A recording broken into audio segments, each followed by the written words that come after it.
A young Chinese couple moved to the US with their baby, and for 4 years, they were struggling to make ends meet. So, when the woman found out she was pregnant again, she was really upset. Another child? Even one is too much. Just then, her husband burst in and said he'd found an investor for his business. Oh, honey, our luck is about to turn. And it did. Within a few months, the man's business was booming. They moved to a lovely house where they welcomed their second child, who was me.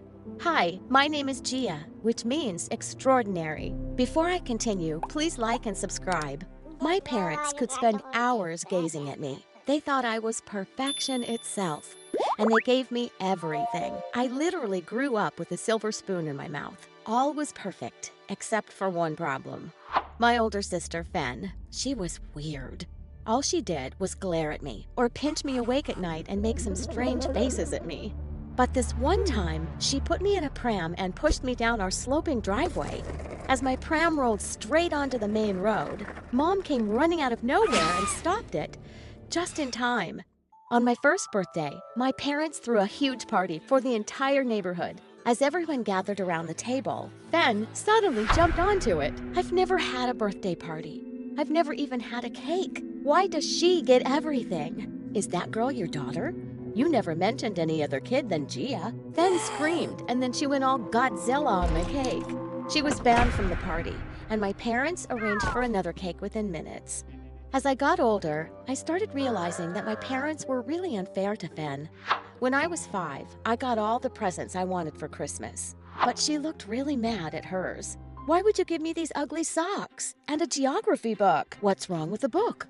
If you opened one sometimes, your grades would be better. Why are you guys always like this with me, and never with Gia? Because Gia is perfect. She's just easier to love. I felt terrible as Fen's eyes welled up, and she stormed off.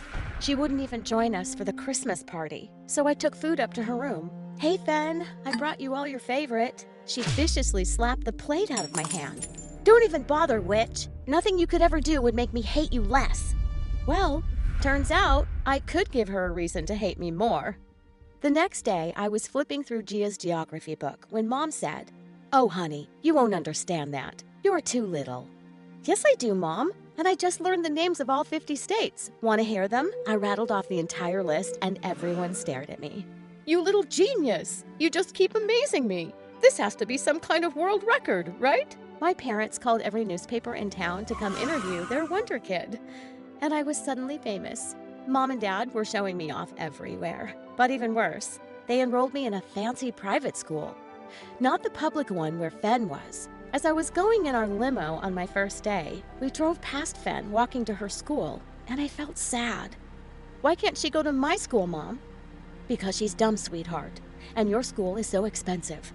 Why should we waste money on her?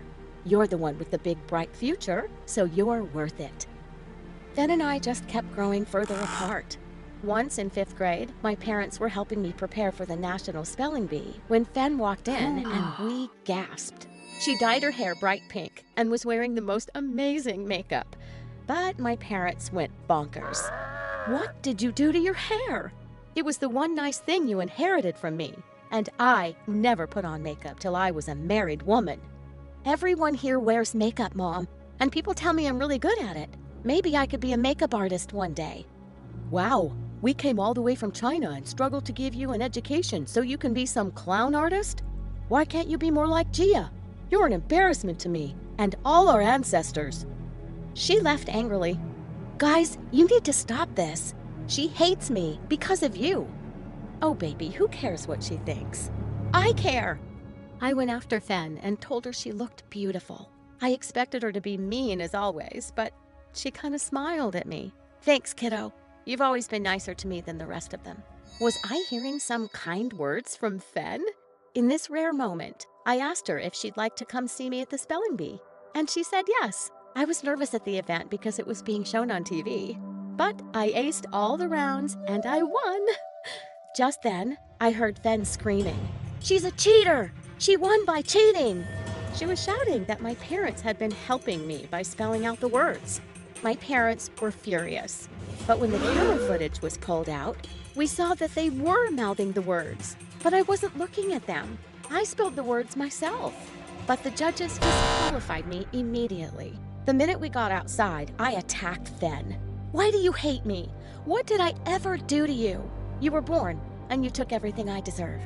My parents pulled us apart and told Fen she was grounded for eternity. Totally worth it. "Fen, we can't go on like this. We're sisters. Wouldn't you rather have a fresh start instead of hating me forever?" "No, I'd rather hate you forever. It's just easier to hate you."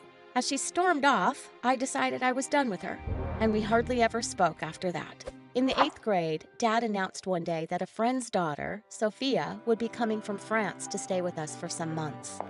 When she walked into our house, we were all awestruck by her beauty and style. She could also speak 5 languages and was a math wizard. "Wow, you're the perfect friend for Gia.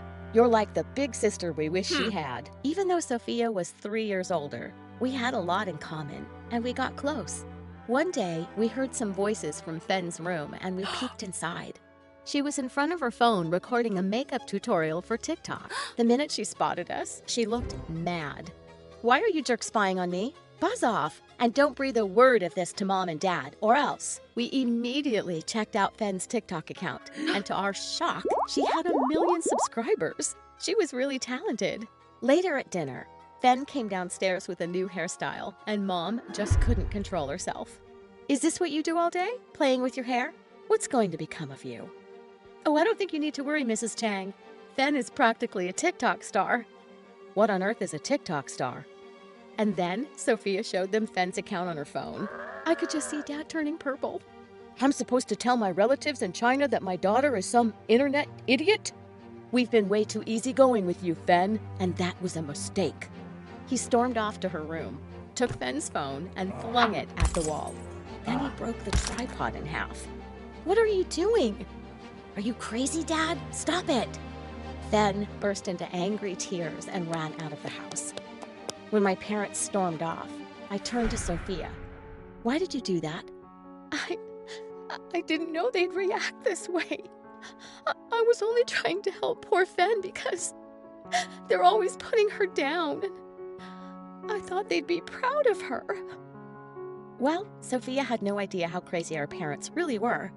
She tried apologizing, but Fen wouldn't even open the door for her. Weeks passed, and I was busy studying with Sophia for an important exam. The day before the exam, though, my parents had to go out of town. "We'll be back tomorrow morning, darling. Good luck."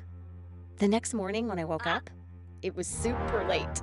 I'd set the alarm for 7, and now it was 11. The exam was over by now. My parents would be devastated. I ran downstairs when suddenly I stopped short. Fen was sitting in the living room with our parents and a very elegant woman. "Your daughter has a supermodel's face, and people already love her. We want to collaborate with our makeup brand."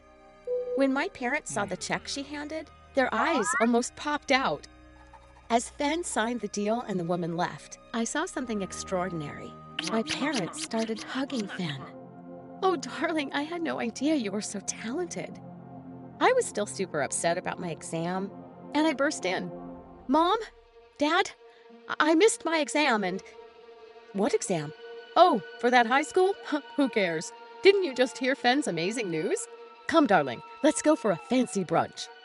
What the freaking fish just happened? And suddenly, I was living Fen's life. My parents couldn't stop showing her off, and I was invisible. One day, they told me Fen would be using the limo, and I could take the bus to school. It's time you learned to be a grown-up anyway. One day, we weren't here, and you just slept through your exam. So irresponsible. Wow, who were these people? Sophia was my only ally here now. Mom and Dad threw a huge party to celebrate Fen's first modeling campaign. In the middle of it, the owner of the makeup brand burst in, and she marched up furiously to Fen. "You stupid girl, how dare you post something like this about my brand? What are you talking about? This!" It was a post on Fen's Instagram with some makeup and the caption, "These products are tested on rabbits who are kept in terrible conditions. Boycott this cruel brand." Fen protested that she'd never posted this, but the woman wouldn't listen and threatened to sue her. As she stormed off, Fen suddenly pounced on me. "You did this, didn't you?" You couldn't stand that I was getting the limelight for once. Get off me, you psycho! It wasn't me! My parents tried to calm Fen down, while they shouted at me for ruining her career and grounded me. This was crazy. Later that night, I was going down to the kitchen when I heard Sophia's voice from Fen's room. You just turned 18, and you can leave these terrible people. Gia hates you, and your parents were awful to you before you became famous and rich. Forget them and come with me to France. You'll be even bigger there. And then suddenly, it all clicked. It was Sophia creating all this chaos. Sophia, it's you. You made me miss my exam, and you posted that on Fen's Instagram. Sophia suddenly looked really evil. Yeah, I did all that, but can't you see? I've only exposed the truth about your greedy parents. They've always treated Fen like dirt, till they thought she was worth something, and now they're treating you the same way. Well, you can stay here, Gia, and maybe you'll be their favorite daughter again. But Fen is going with me, because I actually love her, and I'll treat her like a queen. Fen and I were both stunned. Sophia, you're crazy. You almost ruined my career to make me go with you? I don't love you, and I'm not going anywhere with you. Sophia started screaming and throwing things around like a complete psycho. Our parents came running in at the noise, and when we told them everything she'd done, they sent her packing to France on the earliest flight. But the whole fiasco was a wake-up call for me and Fen. Sophia might be crazy, but she was completely right about our parents. Mom, Dad, you can't treat us like we only deserve your love if we're worth something. And you never let us have a normal relationship. This has to stop. I'm not even waiting for you to change anymore. I'm moving out. Gia, would you like to come with me? And maybe we could have a fresh start. I instantly said yes, and no matter how much our parents begged, we decided it was best for us to move away from them. Maybe we'd forgive them one day, but it was too soon for that.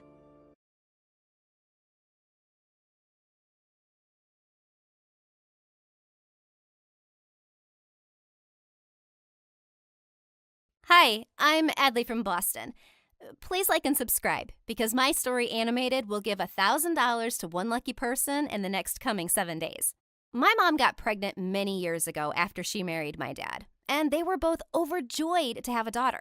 After my birth, they were waiting anxiously for me when the nurse walked in, looking nervous. I'm not sure if you want to see her. Oh my God. Is she ugly? I'm going to have a heart attack if she's ugly. I think she's a dwarf. Mom leapt forward and took me from the nurse, and Dad stared at me in horror. I was really tiny and ugly, like a frog. I'll have you fired, you moron. I don't care what my daughter looks like. She's mine, and she's beautiful. So what if she's a bit small?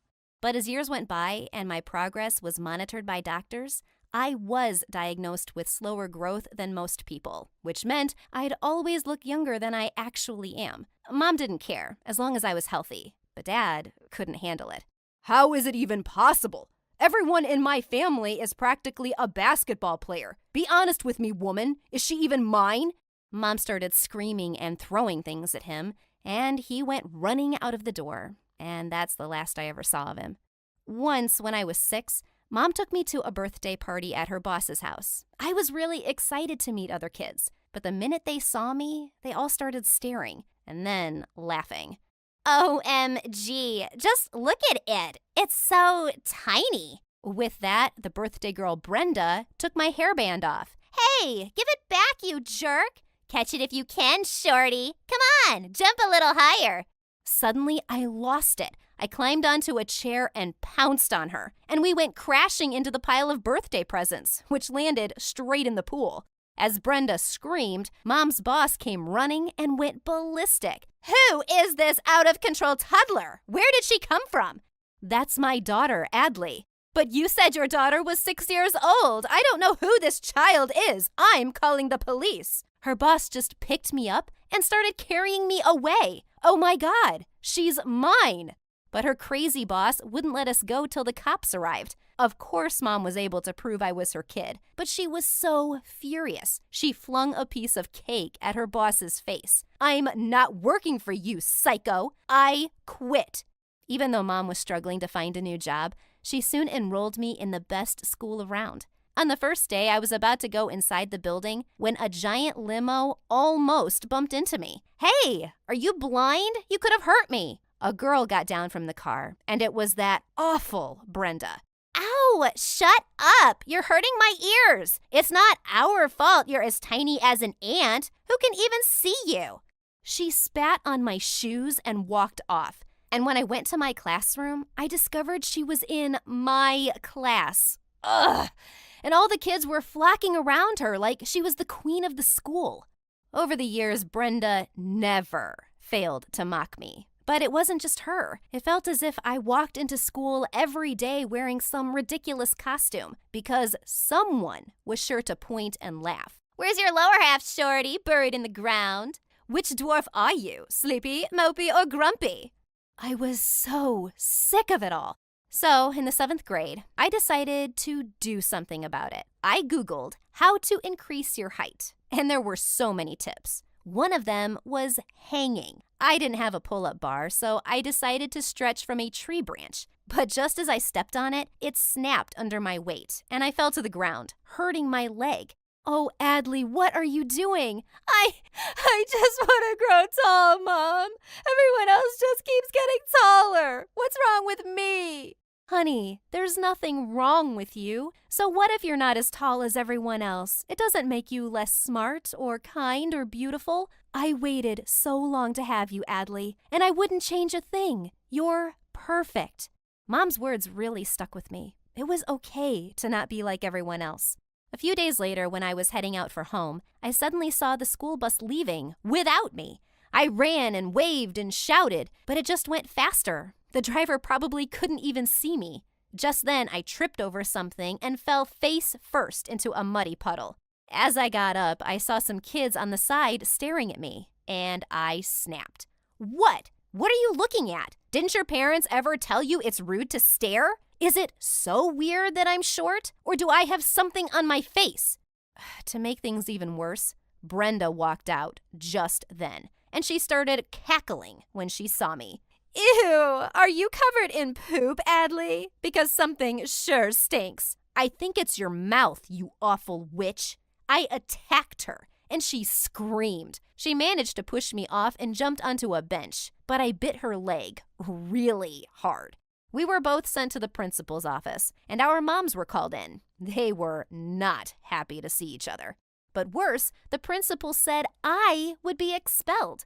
"What? You're going to expel my daughter?" "Well, ma'am, biting other students is unacceptable." "And bullying is acceptable? Because my daughter's been getting bullied under your nose every day, and you've done nothing. I know why you're punishing Adley. It's because that woman is much richer than I am, isn't it? You wait and see. I'm going to sue you." Mom wasn't kidding. She did sue the school for not protecting kids from bullying, and the school board actually settled. They fired the principal, suspended Brenda for a month, and we got $100,000 as compensation. I had the best month of my life in school without Brenda. And then Mom and I took a fantastic trip to Europe over summer break.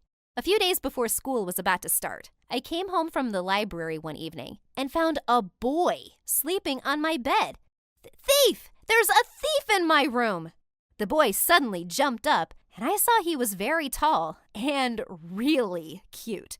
Just then, Mom came running and told me he was her friend's son, Andrew, from France. He'd be staying with us for a few months because he was here as an exchange student in my school.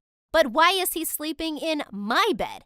I guess I got the wrong room. Take a chill pill, tiny loser." I hated him already. And for good reason. Andrew was so annoying. He left his giant shoes everywhere that I kept tripping over. He put all my snacks in the highest kitchen cupboard. And the worst, he hogged the TV remote all evening. One day, Mom had gone out, and it was just the two of us at home. We decided to order food, and he took over everything. "Yes, hello, McDonald's. I'd like one cheeseburger, extra large fries, and Coke. And for my little friend, one Happy Meal. It comes with a toy, right?" I stared at him furiously as he just hung up. And then he switched on the sports channel. Hey, no. We're not watching football again. It's my turn. I want to watch my show. Oh, that's not happening, dwarf girl. I wasn't having it this time. I ran to the TV screen and hugged it, blocking his view. He kept yelling at me, and then suddenly leapt off the sofa and just picked me up. I kicked and screamed, but he just dropped me in my room and locked me in. Oh my God. How was I gonna stand him at home and at school? On the first day of 8th grade, I walked in with newfound confidence in my European wardrobe. Of course, Brenda gave me death glares all morning, but the rest gave me plenty of compliments. As I sat down in the cafeteria later, some kid who looked like a 5th grader joined me at my table and put a red rose next to me. What are you doing? Oh, it's my first day here, and I'm already in love with you. You're so beautiful. I'm a little older than you, but that doesn't bother you, right? I'm marrying you as soon as I graduate high school. What? This idiot thought I was younger than him? Just then, I spotted Brenda and her minions howling with laughter. OMG, this is epic. You guys look so cute together. You'll surely be the hottest new couple in school. But suddenly, Andrew pushed the kid aside and sat really close to me, kissing me on the cheek. Hey, babe, I was looking everywhere for you. Oh, you got some mustard on your nose. What are you doing? Helping you just play along.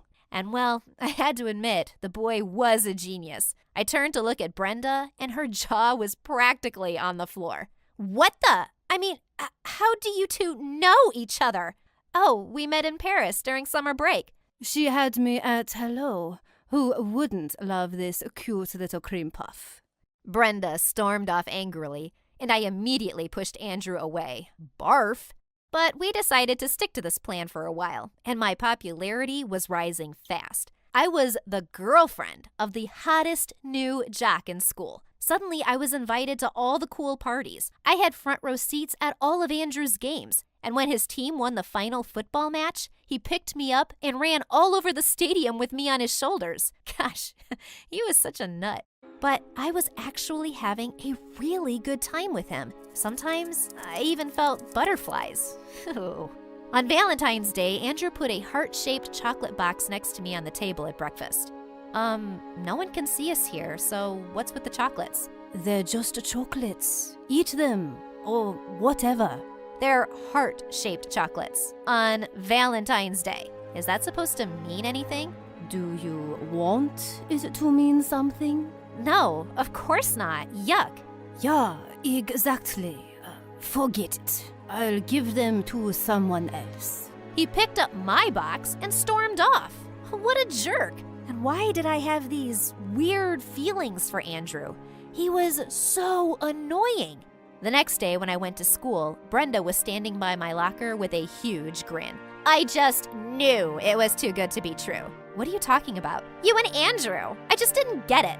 This makes more sense. And with that, Brenda turned her phone to me and showed me a picture of a blonde girl with her arms around Andrew. And I felt a pang of jealousy. I just turned and started walking away. Aw, is your itty-bitty heart broken? He was obviously playing around with you. Everyone could see it. Why would someone like him want to be with a dwarf like you? You look like his kid. Maybe I'll ask him out. I'm prettier than this blonde girl.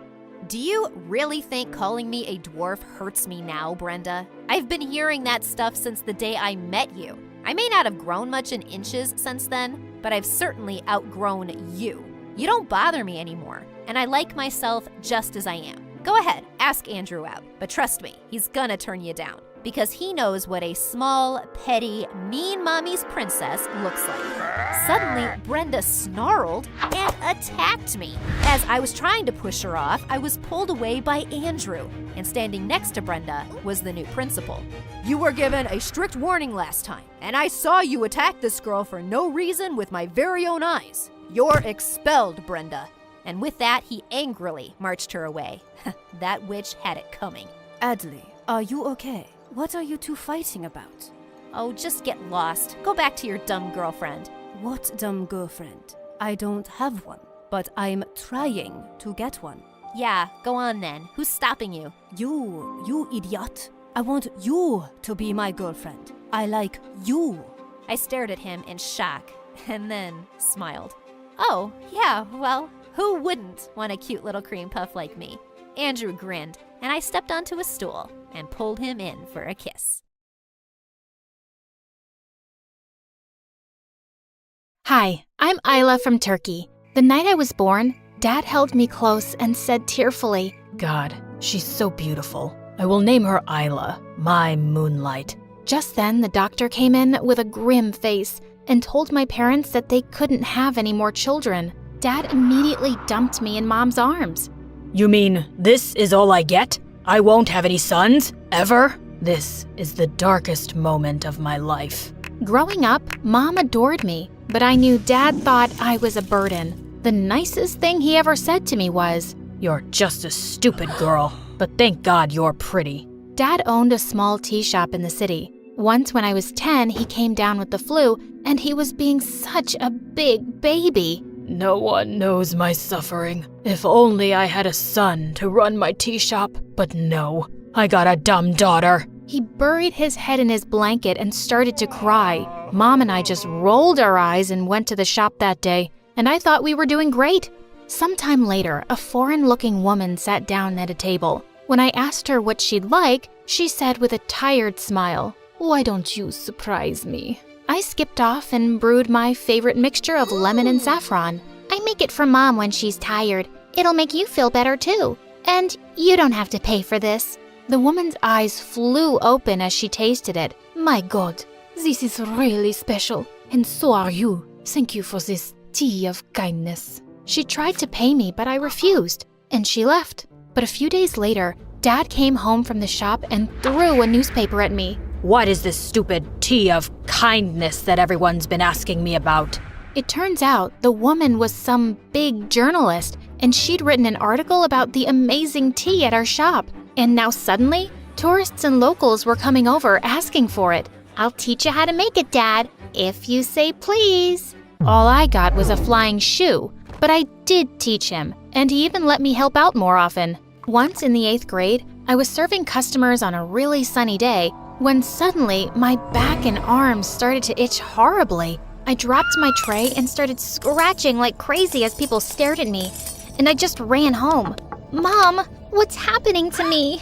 My skin was all red and peeling off. Mom quickly took me to the doctor, and he said I had a condition called desquamation. My skin started flaking when it was too irritated by something. There wasn't a cure, but he gave us some expensive cream to soothe my skin. Don't tell your dad about this, okay? I'll get the money for the cream somehow. A week later, Mom came home with some great news. She'd gotten a janitor's job in a fancy high school, and even better, I could go there for free. But it was so much fancier than I'd imagined. The minute I entered the classroom, I knew I was being scanned from head to toe, and everyone was judging my clothes and shoes. And turns out, no one even wanted to sit with me at lunch because I didn't look a certain way. But I didn't care. I had a chance to study at a great school, and I wasn't wasting it. One day, I went into the bathroom, and I found some girls from my class there. And the meanest one, Zara, was screaming at Mom. You moron! You spilled all that dirty water on my shoes. I get that you're a janitor because you're stupid, but are you blind too?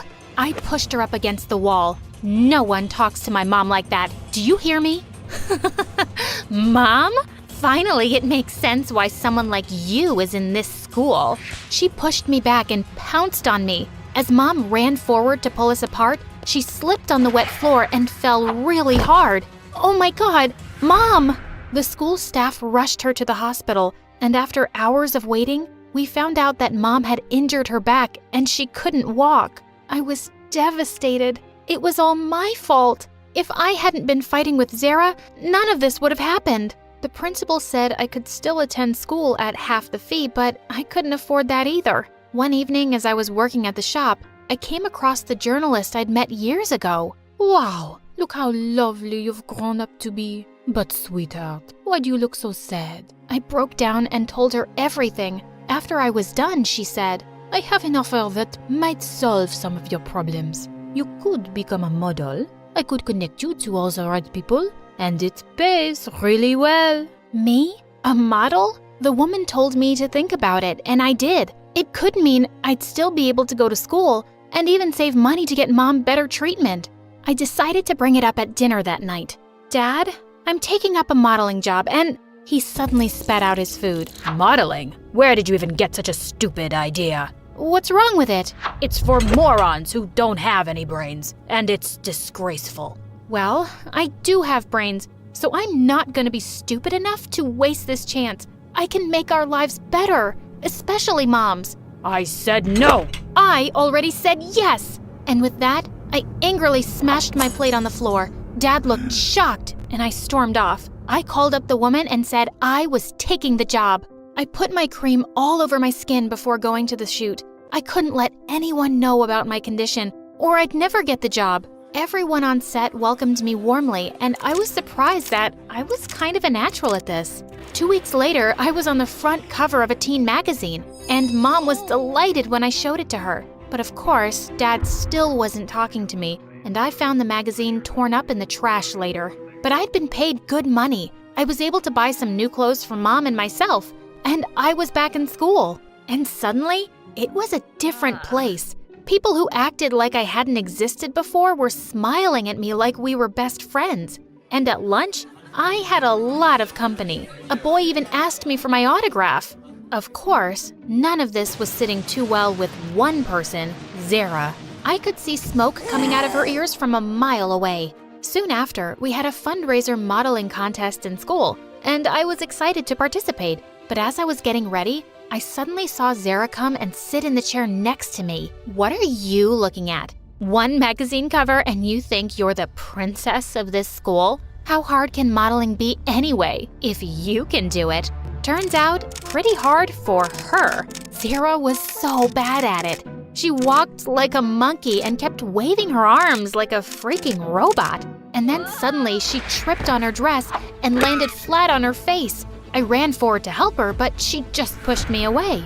Get away, you witch! You'll pay for this! How was it even my fault? She was crazy. But a few days later, I was shocked to find her at a shoot, and I was told we'd be working together. Why are you even here, Zara? You're really bad at this. Oh, I know. But when you're really rich, you don't have to be good at anything. You just throw money at stuff and get what you want. And let me tell you, it's amazing. This girl. Also, she was so awkward, the shoot took us 6 hours. Later, as the makeup artist was removing foundation from my arms, I suddenly felt my skin sting terribly. OMG, your skin's coming off. What did I do? Oh, it's just allergies. It'll be okay. I quickly took the cream out of my bag and put it on, and then left as fast as I could. Thank God no one else was around. A few days later in the library, I was reading when someone pushed a note towards me. I looked up to see a cute, nerdy guy everyone knew as a math genius care to be my date at the spring dance. I didn't even know him, but just then I spotted Zara frowning at me like a creep. So I wrote yes and gave it back with a smile. I'd go out with a monkey if it annoyed her. But luckily, it turned out Omar was a sweet guy, and I was having a good time with him. Once he was over to help me with a math assignment, and suddenly he lifted my chin and looked into my eyes. Was he gonna kiss me? Just then my door flew open, and it was Dad. He leaped at Omar, who shrieked, and jumped out of the window faster than lightning. Dad, we were just studying. Do you think I'm a fool? I knew you'd be out of control once you became a model. You're grounded for a month. No school, no modeling. I slammed the door behind him. I had a really important show the next day, and he knew it. I had no choice but to sneak out with Omar's help. Backstage, he kissed me on the cheek and wished me luck. As I peeked out at the runway, I saw that the lights looked really intense. I quickly put some cream on my arms and legs before walking out. Suddenly, I felt crazy itching all over, like nothing I'd ever felt before. I tried to ignore it and go on, but it felt like the longest walk of my life. And then, I couldn't bear it any longer. I went wild, scratching myself and screaming as I looked at my skin, and I could feel hundreds of eyes on me. Then, I passed out. I woke up hours later in the hospital to Dad's worried face. Oh God, Isla, are you okay? The doctor came in holding my cream and asking me if I'd applied it before the show. We tested it, and it had some unusual chemicals which made your condition 10 times worse. What? But I'd been using this cream for ages. That's the first time Dad heard about my condition, and he was shocked I'd kept it a secret from him. I guess I didn't want to make you even more disappointed, Dad. He was just silent and took me home. The next day, I woke up to find that my video of going bonkers on the ramp had gone viral. I could just see my modeling career going down the drain. I didn't even go to school. I decided to go to the tea shop that evening, and I got the shock of my life. I spotted Zara on a table with Omar. Oh, hi, Isla. Back to being a waitress? Well, my brother and I will have some of your special tea, please. Brother? Yeah, brother. And I may have found out about your condition, and I may have asked him to mix something in with your cream. What? Are you guys absolutely insane? Why would you do that? Because someone needs to show you your place. Let me tell you something I discovered. Our dads are brothers. Yeah, we're cousins. Ugh, yuck. Cousins? You're making that up. I wish. But there's a big difference between us. I'm the daughter of a millionaire businessman, and you need to remember that you're the daughter of a loser tea seller and a crippled janitor. I was about to leap forward and attack her, but suddenly some of our customers jumped in. Hey, we love this place and the owners. You can't treat them like trash. They all started shouting and booing, and Zara and Omar fled from there. Dad had witnessed the whole scene, and I asked him about these secret cousins. I've never seen them before myself. My brother and I haven't spoken in 20 years. He cheated me out of all my wealth and left me penniless. I had to start from scratch with this tea shop. That's family for you. For the first time, I felt really sorry for him. I took his hand. But that's not your family anymore. Mom is, and I am. And for the first time, Dad actually smiled at me. I thought my modeling days were numbered, but none of my agents cared about what had happened at the show. They said I was one of the best models they'd worked with, and I'd never let my condition hold me back before. So why should it matter now? I stopped to look over my shoulder to make sure no one was following me. Then I started making my way down the corridor again. It was getting rather dark now, so I switched on my torchlight. I shone the light on the door at the end. Room 217. I pushed the door and it creaked open. And that's when it caught my eye. A small china box with my name on it. Next to it was a note that said, Claire, I knew you would be here. Don't open the box now. Only after 4 days of meeting Skylar. What? And who was Skylar? I decided to go ahead and open the box. But just then I heard a small scuffling sound that made me jump out of my skin. I had to get out of here! In my hurry to leave, I tripped over the carpet and crashed straight into a tea table, knocking it over. Just as I started to cry, the door flew open and someone picked me up. Dad! Claire, are you okay? Seriously, we've had the entire hotel staff looking for you, again! I told you this part is getting renovated and it's off limits. I tried to tell my dad that I needed to get back, but he dragged me away and made sure the door was locked. I need to get back there very soon. Hi, I'm Claire, and I've lived in hotels all my life. Dad is a famous hotelier who buys old hotels and converts them into luxury 5-star ones. These hotels have been the places for all my biggest adventures and all the scrapes I've landed in. But before I continue, click like and subscribe. My life was perfect until the day I saw that box. I didn't know what to do. The only person I thought of talking to was my old annoying sister, Hanny. All she cared about was makeup and fashion. She had a son and was now pregnant again. And no, she wasn't married. She was engaged to an arrogant billionaire, and her wedding was in 4 days. I found her doing her makeup in her room. She looked angry when she saw me come in. I'm busy here. I just have one question. Do you know someone called... Just then, a young good-looking man walked out of her bathroom. Hey, who's that? Ugh, that's my makeup artist. His name is Skylar. What do you want now? Oh, I didn't expect Skylar to look like this. Hi, Skylar. I'm Claire. I have something very important to ask you.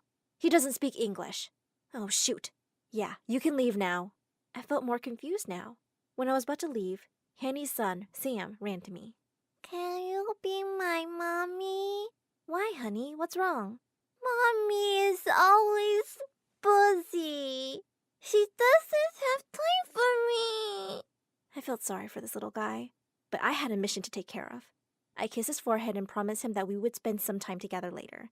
But now, what am I going to do with this non-English speaking Skylar? It was time for dinner, and all the guests were leaving their rooms. I decided to sneak into Dad's office. He had the key to room 217. I would just steal it and find out what was inside the box. I stood in front of my dad's office door and tried to open it, but it was locked. I knocked several times and called out to him. Dad, open the door, it's urgent! May I help you? And who are you? I'm your father's new assistant. I got hired today. You can call me Skylar. What? Oh, well, it made more sense that he might be the Skylar I was looking for and not that makeup artist. Hi, I'm Claire, and I have a question for you. Yes, ma'am. I know who you are. I was told I'm not allowed to have any personal conversations with you, and I think now it's time for you to go to bed. Excuse me? That's your father's order. You're going to start school tomorrow, ma'am. What was he talking about? I never went to school. I had been homeschooled my entire life, and the best teachers came to the hotel for me. With all due respect, Skylar, I suggest you move aside, now. He looked calm, and then he whispered something in his wrist. From the pirate Skylar to the diamond doves. Come now. What the? And then in no time, 2 maids showed up from nowhere and dragged me away. I yelled at them to stop, and I tried to break free. But man, they were strong. While they were taking me away, Skylar said, My apologies, ma'am. It's your father's orders. When I got to my room, I knew there was no point in running away, because there were cameras everywhere.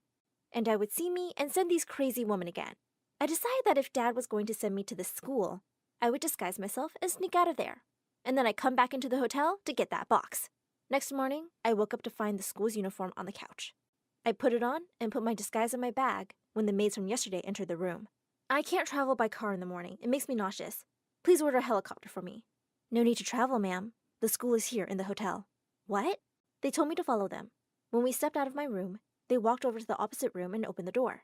This is your school, ma'am. I had never seen such a huge room in my entire life. There was only one desk with a chair in front of the teacher's desk. I turned around and yelled at the maids. This is not a school. I'm leaving. They stopped me. No, ma'am, you can't leave. Your father wants you to stay here till the afternoon. Afternoon? That's like 9 hours. But I knew there was no point in fighting. Dad wouldn't allow me to leave. I didn't understand. He was always the sweet, perfect parent. Was this a new way to discipline me or something? I walked towards the desk and sat behind it. The teacher smelled weird and had a creepy smile on his face. Hi, you must be Claire. I'm your new teacher, Mr. Skylar. I gasped. Was there any more Skylars for me to meet in this crazy hotel? I decided not to ask him about the box right away and see how things would go from there. He started with math.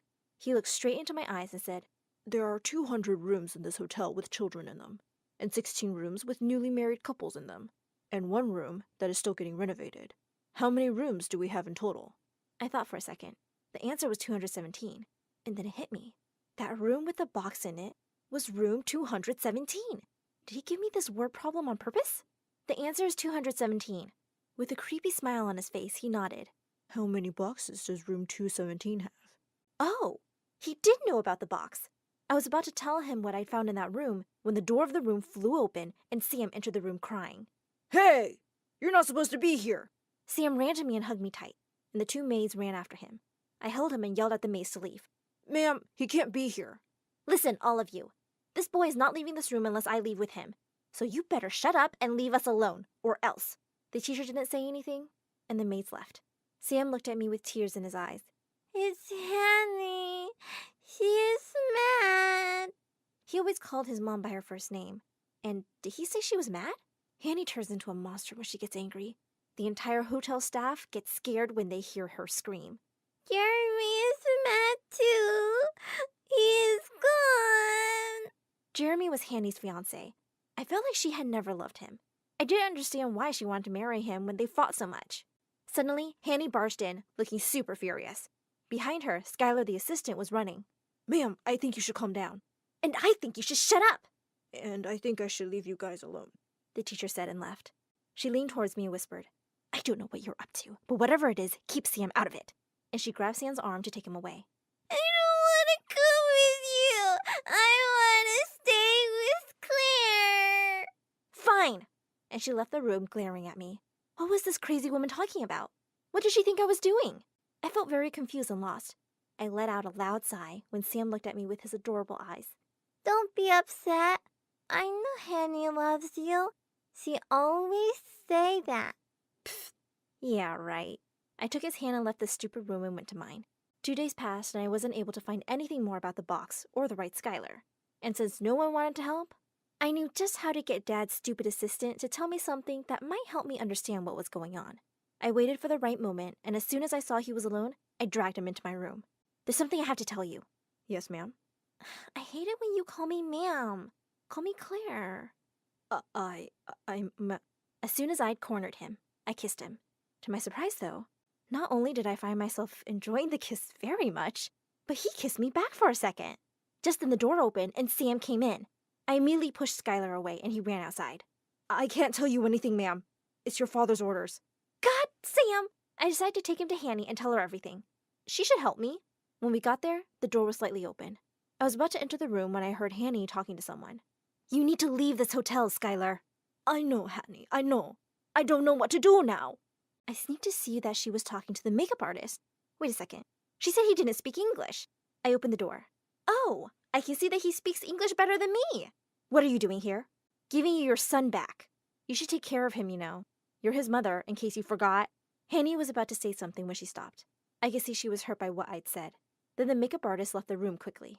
I gave Sam to Hanny and ran after the makeup artist. Darn, he had disappeared. Then I saw Jeremy coming towards Hanny's room. He opened the door and started yelling at her. Is Sam back now? You're such a worthless, good-for-nothing woman. I heard Hanny crying. I would have punched him in the face if it was me. Such a jerk. But for now, I had to do something about that box. I felt so helpless, though. Dad's office was always locked, and no one was willing to help me. And I had no idea who the right Skylar was. Oh, God, help me. The next day, I woke up even earlier than the crazy maids did and went to school. The creepy hot teacher was already there, writing something down in a notebook. He quickly closed it when he saw me. Good morning, ma'am. Just tell me what's in that box, dude. Ma'am, yes, about the box. Just then, the 2 maids barged in. Ma'am, you're not supposed to be here. Tonight is your sister's wedding, and your father said you need to get ready. I don't care about her stupid wedding. Just leave or I... But before I could finish my sentence, the maids held me by my arms and dragged me away. As I was leaving, the teacher said, Don't worry. We will solve the box riddle tomorrow. It's on page 5. I expect you to do your homework. What riddle? What box? What homework? I'm talking about something else. This dumb teacher knew nothing. The maids shut the door and took me to my room. There, I found the makeup artist. What are you doing here? Why did Hanny say you should leave?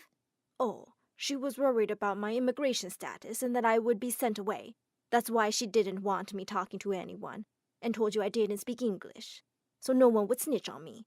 Okay, so he wasn't the right Skylar either. This left me with only one Skylar, the assistant. I knew it was him. My gut feeling was right. The moment I was done getting ready for the wedding, I ran to look for the assistant.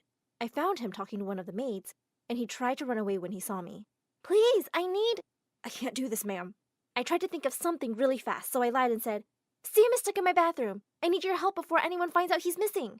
I could see the serious look on his face. Yes, ma'am. And we both went to my room. I locked the door behind me. Give me the key to room 217, now. He looked shocked and confused. I don't know what you're talking about, ma'am. Don't ma'am me, you idiot. Just give me the key. It's in my dad's office. Ma'am, please calm down. I have no idea what's going on. But since you want this so badly, I can open your dad's office for you. And it's a big risk, ma'am, but I will do it for you. I couldn't believe my ears. Finally! Someone was helping me. I kissed him and took his hand, and we both ran to Dad's office. He opened the door for me and waited outside. I walked towards my dad's desk when I heard some noise. I froze. Who's there? There was no reply. I gathered my courage and continued walking, when suddenly a young man got up from under the desk. I yelled, Oh my God! Calm down, please. Who are you? I'm Skylar. Oh man, this was too much. I couldn't take more Skylars this week. What are you doing here? I'm Hanny's friend. I was supposed to arrive 4 days ago, but my flight got delayed. I need to get you into room 217. You know about the box? Yes, but I don't know what's inside it. I can't explain much right now. You're the only person allowed to open that box. Why? Who said that? Your sister. Then he gave me the key and told me to hurry before it was too late. I was confused. I opened room 217 and went straight to the box. I opened it and I found a letter there. I started reading it and... Oh my God! I needed to leave this place now. I tried to open the door, but it wouldn't budge. I freaked out, and what was worse, My phone wasn't with me. I kept kicking and pushing against the door. After 2 hours, someone opened it, and it was Skylar, the assistant. The wedding started and I didn't see you around. I checked the cameras and found out you were here. And I also know who locked you in. Me too. I gave him a kiss on the cheek and thanked him. I ran to the ballroom as fast as I could. It was in the same hotel. I screamed when I entered the ballroom. I object! I object! This wedding can't happen! The room fell silent and everyone stared at me. Then Dad came running to me. What's wrong, honey? Dad, Hanny is not happy. She can't marry Jeremy.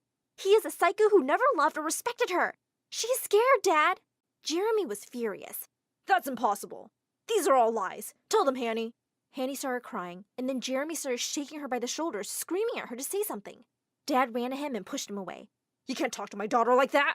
And then to Hanny, he said, Honey, why didn't you say something? Dad, I was scared. I'm sorry, Claire, for the way I treated you. I was just frustrated at everyone and everything. It was a toxic relationship. I was lost and angry. Then Hanny's friend, Skylar, showed up and went to hug her. Oh, who is that? It's him, huh? He is Sam's father. I knew you were such a... Then Dad lunged at Jeremy and punched him in the face. 2 security men came running in and dragged Jeremy away. I felt sorry for Hanny, and things between me and her got better and we became closer. She got back with Skylar, her ex-boyfriend, and she gave birth to an adorable baby boy. And guess what she named him? Oh no, not Skylar. Just Liam. My story animated will give $1,000 to someone who subscribes in the next 7 days. So tell your sister, your brother, your mom, or your friends that if they subscribe, they may win $1,000.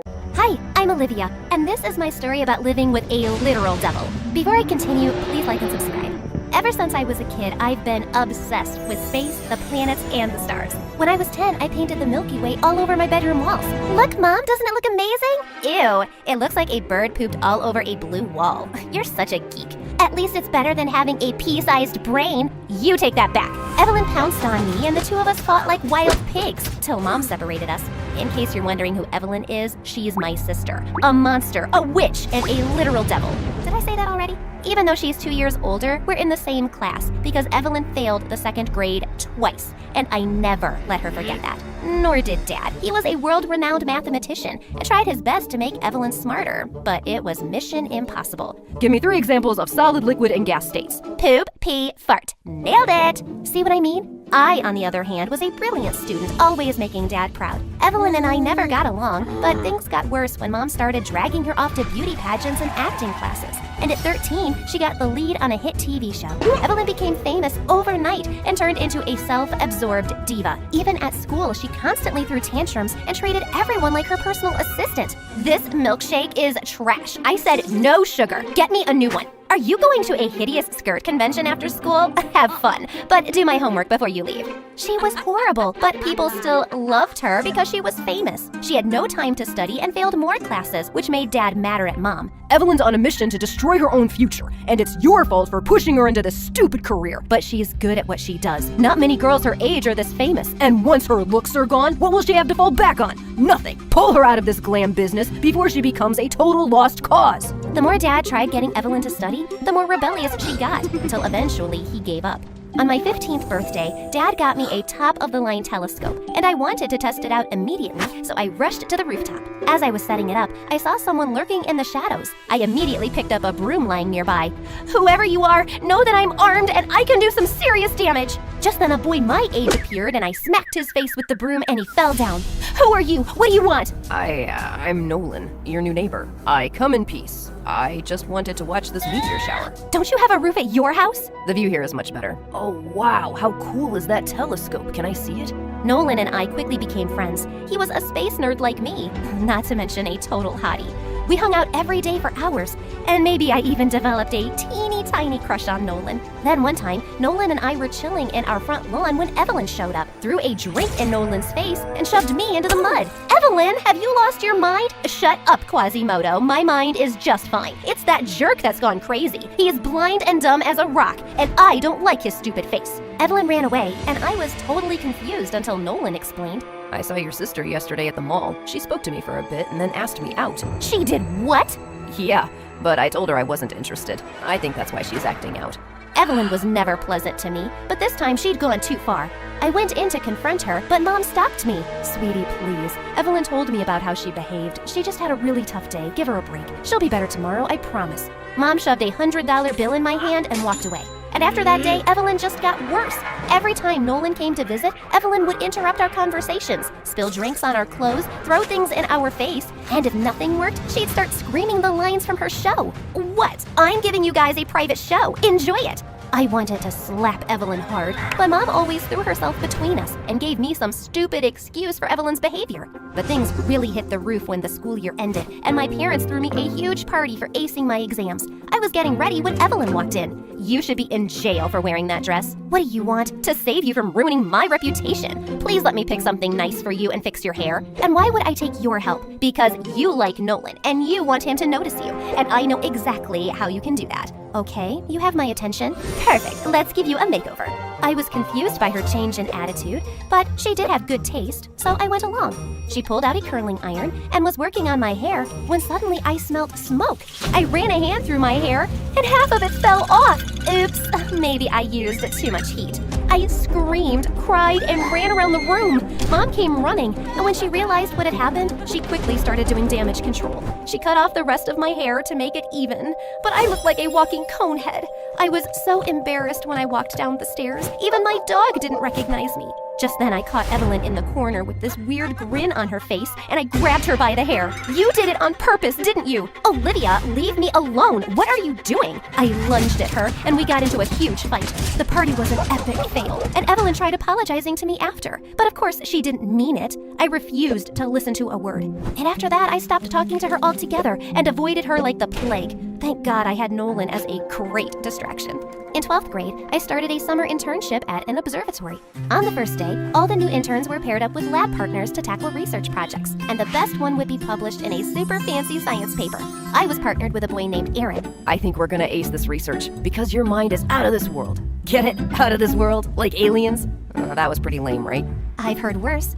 Aaron was smart, and together we were the best team. But writing a research paper was a lot of work, and I wasn't able to spend much time with Nolan. The night before we had to submit the research, Aaron and I were going over last-minute changes, and it was late by the time I got home. Even my phone had died, and when I recharged it, I saw Nolan had called and texted me a lot. That's when it hit me.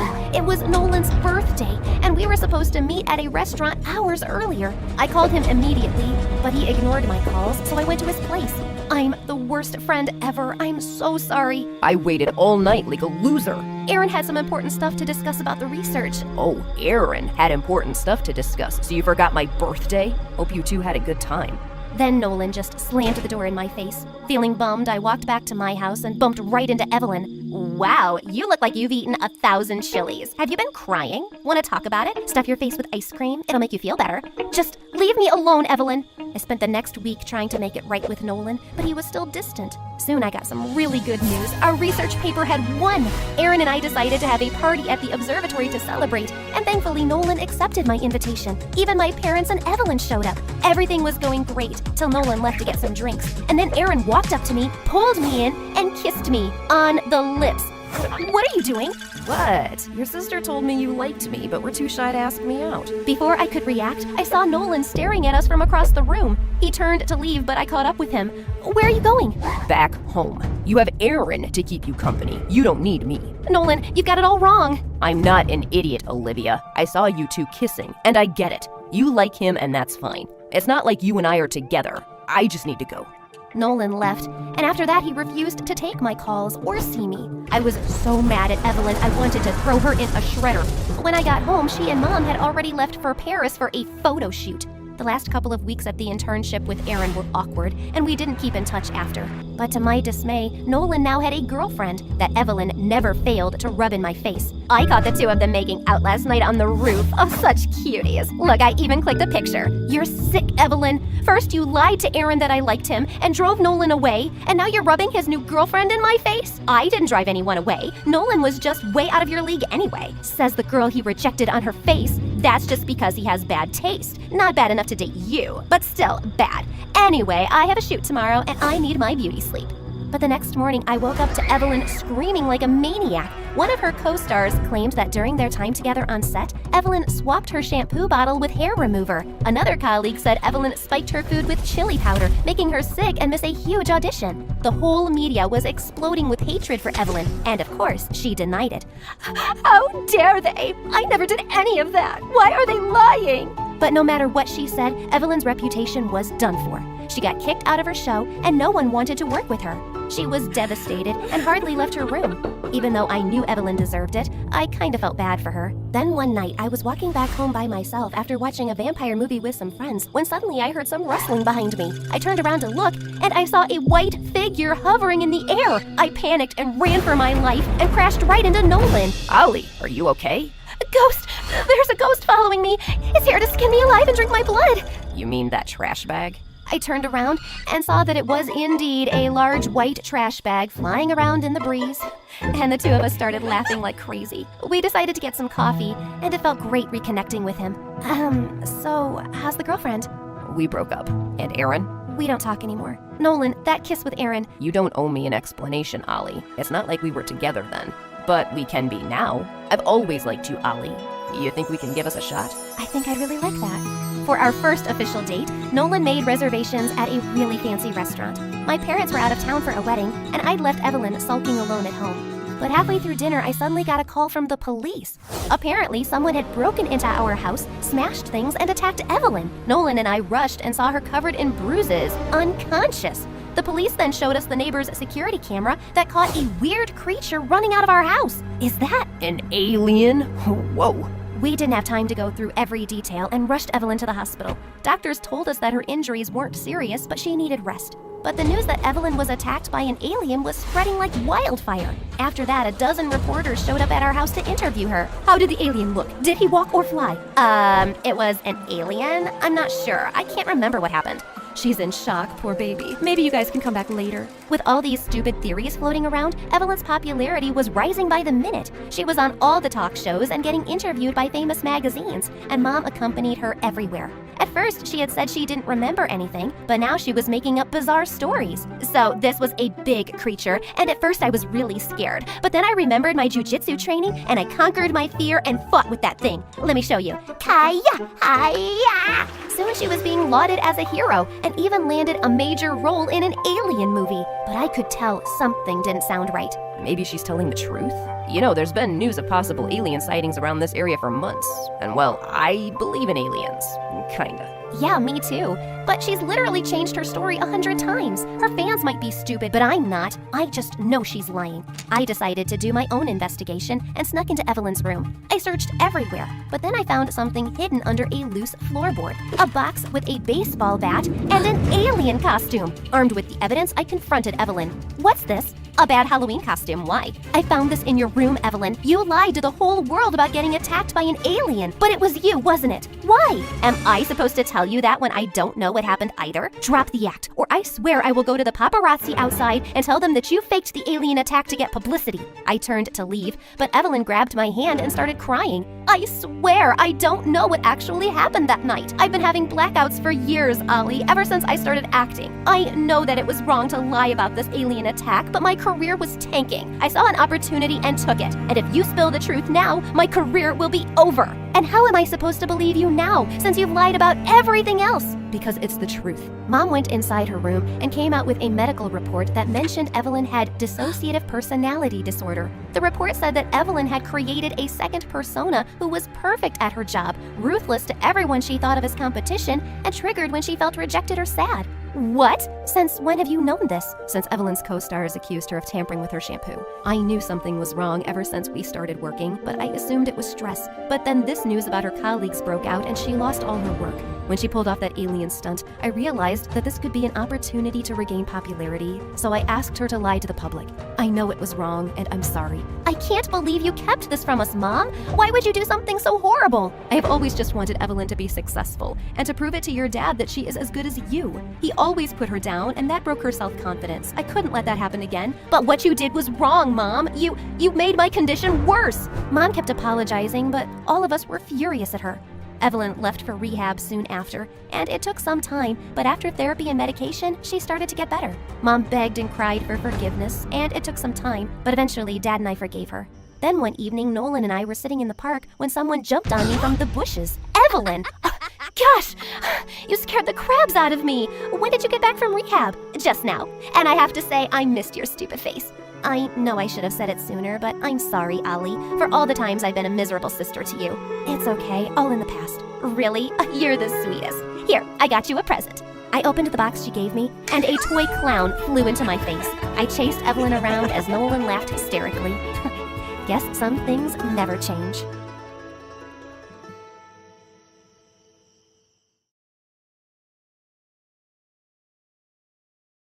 Hi, I'm Maria from Mexico. Everyone called me the Crystal Girl because I was so delicate and always at risk of getting hurt. In fact, my whole life was caught inside a bubble. But before continuing, don't forget to like and subscribe to My Story Animated. Once when I was little, I hurt my 2 little arms and cried so much.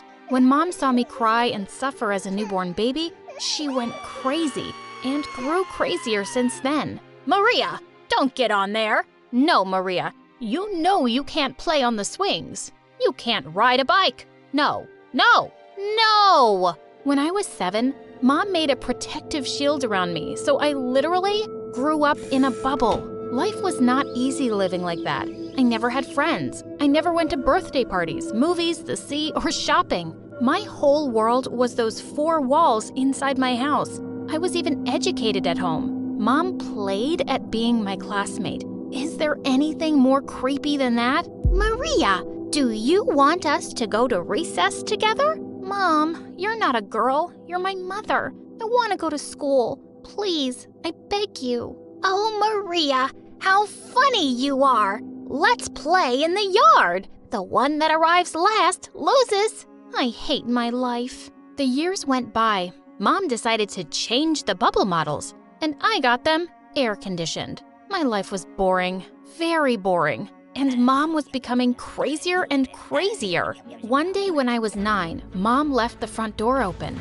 I tried to get through it, but my bubble got caught in the middle of the door frame and I was trapped there for 3 hours. All my neighbors saw me and made fun of me, but something that I had never seen in real life approached. A little puppy. I managed to get my hand out of the bubble and touched it. The puppy drooled at me, and it was the grossest and most exciting thing so far. Of course, Mom punished me.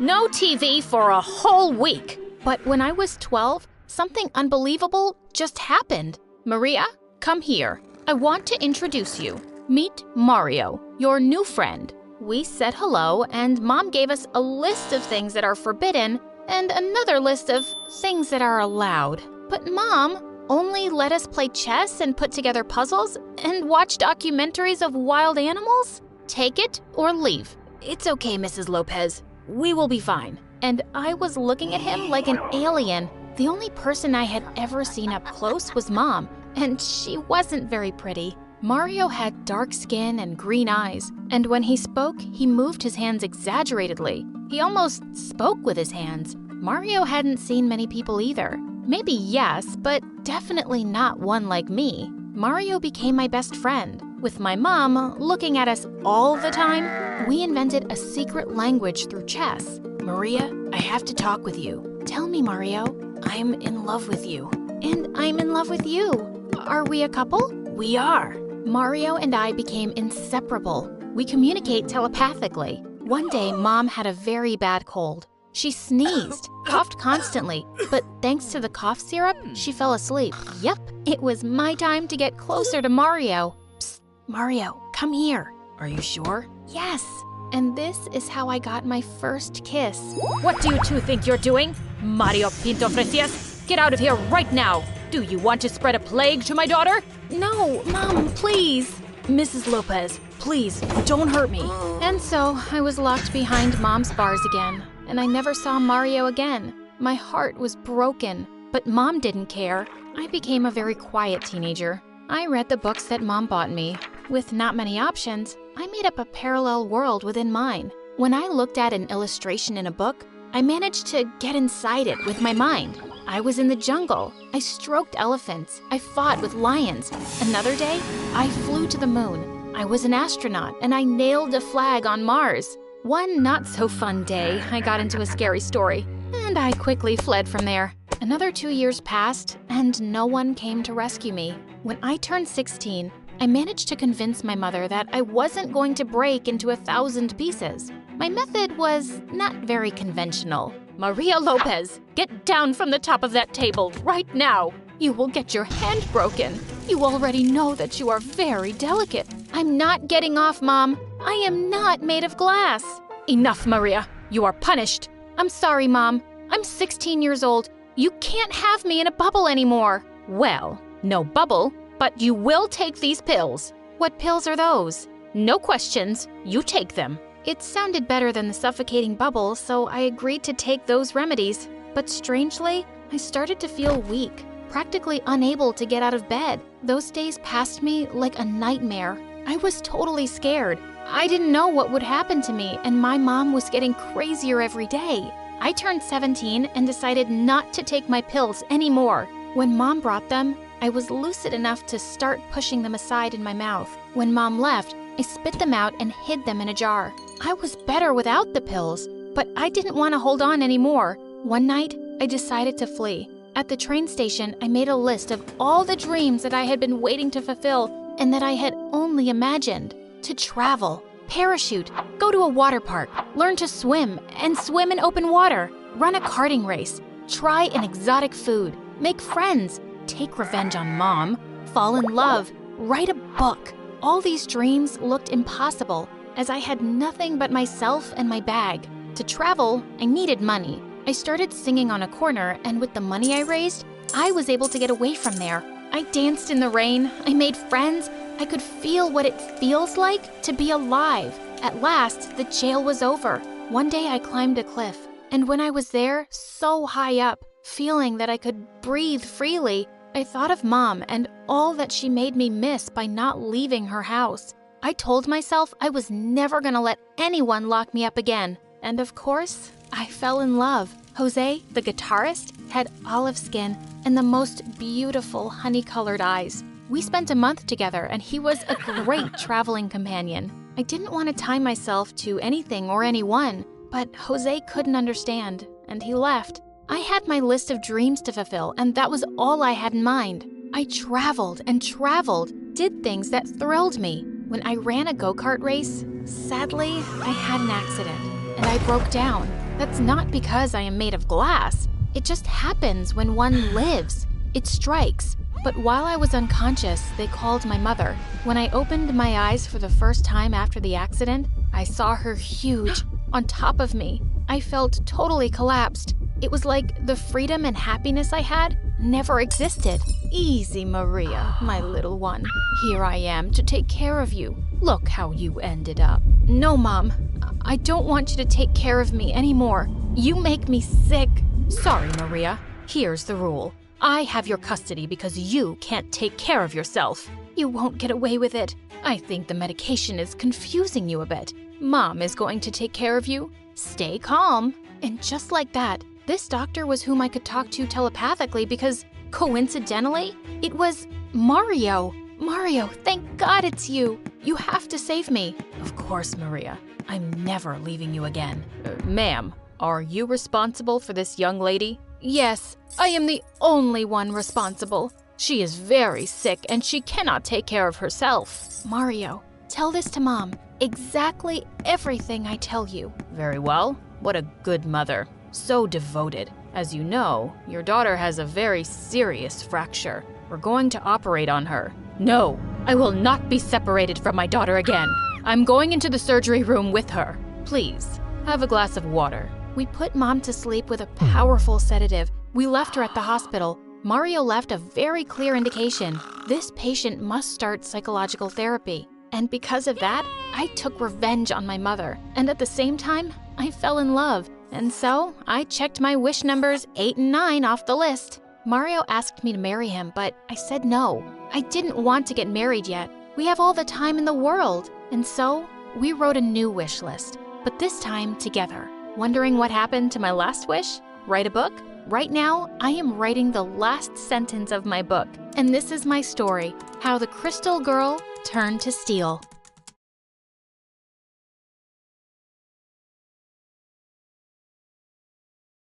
I slammed my bedroom door shut and spit at my best friend's picture. I hated her and everyone in my family. Because I had this condition, they thought they could use me. But oh boy, they messed with the wrong girl.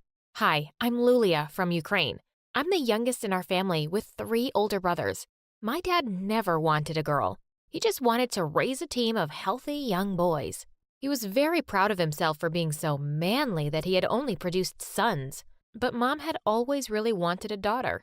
When she gave birth to me, he glared down at my tiny red face and said to my mom, "So, you finally did it, huh? I swear if she isn't pretty, you're really gonna pay for it." My mom did everything to take really good care of me and make me pretty. Once she came to me and said, "Listen, you're not allowed to eat junk food ever." And she snatched the candy from my hand. When she left, I opened the lower drawer and took another candy.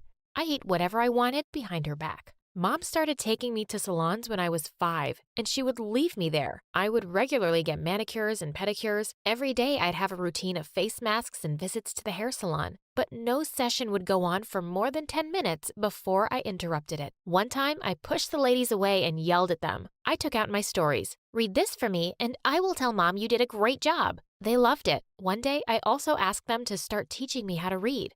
They said I was too young, but I said, "Try me." I never knew I was going to learn how to read and write in a hair salon. Dad was delighted that I turned out to be so pretty. He used to carry me around on his shoulders all over the neighborhood to show me off. One day, when I was in the 5th grade, my teacher gave me the role of the princess's dad. When Dad heard about it, he came to the school the next day and yelled at the teacher and insulted her. He made her make me the princess or else. When he left, I told the teacher, "I apologize for Dad's stupidity. I'm going to play the role of the princess's dad because I love it." And I hugged her. There was nothing Dad wouldn't do for his favorite child. But suddenly, all that changed. When I was in the 7th grade, I came back home one day feeling really itchy all over. I looked at the mirror and saw my skin was as red as a rotten tomato. Dad came in, of course without knocking, and saw me. He freaked out and quickly took me to the best skin doctor in the city. After examining me, the doctor said I had a rare condition called dermographism, which means skin writing. That's because I could etch my name into my skin using only the pressure of a fingernail. He said there was no reason for why it might flare up at times, and there was really no cure for it. When we left the clinic, I told Dad, "Don't worry, Dad. I will read about this disease and find ways to fix this." Dad looked at me with disgust and said he didn't want a daughter like me. I wished Mom would just slap him, or one of my brothers would tell him he's being a complete jerk. But nothing happened. Dad just turned away and left the house.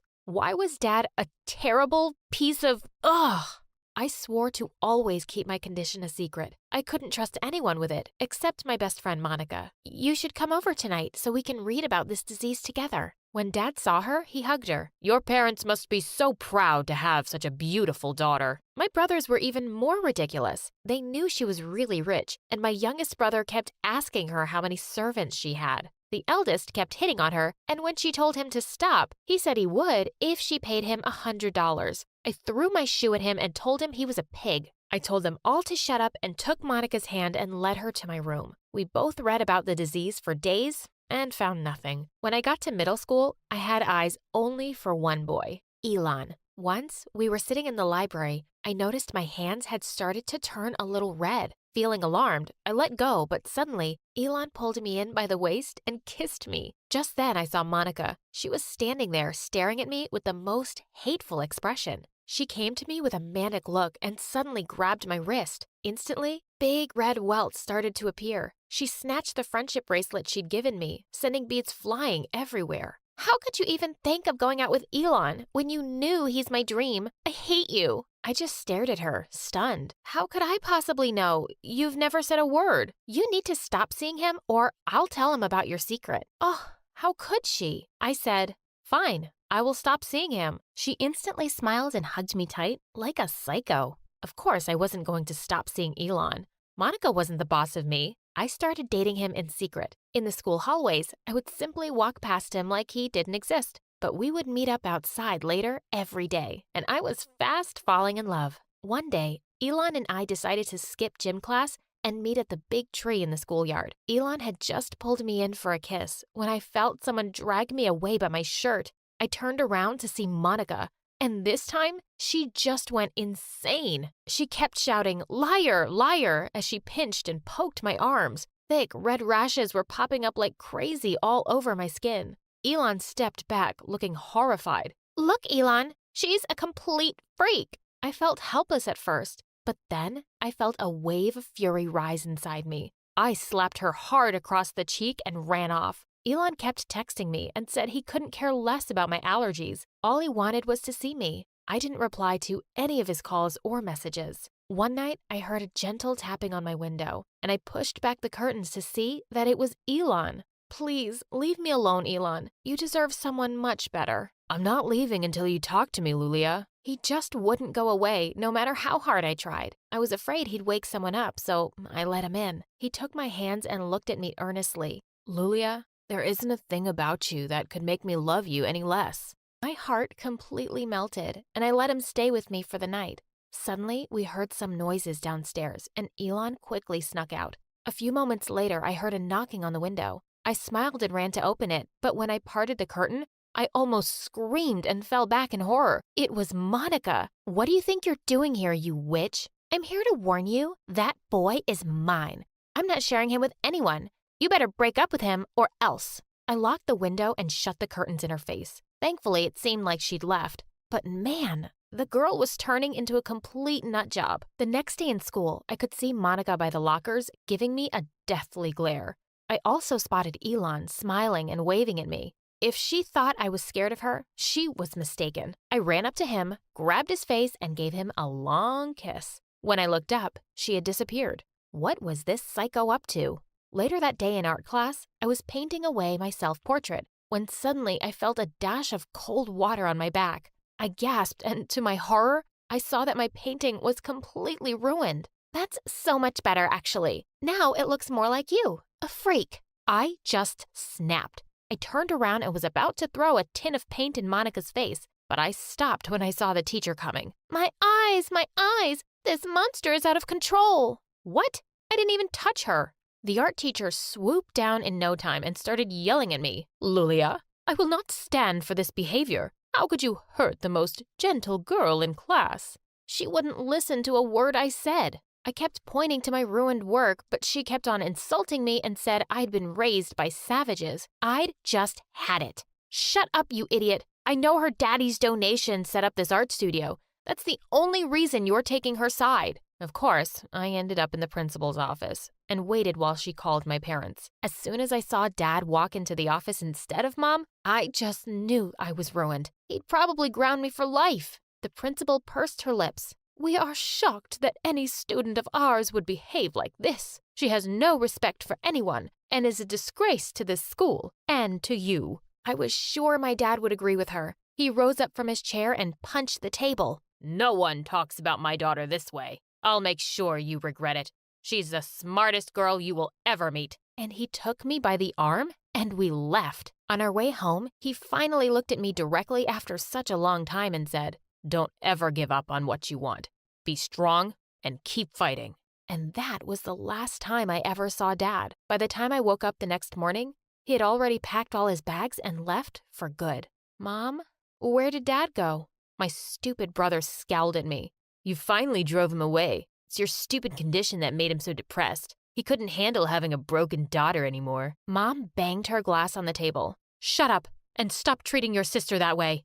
All you men are jerks. He left because he's in love with a rich woman who's 15 years older than him." I was stunned. Dad was so confusing. I never really understood him at all. Mom started dating a new man and looked happier than I'd ever seen her. She was making an effort to look good, and I was happy for her. But my brothers weren't happy about it. 2 of them left the house, and the youngest stayed because he was still in school. I didn't miss Dad all that much, really, but his last words were stuck in my head. I kept going out with Elon openly, and Monica stayed out of my way since that day. When I got to high school, though, my condition got much worse. My allergy would flare up at any time. People started to notice and would point or whisper, so I started wearing long-sleeve shirts and pants to hide my skin. One day, Elon came up to me beaming. Hey babe, you're coming over to dinner tonight. My place. I can't wait for my parents to meet you. I told him I wasn't sure if I was ready, but eventually I agreed. The minute I stepped into his house, his mom's face froze mid-smile, and she looked at me like I was a demon. Elon, what's that on her neck and arms? She's disgusting. What a rude woman she was. Mom, what is wrong with you? You want to keep seeing her? Fine, but you can have another girlfriend, can't you? How about that beautiful rich one who comes here often? What's her name? Yeah, that Monica. I couldn't believe my ears. What a cheater! Elon turned to me and said he could explain, but I just slapped him and left. I was so heartbroken and angry at this betrayal. I never spoke to Elon again. He tried approaching me at school a couple of times, but I always rejected him. One day, I was sitting alone on the bleachers when a handsome jock came and sat next to me. Hey, I need some help with math. Will you be my tutor? I knew exactly who he was, even if he didn't know me. Yes, of course. It's the best revenge ever. What revenge? Oh, never mind. Let's start now. We got closer over time and started going out. One day, Sean invited me over for dinner at his place. As soon as I entered the house, I spotted Monica on the stairs, staring at me in complete shock. This was priceless. What are you doing here? Oh, didn't your brother tell you? I'm his girlfriend. You can't go out with her. She's a big freak. Break up with her now. Luckily, Sean's parents walked in just then and seemed horrified by Monica's behavior. Her dad told her to shut up and go to her room. She stormed off in a rage. Sean's parents were so lovely. I had no idea how they'd raised a witch like Monica. But I decided to try and mend things with her and went to her room after dinner. Monica was lying on the bed and didn't even turn around to look at me. I sat down and said, "Look, Monica, you and I used to be best friends once. Can we just start over? I forgive you for everything you did to me." Who asked for your forgiveness? And in a flash, she'd turned to pounce on me like a wildcat. Before she could hurt me, Sean barged in and pulled her away from me. "Thank you for saving me from your crazy sister." And I started kissing him, just to make Monica angry. She screamed in anger and left her own room. Weeks passed and I graduated from high school with honors. I'd never meant to fall in love with Sean, but I had over this time we'd been dating. One day, my youngest brother came to me and asked me to ask Sean for money. What? I won't do that. I'm not a gold digger, you moron. We got into an argument for an hour until he tried to attack me. I threw a plate at him, but it missed his face by inches. Fine, I know what I'm going to do. The next day, Sean called me to tell me that my brother was caught last night trying to steal Sean's car. Oh my God, that was so embarrassing. He told me he wasn't going to send him to jail for me. When my brother came home, I yelled at him. He said that he'd had enough of me and Mom, and he left to live with Dad. Whatever. At least I had Sean. We were headed to different colleges, and we promised that we would make a long-distance relationship work. But almost as soon as I left, it got really difficult to get a hold of him. He'd mostly reject my calls and say he was busy, but I could see from his Instagram account that he was partying hard. Then he wouldn't even reply to my messages for weeks. When he finally did, it was to say that he wanted to break up with me because long distance was too hard. Plus, he thought that me and my family were weird and crazy. What a jerk. I was pretty sure he'd found some bimbo. I stopped dating for a whole year and would turn down any offers by guys to go out. I wanted to do well at university so I could make something of myself. One day, I walked into a lecture hall and I couldn't believe my eyes. I never thought I'd ever see him again. It was Elon. He came and sat beside me and said he deserved one chance to explain himself. He said that he never loved Monica, and she kept stalking him and showing up at his place, but he'd always rejected her. He'd wanted to try talking to me again, but by then I was seeing Sean. We started dating once more, and Elon decided to tell his parents. He called his mom, and she went berserk over the phone. I could hear her shouting, "There is no way you can ever bring that girl to my home." "Fine, Mom. Then I guess I won't ever be coming home too." And with that, he hung up. After a year of dating, we got married. There was no one at the ceremony except the two of us, and we didn't care. We didn't need anyone ruining our happiness. 4 months after the wedding, I called up Mom to tell her I was married and was pregnant. She seemed delighted for me, but said she was too busy with her new husband to come see me. Elon and I were blessed with a lovely baby girl, Anastasia, and we are making sure that we teach her to always love herself. Hi friends, I'm Jasmine from Egypt. I was just 3 when Dad left Mom, and it was just the 2 of us. Since Mom didn't have an education, she had to work as a maid. Growing up, we didn't have much, and whenever I'd see women wearing fancy clothes, I'd wish my mom could have them too. Every night, I vowed to study hard and make it big for Mom's sake. Mommy, I promise, when I get a job, I'll buy you a beautiful house and lots of clothes. Really? That's so sweet of you, my doll. I was so focused on my goal that I poured all my heart into studying. When I was 7, I got into one of the best schools in the city on scholarship. Since I was a little more enthusiastic about studies as compared to other kids, that really made me a target of bullies, especially Maha. She was the principal's daughter, and the girl couldn't stand me at all. One time, our school took us to a history museum, and seeing a dinosaur, I was so excited. This is a 65 million years old fossil of a T-Rex, and they were about the size of a school bus. Isn't that cool? Fine, Miss Know-It-All. You don't need to brag about it. Brag? It's a fact. You would know it too if you'd ever opened a book. Okay, this really got to Maha, and the witch all of a sudden pushed me, and I went crashing into the dinosaur skeleton. It was a mess. Maha accused me of crashing into the skeleton on purpose, and I kept telling the teacher that she was lying. In the end, Mom was called, and when asked to pay the damages, she went mad. Pay damages? For some bones? Who do you think I am? I am a maid. Where do you expect me to get all this money from? Hearing her, all of the kids started laughing, and I felt my ears burn. It wasn't like I was ashamed of what Mom did for a living, but I didn't exactly go around announcing it. Why did she have to say that? I just grabbed Mom's hand and dragged her out of there.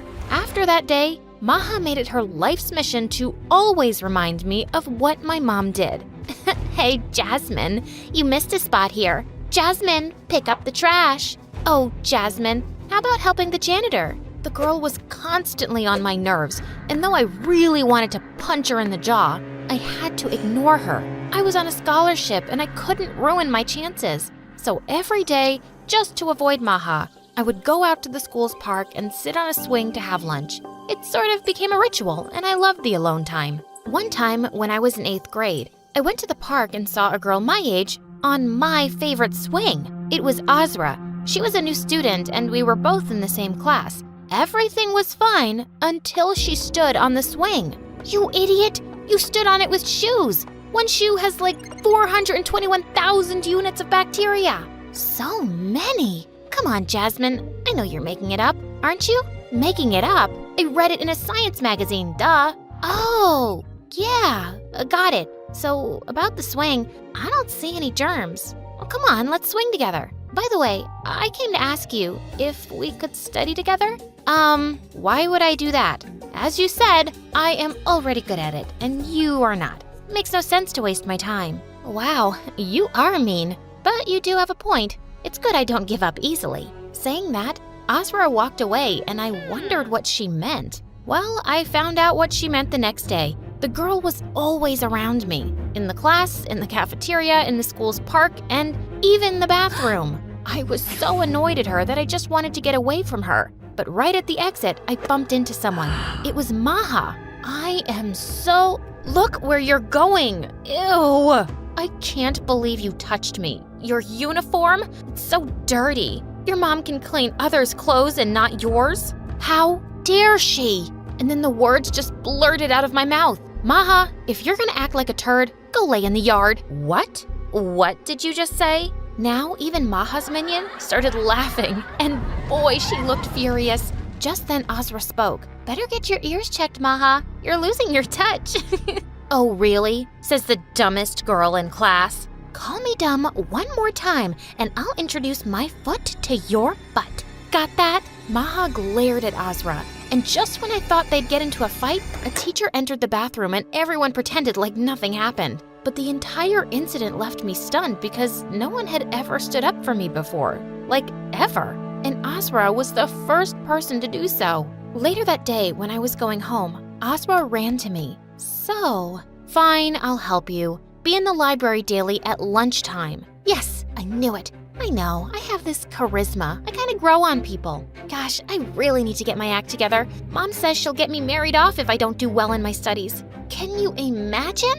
While Azra kept talking and talking, I walked away. as I started studying with Azra, I learned that she wasn't exactly the brightest crayon in the box. Like one time, we had to do a history presentation, and Azra told me to leave it to her. We ended up explaining about the Berlin Wall, except that the wall was in China and built to keep the Mongols out. When I asked why she made such a huge mistake, she was so chill about it. So what? Both were walls and really famous ones. Oh God, what had I gotten myself into? There was this one time when we were having swimming lessons, and Azra thought it would be really fun to throw some yellow food coloring in the water and scream that someone had peed in it. Well, we both ended up in detention, and we were caught yellow-handed, because the food coloring was all over our hands. Though it annoyed me how much trouble Azra was, I had to accept the girl was fun. Soon we became best buddies. We were total opposites, but like a puzzle, we were a perfect fit. I helped Azra with her studies, and she helped me by actually showing me how to have fun. I did my first cliff dive with Azra. She gave me my first makeover, which was really bad, and I looked like a clown. Azra was not just fun, but so compassionate. Every day while going home, she had this habit of feeding stray cats her lunch. This was something common in both of us. We both loved animals. You know, Jasmine, when I grow up, I'll open a pet salon. It's gonna be so fun. Pet salon? It's not even a thing. I'll make it a thing, and you know what? I'm gonna name it Azra and Jasmine's Pet Salon. The girl lived in her own little world, and I loved her. One time, we were in the queue getting lunch, and Maha came in the front and shoved us to the back. I'll teach her a lesson. Let it go, Azra. She's a brat. Yeah, brats need to be taught a lesson. Saying that, Azra threw her juice box and it hit Maha on the head, and when she turned, Azra gave her the most innocent smile ever. I am so sorry, Maha. It was a total mistake. What? A mistake? My hair extensions. Do you even know how much these cost? No, I don't, 'cause I have my own hair. I could see Maha boiling with anger, and before things could get ugly, I wanted to be out of there, so I grabbed Azra. Come on, Azra, let's go. But right when we were at the door, Maha threw a handful of mashed potatoes at Azra, which hit the girl behind her. And then an epic food fight broke loose. It was chaos. I felt like I was in the jungle and all the wild animals were fighting around me. Things got pretty crazy. All three of us were taken to the principal's office, and just as I expected, Maha got off the hook and she started crying in front of her mom. And in the end, only I was punished. My punishment was to clean the school's toilet for a month. What? That is so unfair. You didn't even do anything. Come on, let's confront that woman. Just leave it, Azra. It's easy for rich kids. They get off the hook everywhere. And people like me are just left behind to suffer. Just stay away from me. Although Azra apologized like a million times, I didn't want to talk to her. It wasn't her fault, but I felt like she was another privileged princess who got out of trouble. Every day I had to clean the bathroom, and Maha was really having fun seeing me miserable. One day when I entered the bathroom, I was shocked to see my name all over it.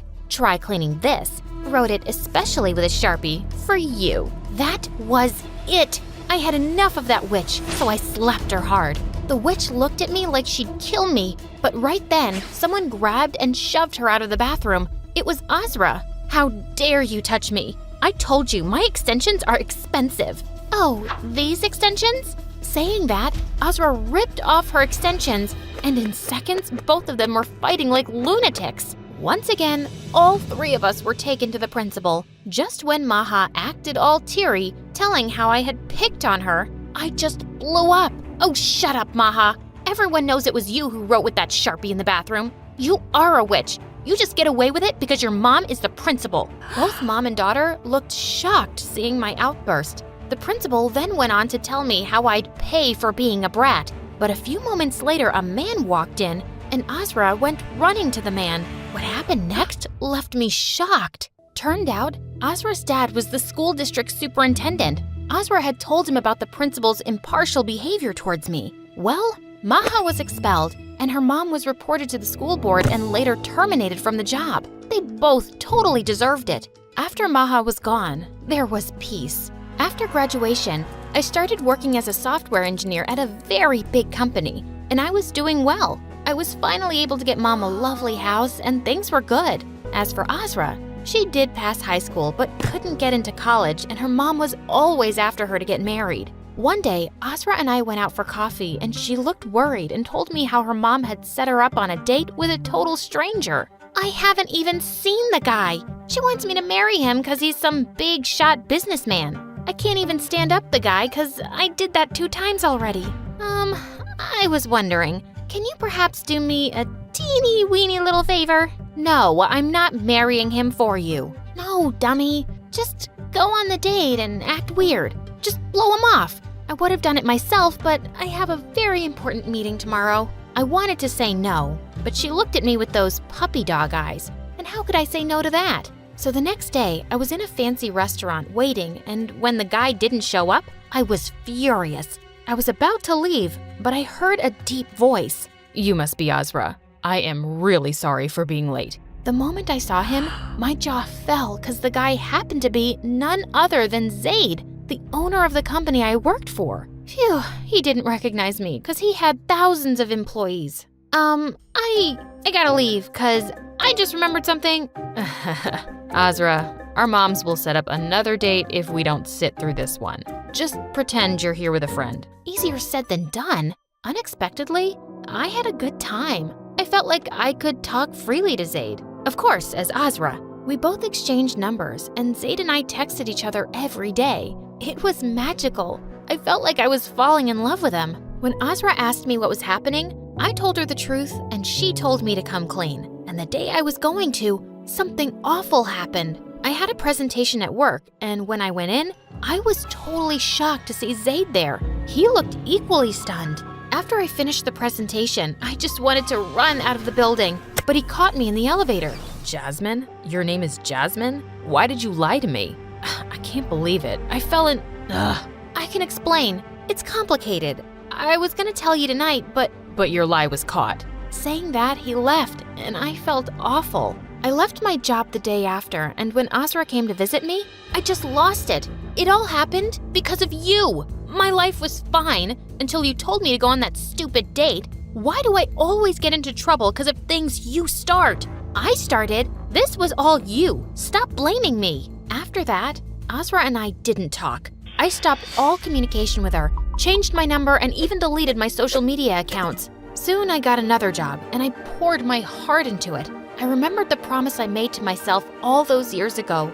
I couldn't let one setback slow me down. In a couple of years, I performed so well and eventually became a big manager in the company I worked in. Mom was so proud of me, but I often wondered what it would be like to share my happiness with Azra. I missed her so much. One day, I was checking my emails, and I was surprised to see an invitation from Azra. She was having a launch for her business and wanted me to join. Though I was unsure, Mom forced me to go. When I reached the place, I was totally blown away. Azra had finally opened her very own pet salon. It was Azra and Jasmine's pet salon. So, what do you think, bestie? How did I do? Azra? How? When did this happen? It's amazing. Then she told me how she had a business meeting for the salon the day I went out with Zaid in her place. I just had tears in my eyes. She did it. Jasmine, I missed you. Making all this happen wasn't that fun without you. I missed you too. You're my best friend in the whole wide world. I don't ever want to fight with you. You're my soulmate. We fight. That's who we are. And speaking of soulmate, there's someone here to see you. When I looked, I was shocked to see Zaid. He looked a bit nervous, and then I was the one to speak first. And then he ran to me and hugged me so tight and whispered in my ear that he loved me, and I couldn't hold my tears. And I whispered back, I love you too. And that's the day I learned that if you work hard and never stop pursuing your goals, the universe will give you what you want.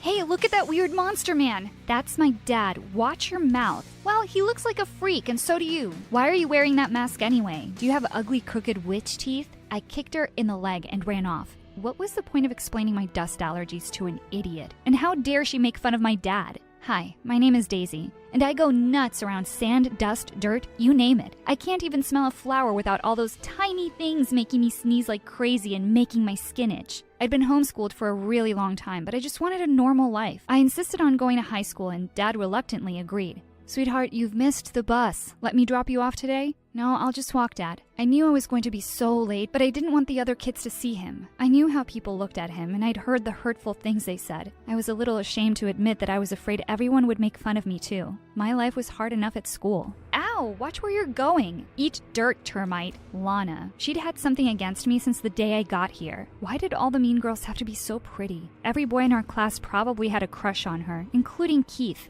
Oh, Keith, that boy's smile made my knees shake, and seeing Lana get all cozy with him made me send mental curses her way. May you get fat, Lana, and never fit into that cheerleading outfit again. Hey, that's a cool shirt. I just smiled at him. I could tell Shane was kinda into me, but who cares? He was no Keith. As we walked towards class, I nearly jumped out of my skin when Keith turned to me. Love your shirt. OMG, I was so glad I'd bought this. Love you too. What did you just say to my boyfriend, idiot? I'm not your boyfriend, Lana. I thought we talked about this. I muttered some lame excuse and ran away to the bathroom. Gosh, you'd think there were rocks in my head instead of a brain. Just then, one of Lana's minions came into the bathroom and said that math class had been moved to the art room. I splashed some water on my face and was ready to go when I noticed my mask was gone. Geez, these girls were so petty. I quickly made a makeshift mask out of paper towels and went to the art room. Of course there was no class. How stupid of me to fall for it. Just Lana and her gang of meanies. Hey, ready for some arts and crafts? And before I knew it, Lana had thrown an entire jar of glitter in my face. I couldn't see a thing and dropped my mask. I felt my skin ballooning up.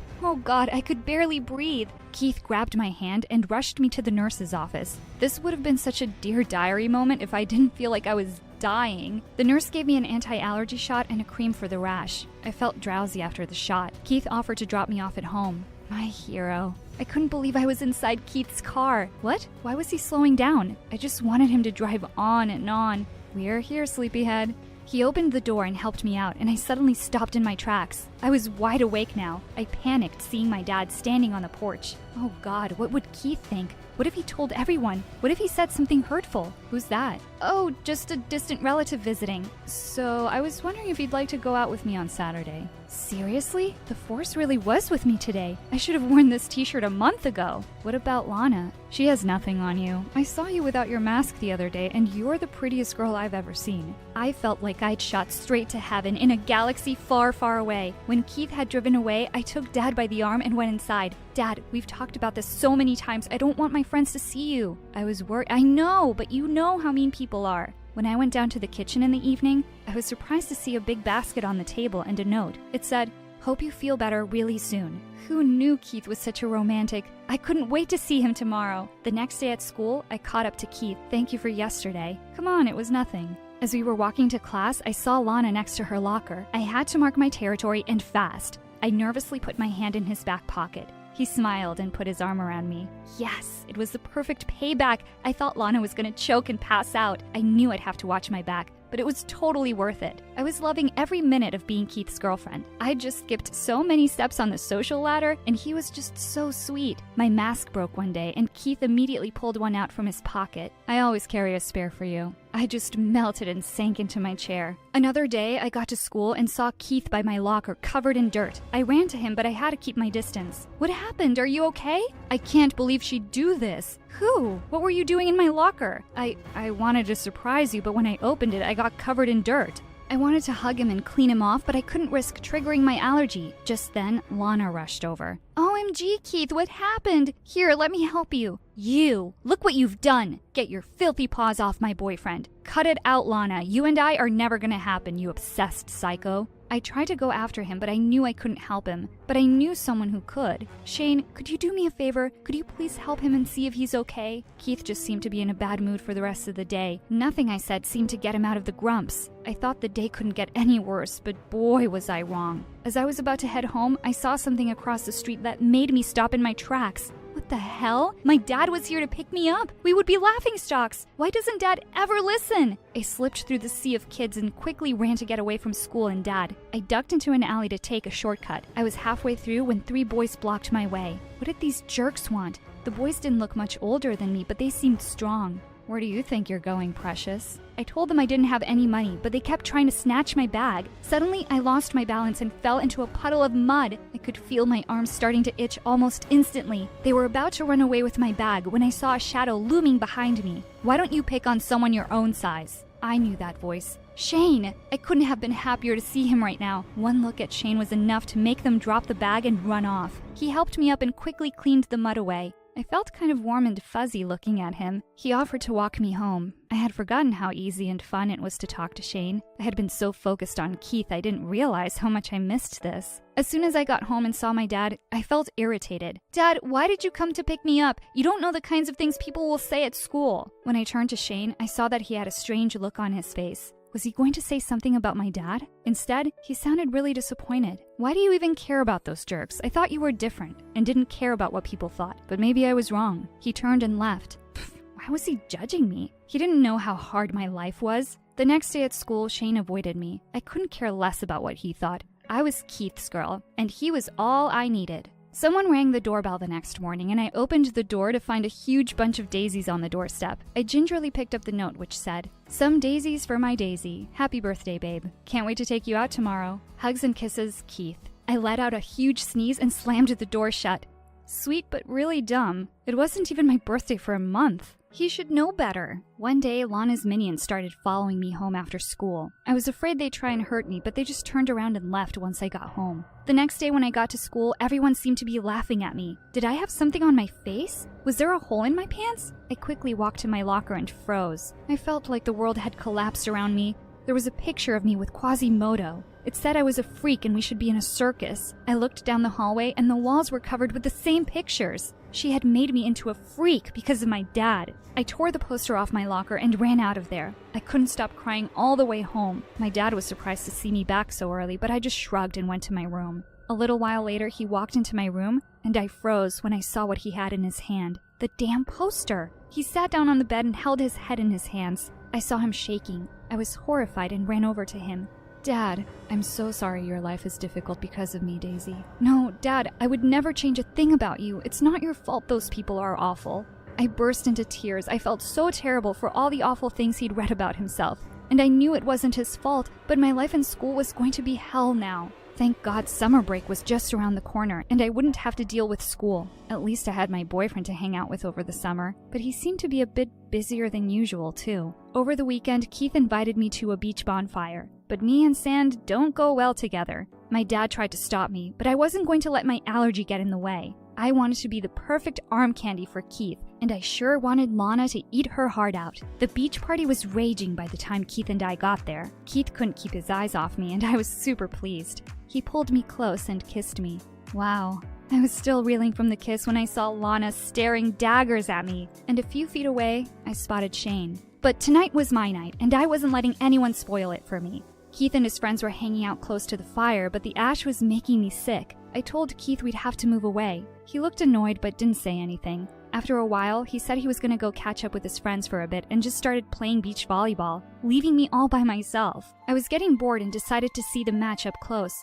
All of a sudden, someone bumped into me and I ended up face-palming the sand. My allergies went haywire. My eyes were so swollen I could barely see a thing. Keith pressed my inhaler to my mouth and rushed me off to the hospital. When my allergies had subsided, I looked around for Keith, but found Shane instead. He told me Keith was in the middle of the match and had asked Shane to take me to the hospital. The doctor said that my allergies were really aggravated and I would have to stay indoors for at least a week. I couldn't believe how selfish Keith was. Dad tried his best to look after me, but I didn't make it easy for him. Keith hadn't even come to see me once. He hadn't even bothered to text. How had I not seen this before? As soon as I could get out, I went over to his house. It was obvious that he totally wasn't expecting me. Oh, hey you. What are you doing here? What kind of boyfriend are you? If I'd known how selfish you were, I'd never had gone out with scum like you. We're so over. He paused. Whatever, if that's what you want, babe. It's kind of exhausting being your boyfriend anyway. You suck the fun out of everything. Just then, I heard a girl's tinkly laughter from inside. Lana, you two deserve each other. I turned around and left. I wasn't going to lose any sleep over this relationship. Over the next year, my allergies kept getting worse and worse, to the point that I had to wear a hazmat suit to avoid contamination. Good thing was that nobody cared. I was back to being invisible. Dad decided it was time for a fresh start. He moved us to the countryside where the air was much cleaner, and I could focus on getting better. I didn't really miss anyone from back home, except Shane. He'd always been there for me, and I'd taken him for granted. I wrote him a letter and said I was sorry for everything. One day when I got home from school, I was surprised to see some people at our house. They told me they were from Child Protective Services and were there to take me with them. What do you mean, take me? We don't think Mr. Smith is a suitable guardian for you anymore, given your current health situation. Guardian? You must have the wrong house. I live with my dad. No, Daisy. When all of the foster homes refused to look after you because of your allergies, he adopted you. I couldn't believe it. My dad was a hero. He chose to love me and look after me when no one else would. I realized he was even more amazing than I'd ever given him credit for. I told the social services people that I was old enough to choose where I wanted to live, and there was no way I was leaving my dad. They said they would review my case file and left. In a few days, the matter was cleared.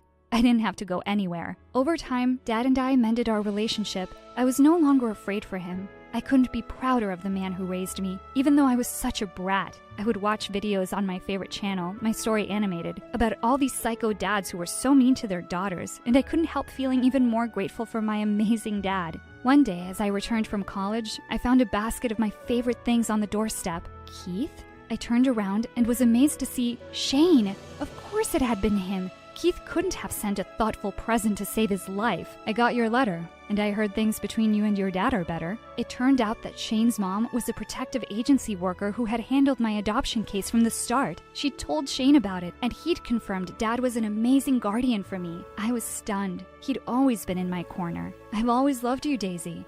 Why didn't you ever say anything? I was afraid you'd laugh at me. Shh. I looked over my shoulder, making sure no one was around. Then I grabbed 3 of my shirts and stuffed them into my bag. I had to run away tonight. It was now or never. Just then my mom barged into the room and yelled, "Why are you still here?" I was studying. Studying? Go milk the cows. Books are not for you, stupid girl. I rolled my eyes and grabbed the milk bucket.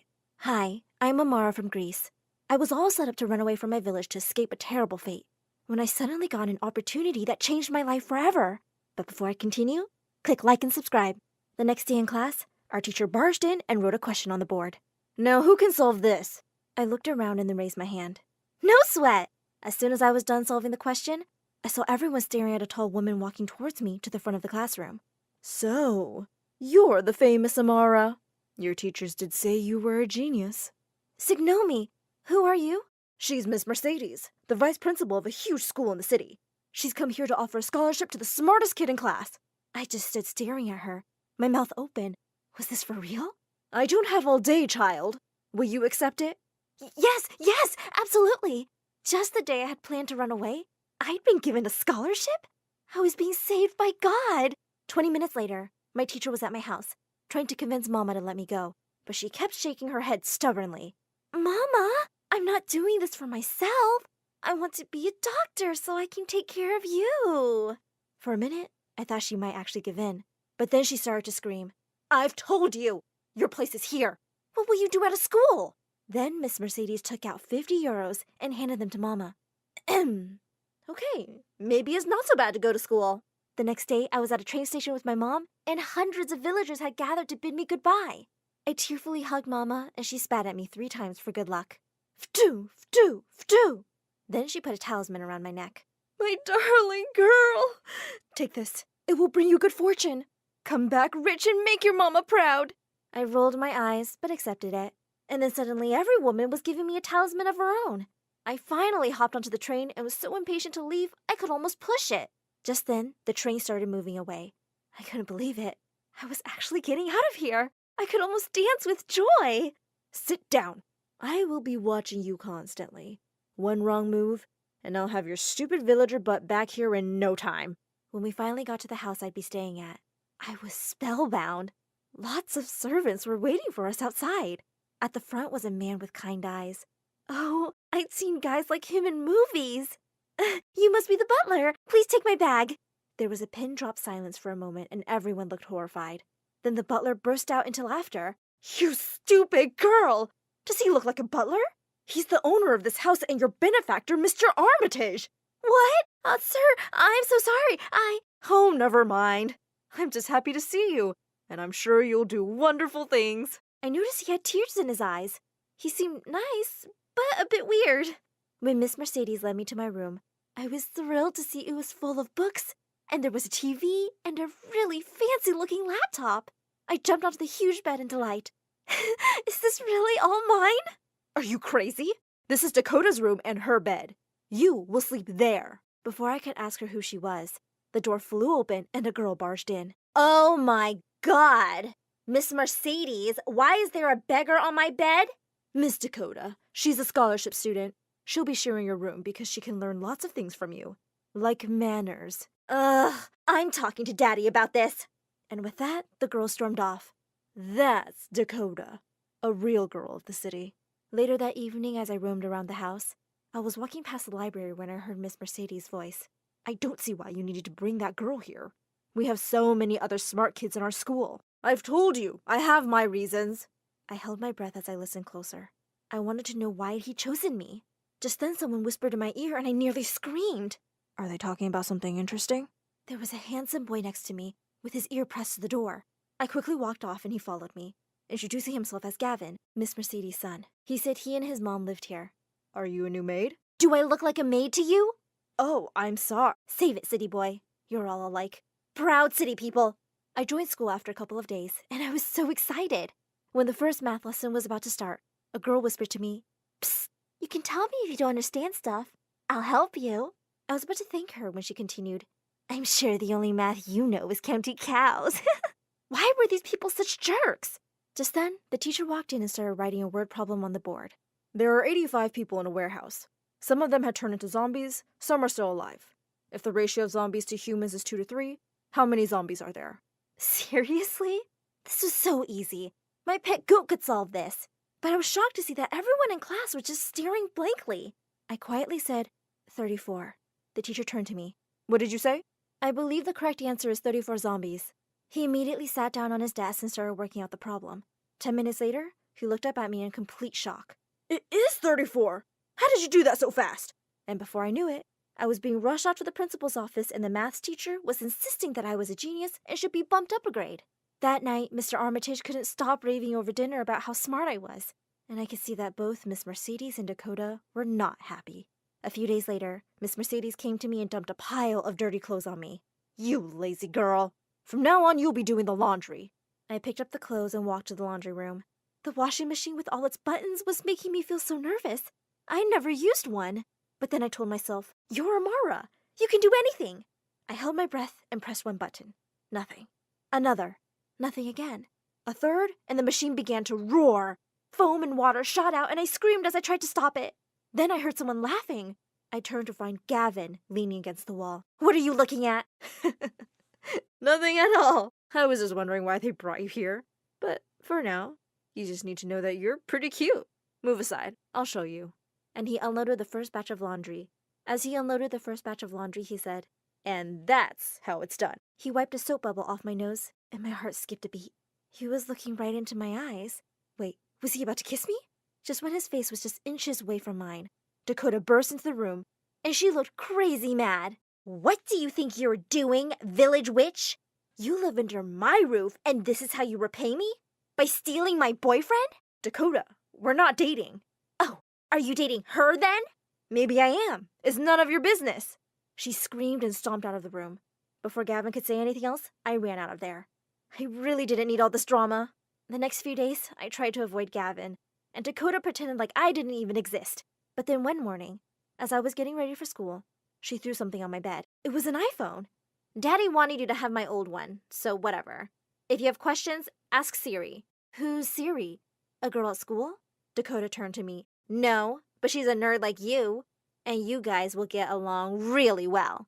Here's her address. You can meet her there. After school that day, I decided to pay Siri a visit. I followed the directions and was confused when I ended up in the creepy parking garage of an abandoned mall. I immediately decided to leave, but just then, someone put a hand on my shoulder. What you doing here, kid? Did the cops send you? I turned around in horror to see 3 huge men behind me. I tried to make a dash for it, but I tripped over something and fell. Ow! Are you hurt, little girl? You will be if you don't step away from her this minute. From behind the goons stepped out Gavin and some police officers. As the police took them away, he helped me walk to the car. Later at home, Mr. Armitage was extremely distressed. It's so lucky Gavin tracked your phone's location when you didn't come home. But why would you go to such a place, child? I guess I just got lost. I was only looking for Siri at the address Dakota gave me. Everyone suddenly froze and looked at me like I was crazy. Then Mr. Armitage turned to Dakota and started shouting at her. I can't believe you would play such a horrible prank. You put Amara's life in danger. But Dad, I didn't think she was stupid enough to actually go. Not another word. I'm really disappointed in you. Just go to your room. Dakota burst into tears and ran away. Gavin helped me to the guest bedroom and gave me a goodnight kiss on the cheek. Just as I was drifting off to sleep, I suddenly sat up in bed, startled. There was a shadowy figure standing in the doorway. It was Miss Mercedes, staring right at me. Amara, you listen to me very carefully. Stay away from my Gavin. He's supposed to be with a rich girl like Dakota. If you want to keep your little secret, you won't mess with me. And with that, she walked away. I was horrified. Could she really know? I couldn't sleep. Later that night, I got up to get water when I saw a light coming from the study. I peeked in to see Mr. Armitage at his desk, looking worried. He spotted me at the door and told me to come in. When I asked him if something was wrong, he sighed. I don't know why we're making losses. It's just all a mess. Mind if I take a look? He looked really surprised, but nodded. As I started to go through the accounts, I began spotting some problems and gave him a few suggestions to fix them. He looked stunned. Wow, what a gifted young girl you are. I can't wait for you to be part of my company one day. Wait, me? A part of his company? That would be such a dream. Listen, Amara, I'm going away on a business trip, but once I'm back, there's something really important I have to talk to you about. You should go to bed now. But I woke up the next morning to the most horrible news. We found out that Mr. Armitage had been in a bad car accident on his way to the airport. We rushed to the hospital and waited for hours for the doctors to give us some news. Dakota couldn't stop crying, and I put my arm around her. The doctors finally told us that he'd suffered head trauma, but was conscious now. Dakota went rushing to him. Daddy! And she hugged him and cried on his chest. He stroked her hair and said he was just fine. He smiled at everyone, and then his gaze fell on me. And who was this young lady? We all looked at him in shock. It's me, Mr. Armitage. Amara. He looked confused. I'm so sorry, but you're not familiar to me at all. When we told this to the doctor, he said that it was possible the head trauma had made him lose his short-term memory, and he couldn't remember recent events. There was no way to know for sure if it would come back. I was devastated that he didn't even remember me anymore, and now I would never even know what he wanted to talk to me about. A few days after Mr. Armitage had been moved back home, Miss Mercedes walked into the dining room and dumped a bag on the floor. It was my bag. I've made a decision. I'm sending you back to your village, Amara. Mr. Armitage doesn't even know who you are anymore, so I don't see any point of keeping you here. I stared at her in horror. Oh my God, I couldn't go back. Suddenly, Dakota got up from the table. She's not going anywhere. I don't exactly love her, but my dad wanted her here, so she'll stay. Yeah, Mama. Why would she go now? Besides, we really like having her here. The vein on Miss Mercedes' head looked like it was gonna pop, but she just pursed her lips and walked out of the room. A few weeks passed peacefully. Mr. Armitage was recovering well, but still didn't remember me. I was doing really well at school, though, and Gavin and I had started going out. Little did I know that this was the calm before the storm. One night at dinner, there were 2 extra plates at the table. When Gavin asked his mom who was coming, she just said excitedly, "Oh, you'll see. There are some very special guests." A few minutes later, the butler came into the room, followed by someone. When I looked up, I nearly fainted. The whole reason I'd run away from the village was standing in front of me, my fiancé Dimitri, and there was Mama right behind him. Oh, Amara, my love. I came back to the village when you stopped writing to me, and I found out you were gone. Gavin spat out his food. What is going on here? Oh, this is Amara's fiancé. She just forgot to tell us about him. I rose from my chair. No, I can explain. I was forced into this engagement because Mama owes his father money. I don't love him. Gavin, you have to believe me. Gavin just looked at me and walked away. I was about to run after him when Dimitri grabbed my arm. Can you please pay some attention to me, your future husband? There was complete silence in the room. You and your family will pay for this, Amara. And with that, he stormed off. Mama burst into tears and said I had to come home and fix things with Dimitri, or she and my siblings would be kicked out of our house. She looked so much weaker, and it broke my heart to see her cry. I said I would leave with her the next day. The next morning, as we were leaving, I told Mama that I wanted to say goodbye to Mr. Armitage. Mr. Armitage, you don't remember everything you've done for me, but I wanted to thank you. What do you mean I don't remember, Amara? I know exactly why I brought you here. I looked at him in shock. Wait, your memory's back? Just then, Mama came running, saying Dimitri was waiting for us, but she suddenly froze. She and Mr. Armitage were staring at each other like they'd seen ghosts. You, how dare you trick my child and take her away from me? Amara, we're going, now! She dragged me towards the door and I kept yelling at her to let me go. Please, just stop. I was going to tell her everything. I'm really sorry I didn't take a stand for you all those years ago, but I'm trying to fix all that now with our daughter. Dakota and I shrieked together. Daughter? Dimitri put an arm around each of our shoulders. Huh, you're sisters? That's so cute. I can't wait to get married to Amara and have daughters of my own. Get your filthy hands off my daughters! After he and Gavin kicked Dimitri out, Mr. Armitage walked over to Mom. Please, give me another chance. For our daughter's sake. She's not your daughter. Her father left us a few years ago. You men are all the same. Mr. Armitage looked stunned. Then he looked at me and said, Oh, she's not? Well, yeah, okay. Actually, that doesn't matter. I think she's an amazing girl, and I would like her to stay. I can send her to the best school and university, and pay for your treatments. I'll even pay off your debts. For a second, Mom looked shocked, and then she jumped at him and hugged him. My darling, I missed you so much. Well, long story short, Mom did give him another chance. He paid off our debt, and Mama and my siblings moved to the city too for her treatment. Dakota and I are kind of friends now, although she did kick me out of her room. And most importantly, Mr. Armitage fired Miss Mercedes after he found out she'd try to get rid of me. She and Gavin moved out, but he refused to stop seeing me. So he's still my boyfriend. Who'd have thought things would turn around so much for a poor village girl?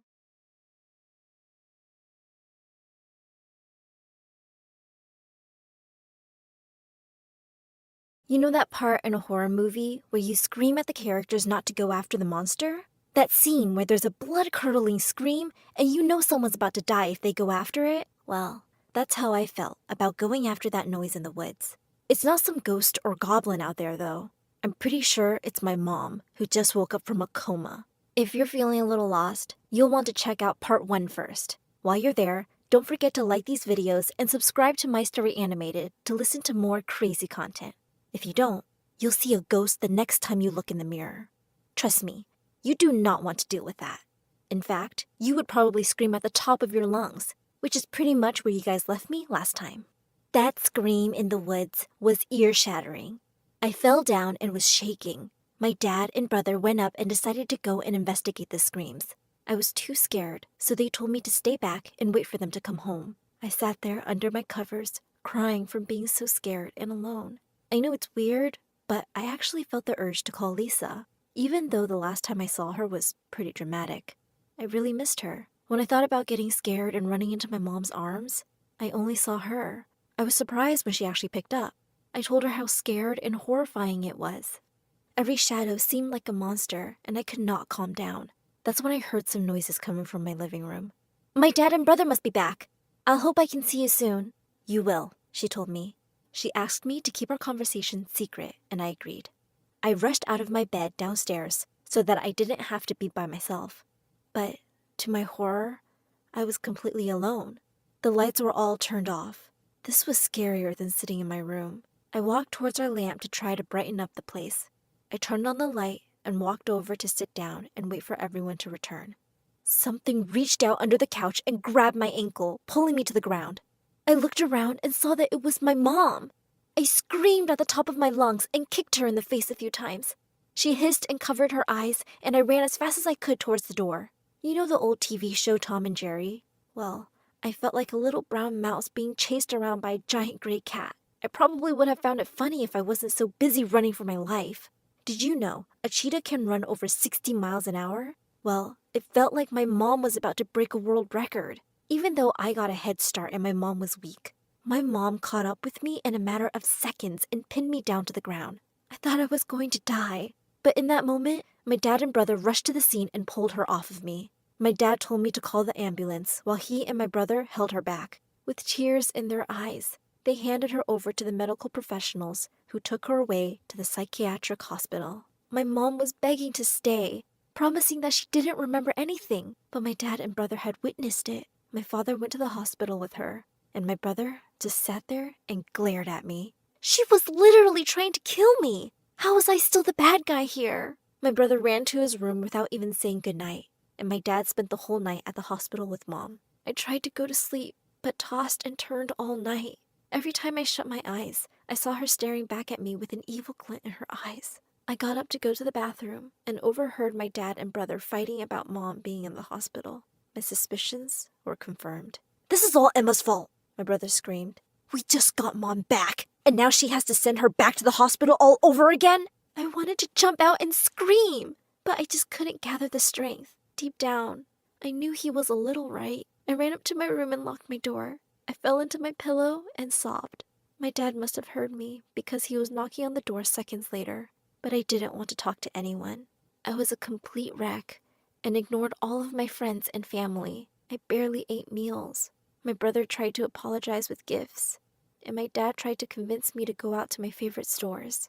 Nothing made the darkness inside of me go away. I know that they say time heals all wounds, but it didn't for me. Every day that I stayed like this, I just got a little worse. I was always crying alone in my room.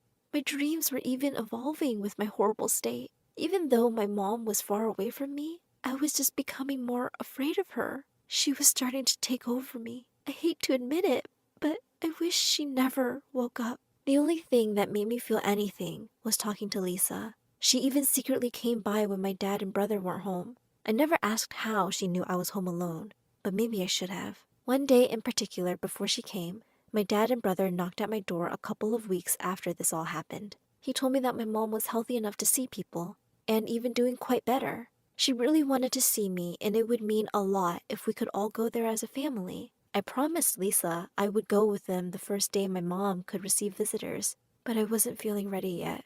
I scoffed and brought up that he and my brother should go alone since that was the only family she wanted. They explained that they were going today no matter what, but I could process it all in my own time.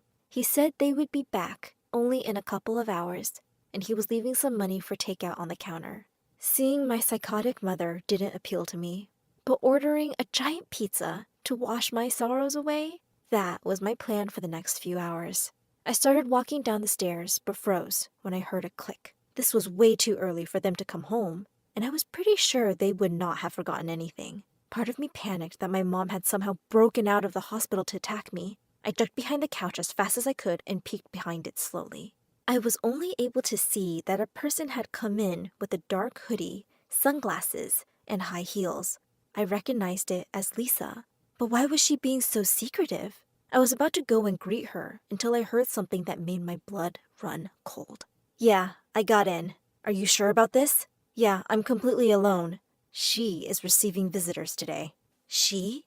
I thought to myself. It was obvious she meant my mom. What wasn't obvious is why she was scared. I followed her quietly like I was a spy, crawling on the ground and keeping myself out of sight. She went right into the bathroom in my parents' room. I decided to jump out and demand the woman leave at once. I startled her, knocking her sunglasses to the ground and things out of her hands. My suspicions were correct.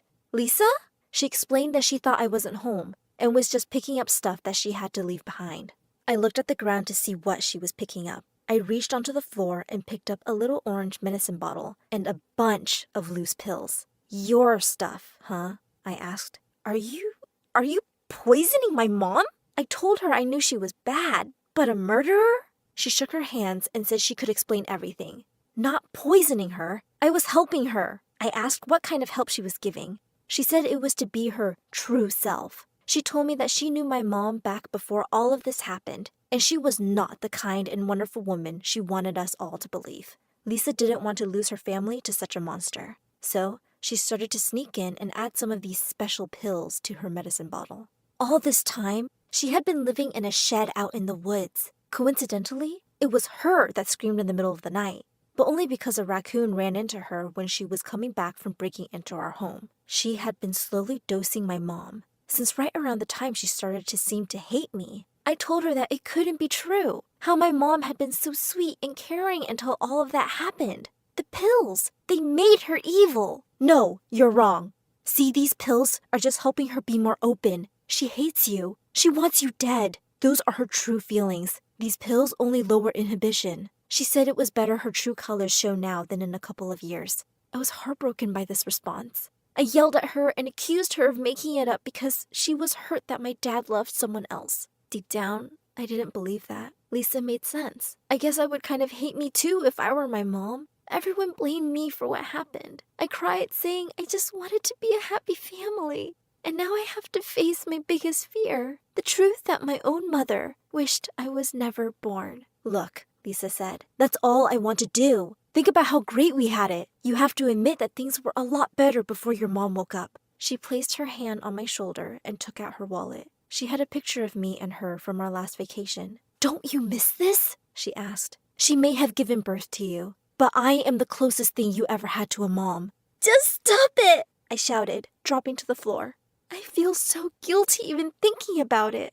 But she was kind of right. Even if my mom wasn't on these pills, she would always secretly hate me. Lisa, on the other hand, had proven time and time again that she loved me. I was left crying on the floor while Lisa slid past me. She handed me a piece of paper with her new number and told me to keep it away from my dad and brother. She then promised me that she would never be back and would never tamper with her pills ever again. But she would leave everything with me, and if I wanted to do it, well, I should give her a call and she would help me out. She had a plan to get our family back together, but it needed both of us to work.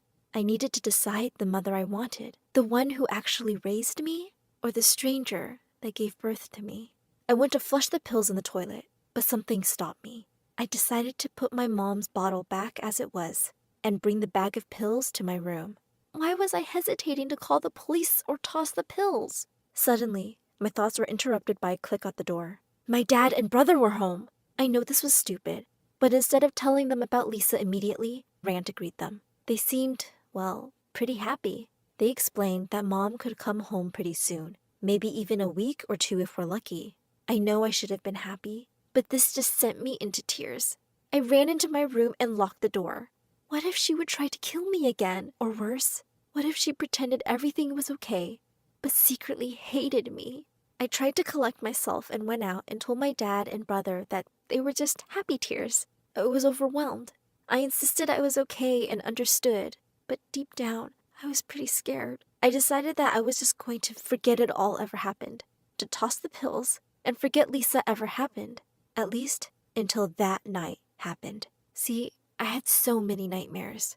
Every time I closed my eyes, there were new terrible twists of horror, all of them involving my mom as a monster saying she hated me, and Lisa being washed out to sea. After waking up every 20 minutes for a couple of hours, I decided to go get myself a glass of water. That's when I heard my dad crying. I peeked around the corner to see him sitting there in the kitchen, sobbing to himself while looking at a piece of paper. I walked in and asked if he was okay, and he quickly shoved the paper into the drawer, and I pretended not to notice. He just told me he was feeling overwhelmed right now. Everything had been a big adjustment for him. I asked him why he wasn't happy about Mom coming home. He said he was super excited. It was just adult stuff, and it was complicated. He left and said he was going to bed, giving me a kiss on the forehead and telling me he loved me. As soon as he left, I ran over to the drawer and dug through it. Crushed in the back of the forks and spoons was a picture of Lisa. He had been crying over her. He wasn't over her. It sounds harsh, but my mom kind of ruined everything when she woke up. I was so conflicted, but at the same time, I think this sealed the deal. All I ever wanted was my mom back in my life, but she really just hates me. With these pills, I could probably keep her out of my life forever. I don't know if I should tell anyone about Lisa's visit. When I got back to my room, I dug up that little paper Lisa gave me and sent the number a text. We need to talk. Tune in next time to hear what happened.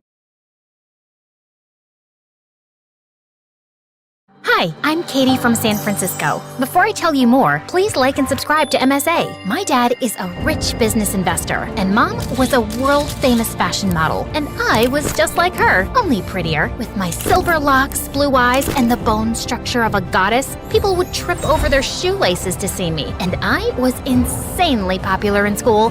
But at home, my twin brother Robert took the cake. Unlike me, who liked to go out with friends and parties, Robert spent his time at home getting straight A's in school and helping Dad in business, and he never forgot to rub his achievements in my face. It seems dear Dad was so pleased with my assistance in that lucrative deal that he decided to give me the world on a silver platter. And by world, I mean private jet. What are you babbling about? Talk like a normal person. Dad's gifting me a jet. Good. Now Now use it to find someone who can tolerate you for more than 30 seconds. Oh wait, that's impossible. Say what you want. I know you're jealous. In your dreams, loser. That weekend, I bawled my eyes out in front of Dad to buy me the most expensive pair of shoes, and Robert hated it. He couldn't stop complaining about how I was a good-for-nothing spoiled brat. But it wasn't my fault that I had more sparkling personality than he did. But despite being the definition of perfection, there was one thing I wasn't so good at, being smart. Like this one time, my ex told me that his dad was an indie author, and I agreed to date him because I thought he was half Indian.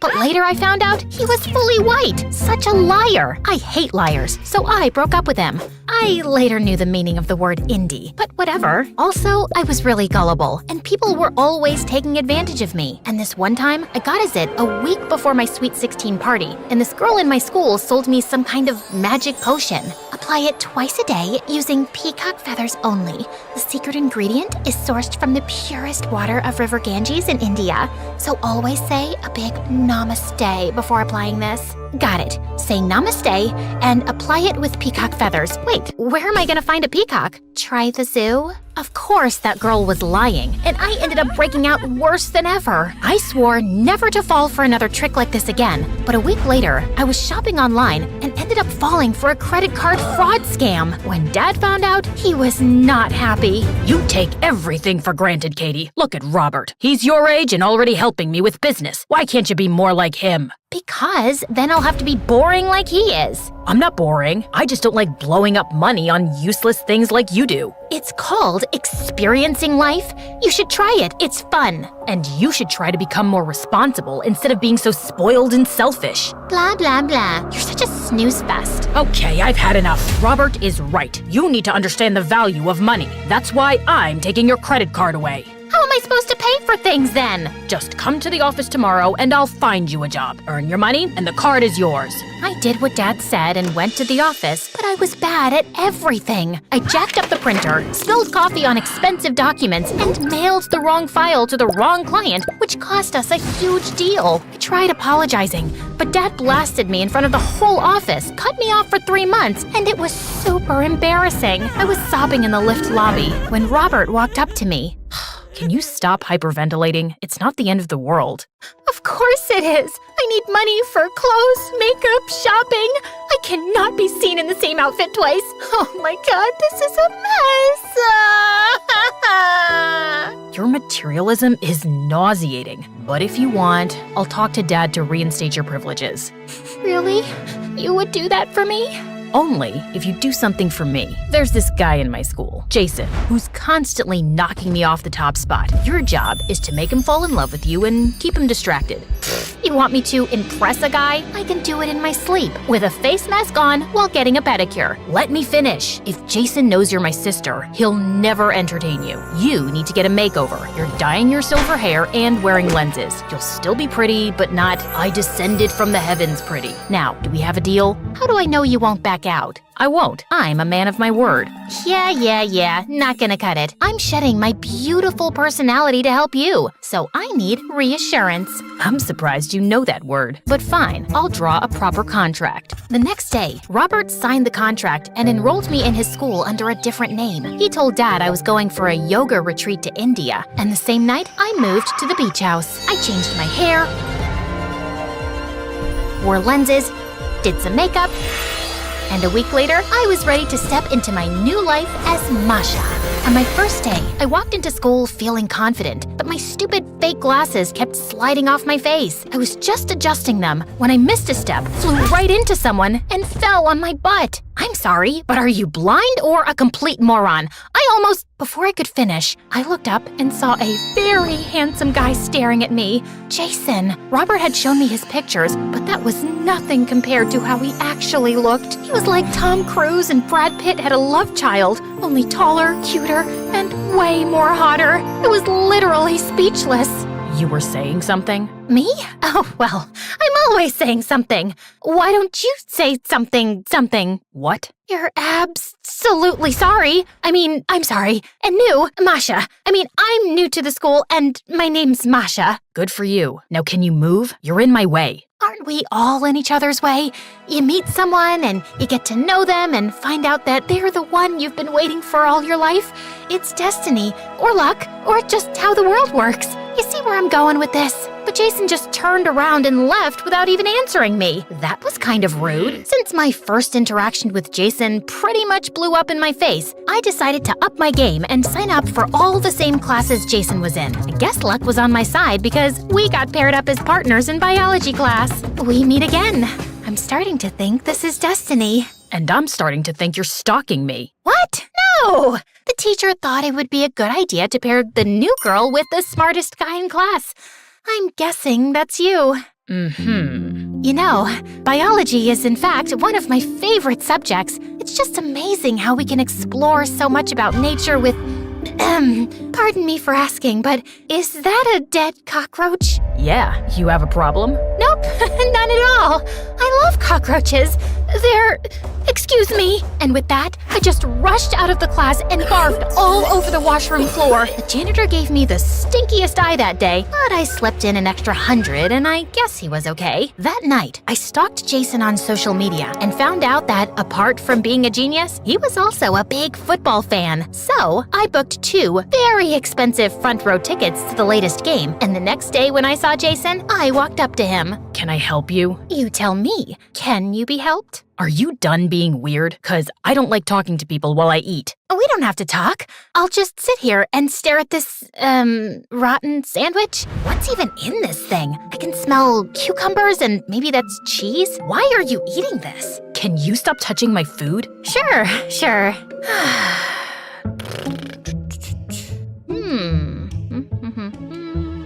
So, I was wondering, what are you doing this Friday? I have 2 front row tickets to tonight's football game in case you're interested, just as a thank you for helping me in biology class. Oh, wow. These seats have the best view. That's what I'm talking about. And these were so hard to get. My little brother would be thrilled. Sorry, what? I think there's some confusion. Thank you, Masha. I hope to see you in biology today. And Jason again got up and left, leaving me completely dumbfounded. What the heck just happened? This was the 3rd time in a row I had made a complete fool of myself in front of Jason. But I wasn't gonna let go that easily. So I swallowed my pride and went to the game anyway. I wore my best outfit and walked straight to Jason's seats. When I saw him sitting there with a girl, I felt a pang of jealousy as I marched up to him. Jason looked at me and jumped in shock. Masha, what are you doing here? I came to see if you're having fun with your little brother, but I guess you're having more fun than I'd expected. You lied to me so you could come here to spend time with this pathetic blonde twig? What did you just call me? A pathetic blonde twig. Are you deaf too? Should I call you a deaf blonde twig instead? I'll show you what a blonde twig can do. Saying that, the girl jumped on me, kicked my shin, and bit my arm. I tried to free myself and flapped my hands around like a rabid chicken,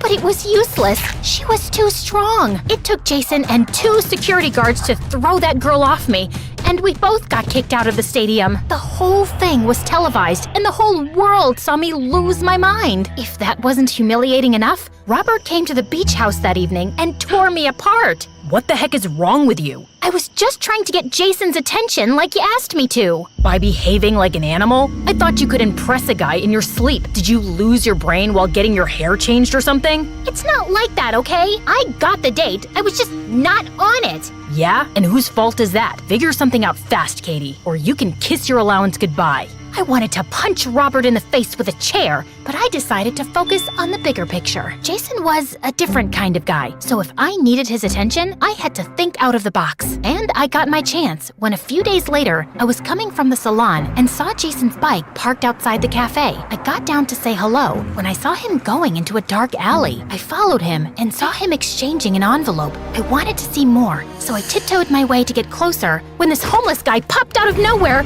and my soul left my body. Hey, honey, what's a pretty girl like you doing here at this time of the hour? That's none of your business. Oh, but it is. You look fancy.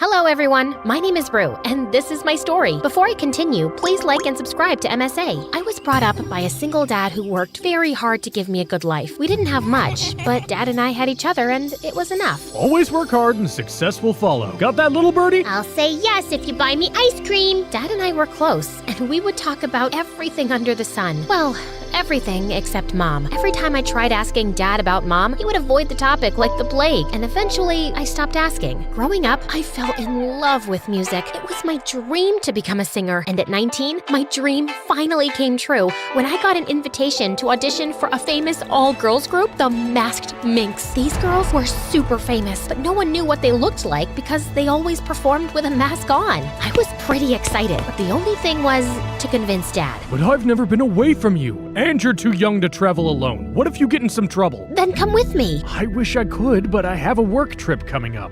I just know if I had a mom, it would be easier for both of us. She could take me on this trip and you could go to work, Dad. Well, I guess I am that unlucky. No mom, no trips. Sucks, but I know you're doing your best, Dad. Hey, we're very lucky to have each other. I guess I can make some time and take you, but you have to promise that you'll quit bringing up these stories of your mom. I promise. And just like that, Dad and I were on a plane to London. The band had arranged for us to fly first class, and when we finally arrived, I was excited to be welcomed at the airport by a personal chauffeur. Soon after, we reached the hotel where we were staying, and it was also the venue for the auditions. I hugged my dad and entered the audition room, but it was empty. Just then, someone tapped on my shoulder. I turned around and almost passed out. It was a girl, and she had the exact same face as mine, only more polished and prettier. Okay, I know that we have at least 7 people who look exactly like you, but dude, this is beyond freaky. Who are you? Firstly, please don't touch me. I hate being touched. Too many germs. And secondly, I am Ava, and I'm your twin sister. My what? Ava went on to tell me about how we were twins and that our parents separated shortly after we were born. She was raised by our mom, while Dad stayed back in America with me. She was a singer too, but recently she discovered that she had laryngitis and her singing career was basically over. I was the one who sent you the mail and called you here. I have a very important tour coming up, and since I can't sing, I need you to take my place. You'll get a lot of money and I won't lose my contracts. If you do a good job, maybe I can get my friend in the USA to sign you for his record label. Okay, slow down. Can we take a step back? You're one of the Masked Minx, and you want me to sing for you? That's right. Are you crazy? I just found out I have a twin sister, and my head is already spinning, and I'm so close to having a panic attack. Ooh, 1 second.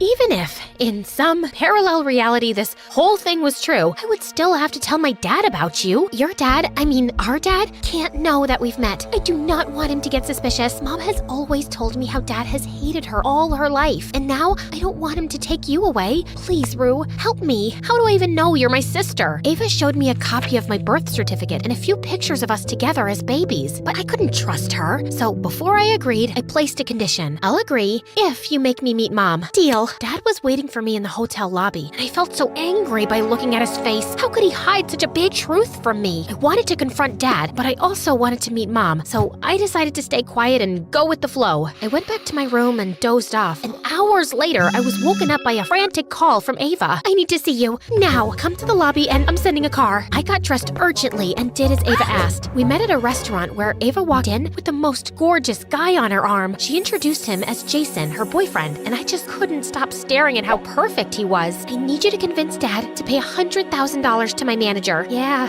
he's very cute. Wait, sorry, what? I need money, and I promise you will get back much more money when I get you signed on at my friend's record label. Why do you need so much money suddenly? To make arrangements for my tour. Why else? Mom spent all the money I made on my treatment, and I have no savings left. Please, if you do this, I will take you to see Mom. I promise. I was a little taken aback, but I wanted to see my mom so desperately. So I agreed to help Ava out. But Dad would never let go of such a huge amount, so my only other option was Grandpa. He owned several big shopping malls all over the country, and he always told me that I could ask for anything. I called my grandpa and explained the situation to him. He was so happy that I finally met my twin. He apologized for not telling me all this time and promised to help with the money. The next day, Ava let me practice with her background singers and dancers, and I got such a rush out of it. She even let me sign some autographs for her fans on her behalf, and I loved being in the spotlight. After the practice, Ava and I were on our way back when I asked her if I could meet Mom. Not yet. Mom just had a minor heart attack last month, and seeing you might put her into shock, so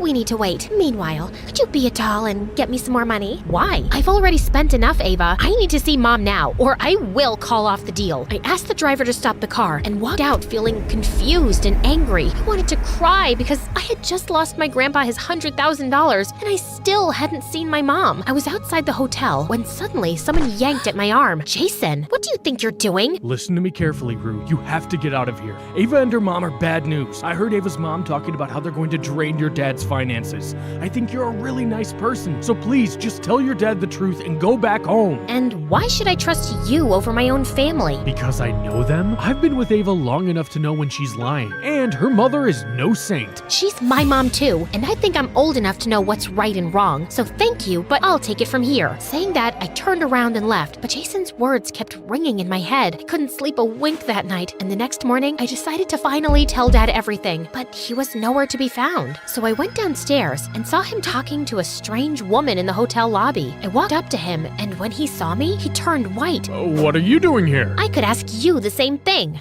This is Claire, your mom. I am so sorry you had to find out like this, and I know you met your twin. Your grandpa called me after Claire called him demanding for $1 million. We will be heading home tomorrow. I was just saying goodbye. So you're saying goodbye and I don't even deserve a hello? How is that fair? Don't blame your dad, sweetie. Don't call me sweetie. You know why I asked Ava to meet you? So I could stand in front of you and ask you how you could abandon your own child. I could only afford to bring up one child, and I randomly picked Ava. Not that it was a good decision. She's pretty much useless now. Your absolute disregard for humanity amazes me. And thank God I never got a chance to know you, or I would be the only kid in the world who hates their own mother. I turned around and ran to my room. An hour later, Dad showed up and told me the whole truth about how Claire had been using the excuse of raising Ava alone to get money from both my dad and Grandpa. And they kept it as a secret to protect me. You could have told me the truth. You would have gone behind her anyway, little birdie. I know you that much. Dad and I left for home that night, but I couldn't go back without meeting Ava. So I asked her to meet me at the airport, and surprisingly, she showed up. I introduced her to Dad. He was so happy, and he hugged her and shed tears. Ava and I sat down, and I told her about what Mom had said. Mom didn't raise me. She gave me up at birth, and I lived in an orphanage. I only got back with her a few years back when someone from the orphanage told her about my singing talent. And since then, she's been trying to use me as a money-making machine. I hate her. Then come with us. Dad and I would love to have you. I would love to, but I can't. I still have so many debts to pay because of Claire. I tried to convince Ava, but she refused. And soon after, Dad and I boarded the flight and left. Weeks passed, but I felt an empty pit in my stomach every time I thought about Ava. She was all alone, fighting my dragon of a mother, and I had to do something to help her, so I turned to Jason for help. I told you, stay away from her. She and her mom are crooks. My mom's using Ava. Please, Jason. She's my sister and your girlfriend. We have to help her out. Okay, this might be a long shot, but what if we do a concert as Ava? It'll be like a face reveal tour. I know a few people who could help us find a band, and we will use social media to spread the word and see where it goes. And what if I'm not that good? I've heard you sing, Rue. You'll be just fine. We spoke to Ava, and she was on board. Jason came down the next week, and we spent days planning every second of the concert. Even my grandpa stepped in to give us a little money. Our posts on social media were very well received, and soon enough, almost all the tickets were sold out. Then one night, I was grabbing coffee when I saw Jason at the same cafe, engrossed in a book. That seems like a heavy read. It's about kids who grew up in an orphanage. I was one of them. I'm sorry, Jason. That must have been tough. It was, but it made me who I am. And besides, I found a great family who loves me and adores me. You learn to find family in unexpected places. Our conversation flowed from there. We talked about our pasts, our dreams, our fears. I shared about the loneliness I felt growing up without a mother, and he spoke of the challenges of growing up without a family at all. I'd never connected with anyone like this before, and it was truly amazing. One night before the performance, I was nervously checking out the stage when Jason slid his hand inside mine. I just hope it works. I'm sure it will. And Rue, it's amazing what you're doing for Ava. Not everyone has this kind of heart. Not everyone gets a second chance with their families either. Trust me, I'm doing this for myself. Jason came forward, gently stroked my cheeks, and I felt my face on fire. And before I could react, he leaned in and kissed me, but I pushed him away. This is not right. You're with Ava. No, I'm not. Ava and I were just dating for the public. Trust me, we mean nothing to each other. She's still my sister, and You and I have to respect that. I walked away from Jason knowing I really wanted the kiss, but family is more important, so I decided to put my feelings aside and concentrate on the bigger picture. The next night was the concert, and it was a huge hit. We collected a lot of money, and when Ava found out, she was beyond happy. That night, I slept with the best feeling ever, but the next morning, my dad shook me awake, and then he told me the most shocking news of my life. Apparently, Ava had turned down my offer to move in with me and Dad, and instead, she slapped me with a legal notice for impersonating her without her permission. The only way she would take her complaint back was if my dad agreed to pay her $10 million. I feel so stupid for wanting to help her. It's not your fault. I guess she's just more like your mom than you thought. I could not stop crying because I knew this was going to make me and Dad so poor. I had to come up with a solution before we ended up homeless, so I decided to approach Ava, but my calls and messages went unanswered. I was running out of options when a couple of days later, Ava showed up at my front door along with Jason. What are you doing here? I ran away. I'm finally free. Free to do what? Brand me as a liar? I tried to help you, and you threatened to sue me. It wasn't me. It was all Claire's idea. Apparently, Claire had taken all of Ava's phones, and she was the one who had sent the notice in Ava's name. I'd gone back home to talk to Ava in person, but she was missing. I tried to tell her how wrong this was, but she just locked me up. But somehow I ran away and hid at my friend's place till Jason found me. I'm so sorry, Rue. It's okay. All that matters is that now you're here and you're safe. I hugged Ava tight, and the two of us told Dad everything. He got the best lawyers, and with Ava's testimony, Claire landed in jail for exploiting a minor against her will and cheating Dad out of his money. She just called the house one day and begged me to take her back as our mom. I made a mistake. Please forgive me. I'm your mother. You can't send me to jail. Oh, yes, we can. Just like you sent Ava to an orphanage, and just like you abandoned me and my father. Now it's time for payback, and you're gonna get yours. Dang right you will. Soon after Mom went to jail, Ava and I decided to share our story with the world, and it was very well received. We became famous and even launched our music careers. I sang and Ava played the piano. One day as we were done performing, Ava hugged me tight and whispered in my ear, Jason's here to see you. Don't worry, he told me everything about how you both are pigeon heads and were ready to sacrifice your love for me. So, you don't have a problem? No, dummy. I never loved him the way you do. Go on, he's all yours. I was so happy, I rushed backstage and saw Jason waiting for me. Without thinking, I threw my arms around him and pulled him in. I know too much has happened, but I'm ready to move on if you are. I'm 10 steps ahead of you, babe. I learned that sometimes the people related to you can hurt you the most, and you always have to be ready for anything.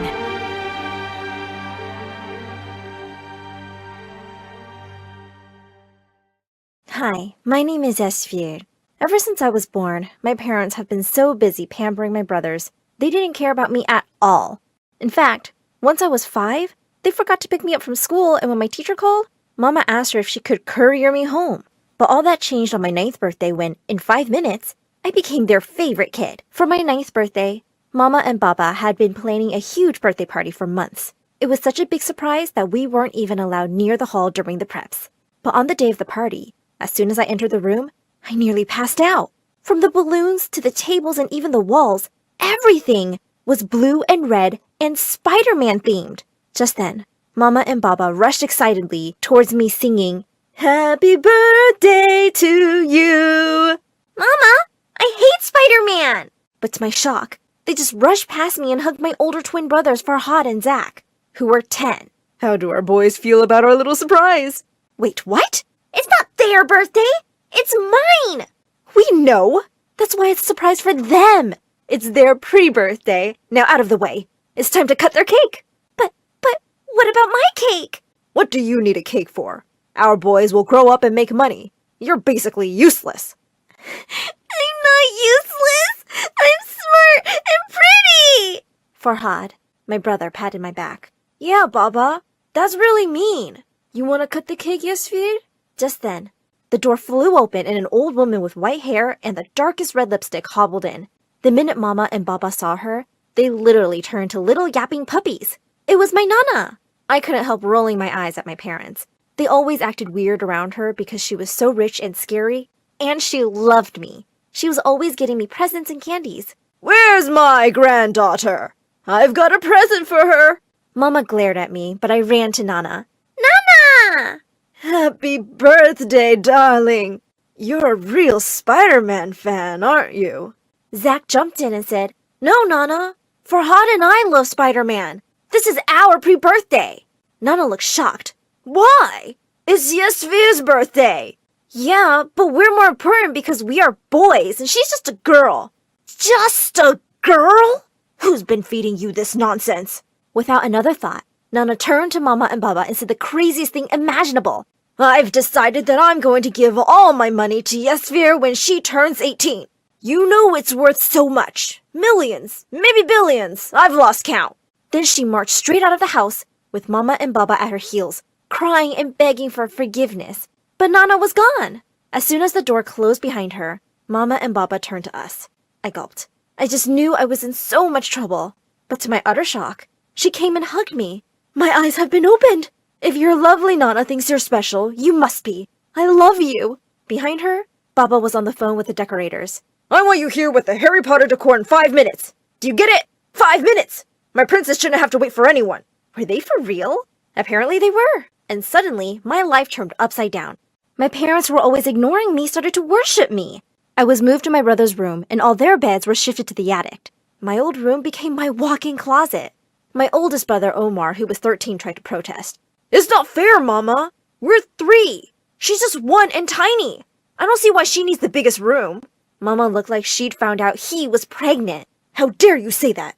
From now on, you have to give her presents every day till she forgives you. And you all need to spend 15 minutes every day praising your smart and beautiful sister. Get it?" But Mama, they already love me and play with me. It's you and Baba who don't." "Nonsense. We obviously love you. What will boys give us anyways?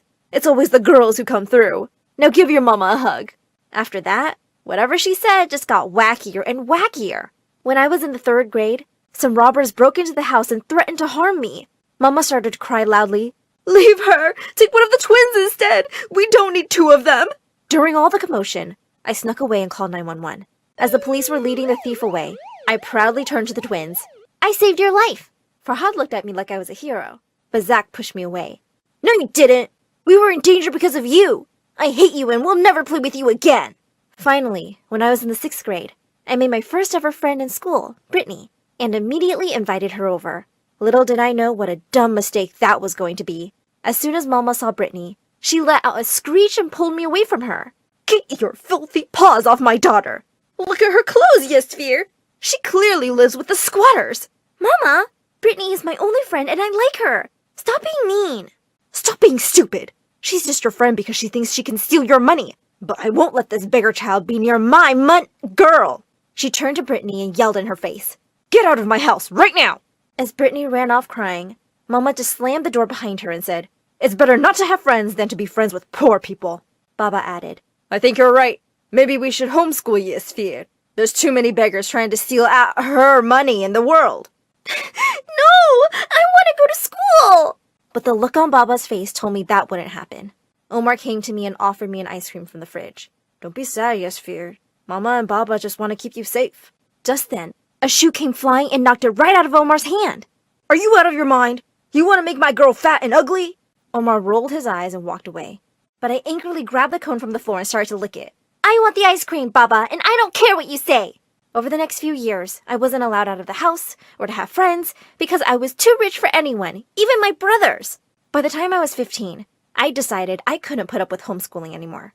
So for my 16th birthday, when my parents asked what gift I wanted, I told them, "I want to start high school." "Absolutely not! I'm not a dumb kid anymore. I want to go to school. I have rights." "Honey, we're just trying to protect you." Yeah. But if you stop me, I'll run away and marry the first poor man I see." By the look on their faces, I knew I'd won. "Fine, but your brothers will be with you 24/7. We can't have you getting pregnant or something." Farhad and Zach both screamed together. "What? No! Baba, we're seniors. We can't look after her. It's either that or you're all homeschooled." That got Farhad and Zach to agree. But Omar just went to his room and came back with his bags. "I'm already in college. I don't need to stay here and see my crazy parents drive everyone insane for money. Sorry, Yasvir, but I'm done with this family." Upset as I was about Omar leaving, I couldn't help thinking that at least being at school would make things easier, right? Wrong. As I walked into my class, I heard someone whistle softly. "Who's this cutie?" I turned around to see the cutest boy ever smiling at me. "You want to sit with me?" "You bet you're cute, but I did." First day of high school, and I already had the attention of a heartthrob. But just as I sat down, a loud announcement erupted. Yasvir, step away from that boy! I will not let you get pregnant by a poor boy who dresses like a beggar! Remember, you're a princess! The boy turned red, and I gasped in horror. It was Mama! I got up and ran out of the classroom. I barged into the broadcast room only to see Mama sitting in front of the CCTV cameras. What are you doing here? I can't trust your dumb brothers. I had to see what you were up to myself. Why won't you just leave me alone? I hate you! I'll never let you stop me. I turned and ran back to the class and asked the boy his name. William? I pulled William closer. Will you be my boyfriend? Over the next year, it seemed like my parents were on a mission to embarrass me, and I was on a mission to fight back. I snuck out with William whenever I could, only to have Mama and Baba eventually find out and drag me back. They even threatened to destroy his family. But luckily for me, William wasn't scared. You're the best thing that's ever happened to me, Sphere. I hate my family anyways. Eventually, when I promised not to get pregnant or run away, Mama and Baba backed off a bit. But the year I turned 17, everything changed. Both Farhad and Zach graduated high school and practically ran out of the house, leaving me alone with Mama and Baba. To distract myself, I started to participate in school projects with William. After one project we presented together, a beautiful woman approached William and I, and she asked if we'd like to do some modeling with her agency. You're the most beautiful couple I've ever seen. Come to New York with me. I rushed home to break the great news to Mama and Baba, but they looked furious. You're not going anywhere with that boy. I always knew he was trouble. No, Baba, that's not true. In fact, we'll make huge piles of money if we both become models. At the mention of more money, Baba looked thoughtful, but Mama jumped in and snatched the agent's card from my hand. No, we love you too much to see you going away. You're our baby and not big enough to face the world. If you push me, I'm going to have that boy expelled and you'll be getting homeschooled again. Then she ripped up the card. At that, I freaking lost it. All the years of anger bubbled up inside me. How dare you? I'm sick and tired of you two pretending to love me when you really just love Nana's money. Omar was right. You both are crazy and have done nothing but drive us all apart. Then I rushed to my room and packed up my bag. It was time for me to move out too. I drove straight to Nana's place, who looked surprised to see me, and I told her everything. You should have come sooner. From now on, you stay here with me. Just then, Mama and Baba barged in. If you're going to be such an ungrateful brat, then you should at least give back all the money we've spent on you. We even drove our sons away for you. You didn't do it for me. You did it for money. Whatever. Just pay up. Ask your darling Nana to pay us. To my utter surprise, Nana burst out into laughter. What money? I've never had any money. Mama and Baba looked like they'd seen a ghost. What? But you said... I lied. I gave it all away years ago. I just wanted you to treat her better. But you idiots still didn't. Now get out of my house before I call the cops. She pushed them out and slammed the door as Mama yelled, You'll be speaking to my lawyer now! Then Nana turned to me and said, Those morons. I can't believe they are this stupid. I have the money, but I'll only spend it on your studies. And you said you're interested in modeling? I'll help you out with that, too. Oh my god, Nana, you're the best! A few months later, I was permanently living with Nana, and when my 18th birthday rolled around, William and Nana said they had a surprise for me. I rushed to the door and screamed with joy. At the door stood my 3 brothers smiling at me. I pulled them all into a hug as Zach whispered, Sorry for hating on you for so long, sis.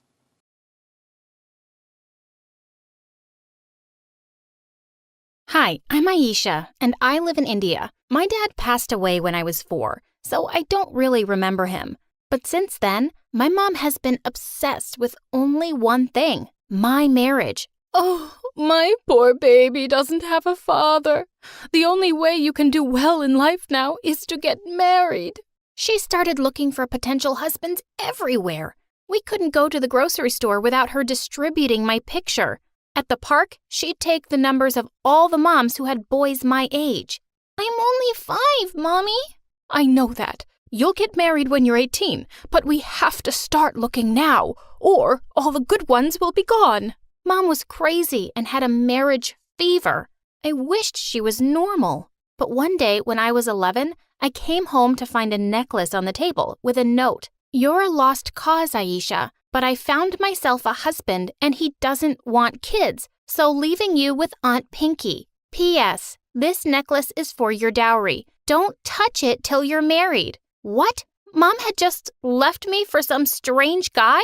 I just put the necklace away when suddenly the kitchen door flew open and a woman barged in. I recognized Aunt Pinky because we'd met once. She was my mom's older sister, and I knew she and Mom hated each other. Behind her was my cousin, who came running to me and knelt down on all fours.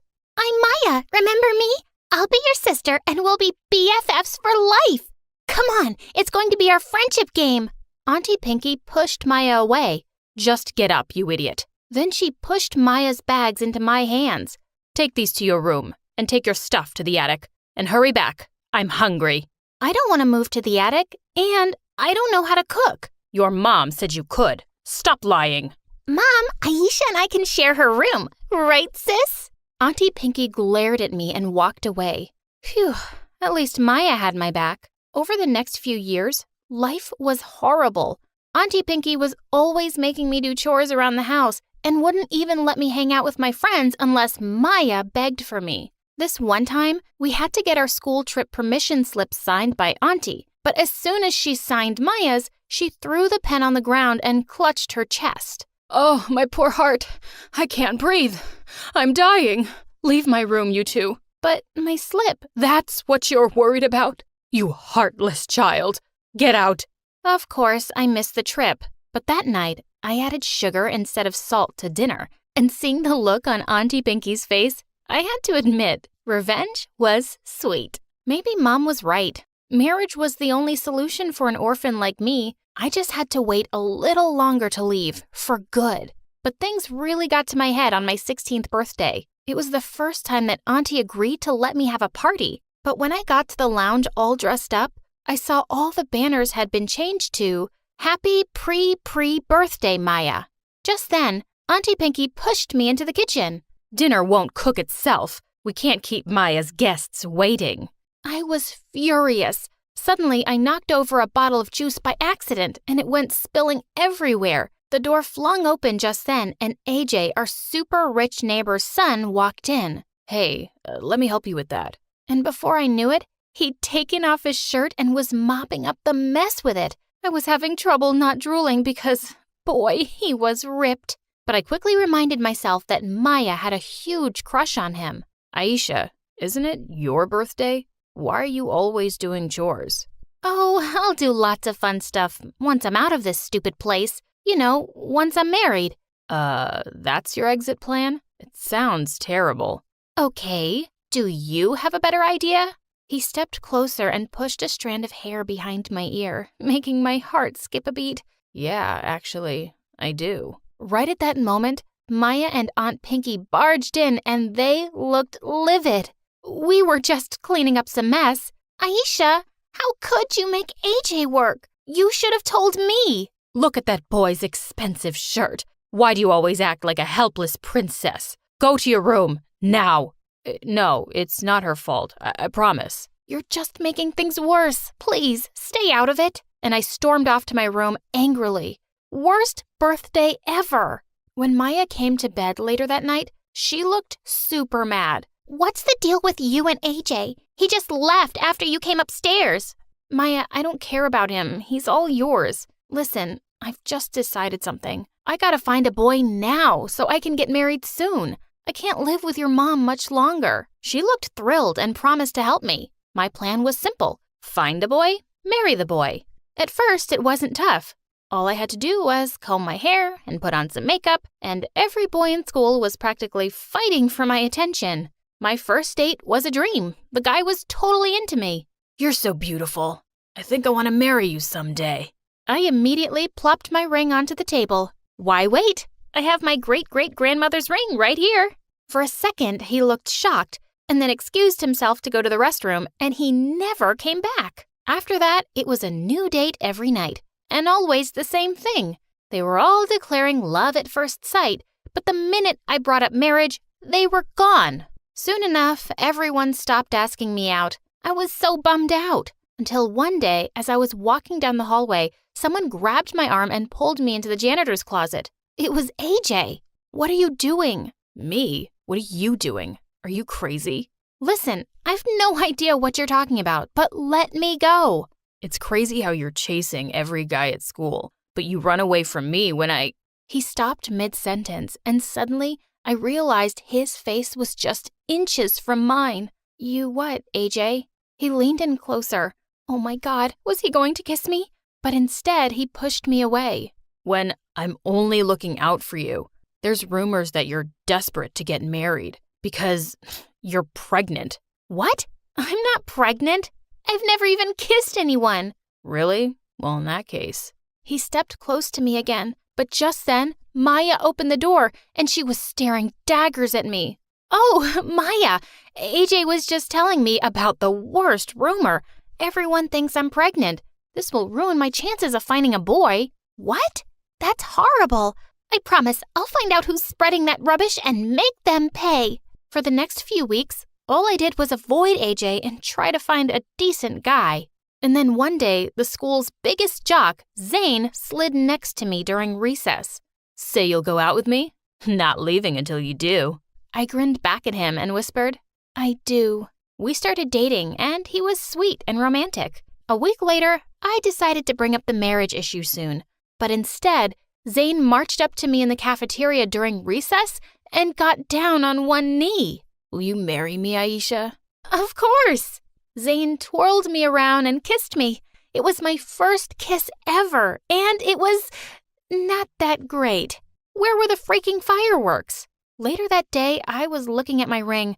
I heard someone behind me. That's a really ugly ring. What's your problem, AJ? My problem is that you're being stupid and getting married for all the wrong reasons. You think marriage will solve your problems, but it will only give you new problems. Hey, you don't get to judge me because you don't know what it's like to be in my shoes. You're a millionaire's spoiled son, and I'm an orphan. Now I'm about to get everything I've ever wanted, so why are you trying to ruin it for me? Suddenly, he took my hand and looked into my eyes. Because I think you're amazing, Aisha, and you deserve so much more. I hope you realize that before it's too late. And with that, he left. Ugh, the stupid boy. The next few months were crazy. Zane was even more excited about our marriage than me. One day, he was taking me out to hunt for the perfect dress. Another day, he was picking up card designs. He even brought his parents over to meet Aunt Pinky. Hey, Zane, take it easy, will you? We've still got 2 years to go before we can get married. Oh, babe, I'm just so excited because I love you so much. I'll try to be cool, okay? As he kissed me, all I could think was, geez, even being near AJ was more exciting than kissing this guy. And soon enough, I found out why.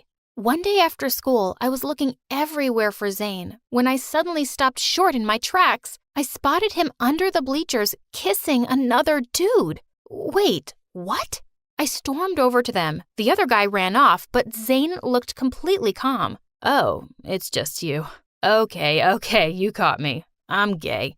Of course, I was gonna tell you, eventually. You're gay? Then why are you pretending to be in love with me? Because, sweetie, this is perfect.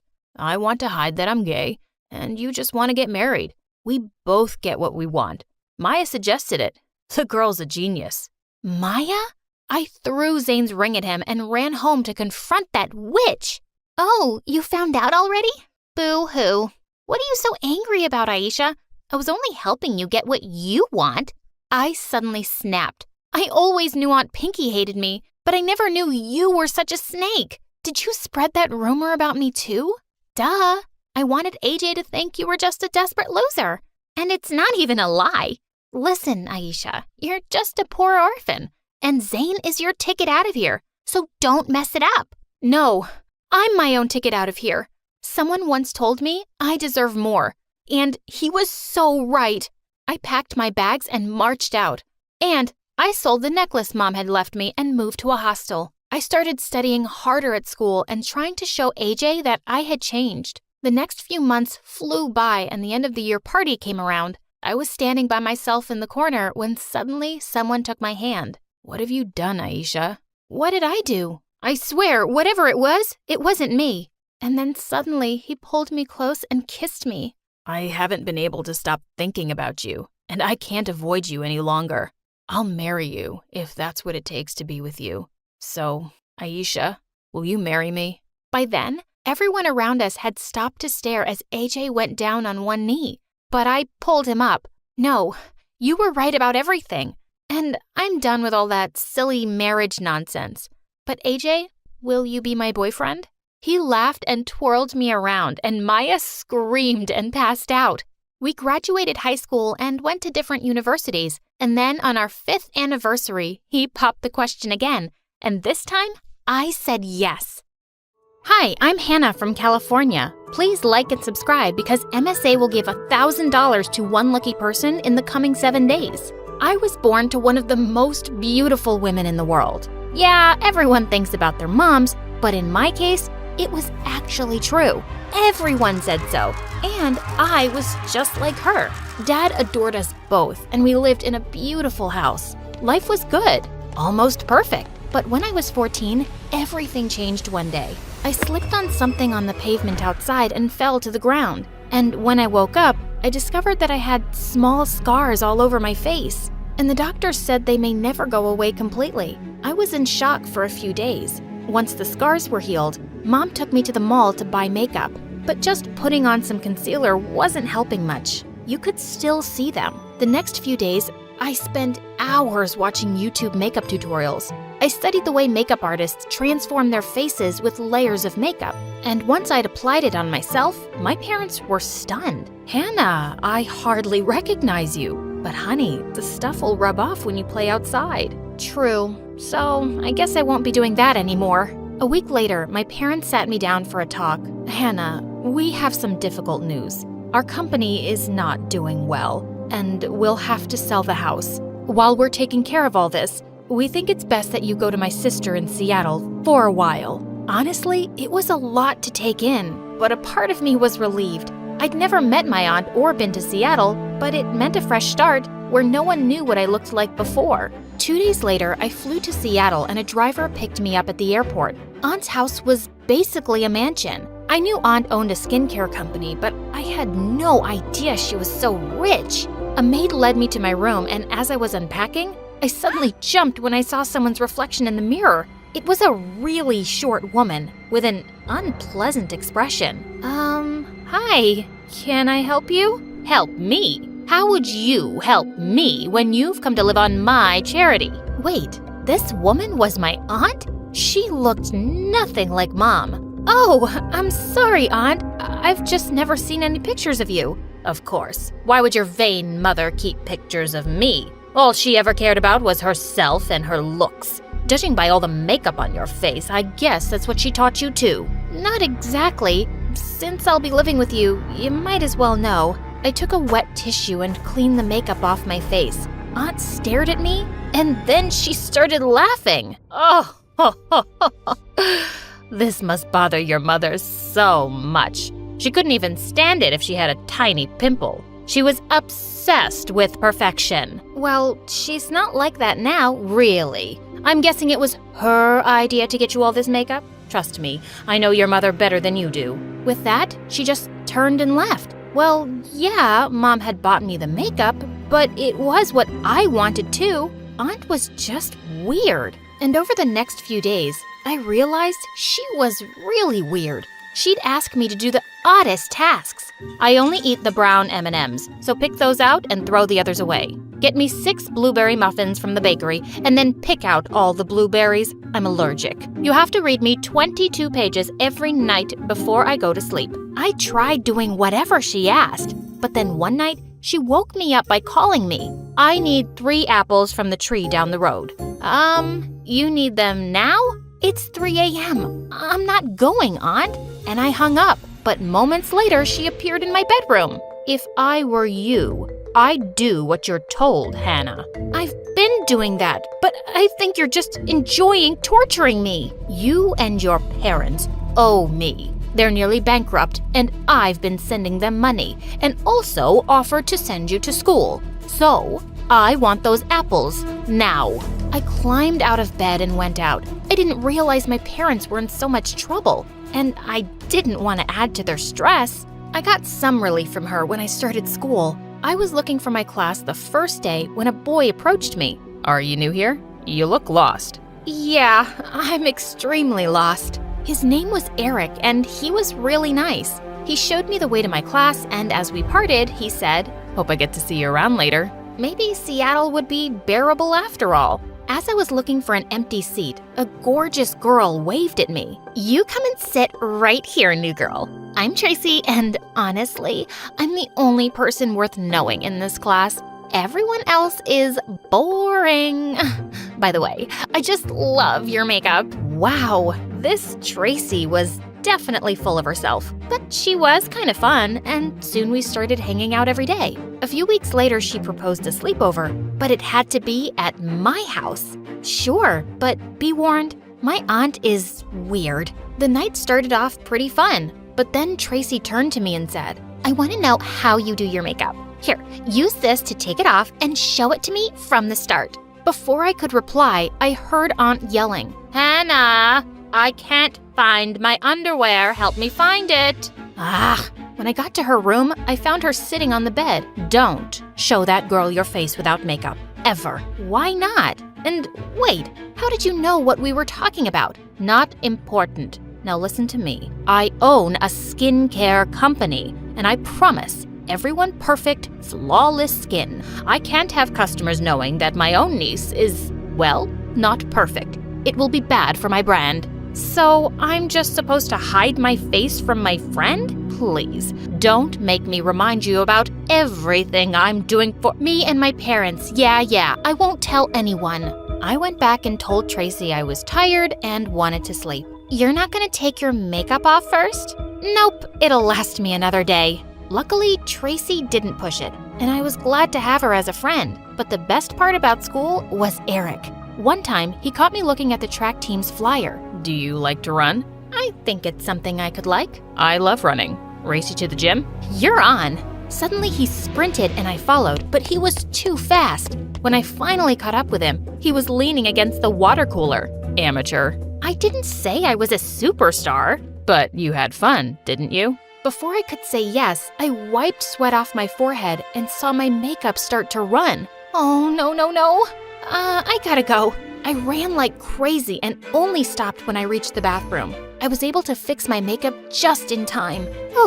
But when I was leaving for home that day, Eric caught up with me. "Hey, why'd you run off like that before?" Before I could reply, a car honked loudly, and it was my aunt calling out to me. "Why are you here?" "I can't pick up my favorite niece now."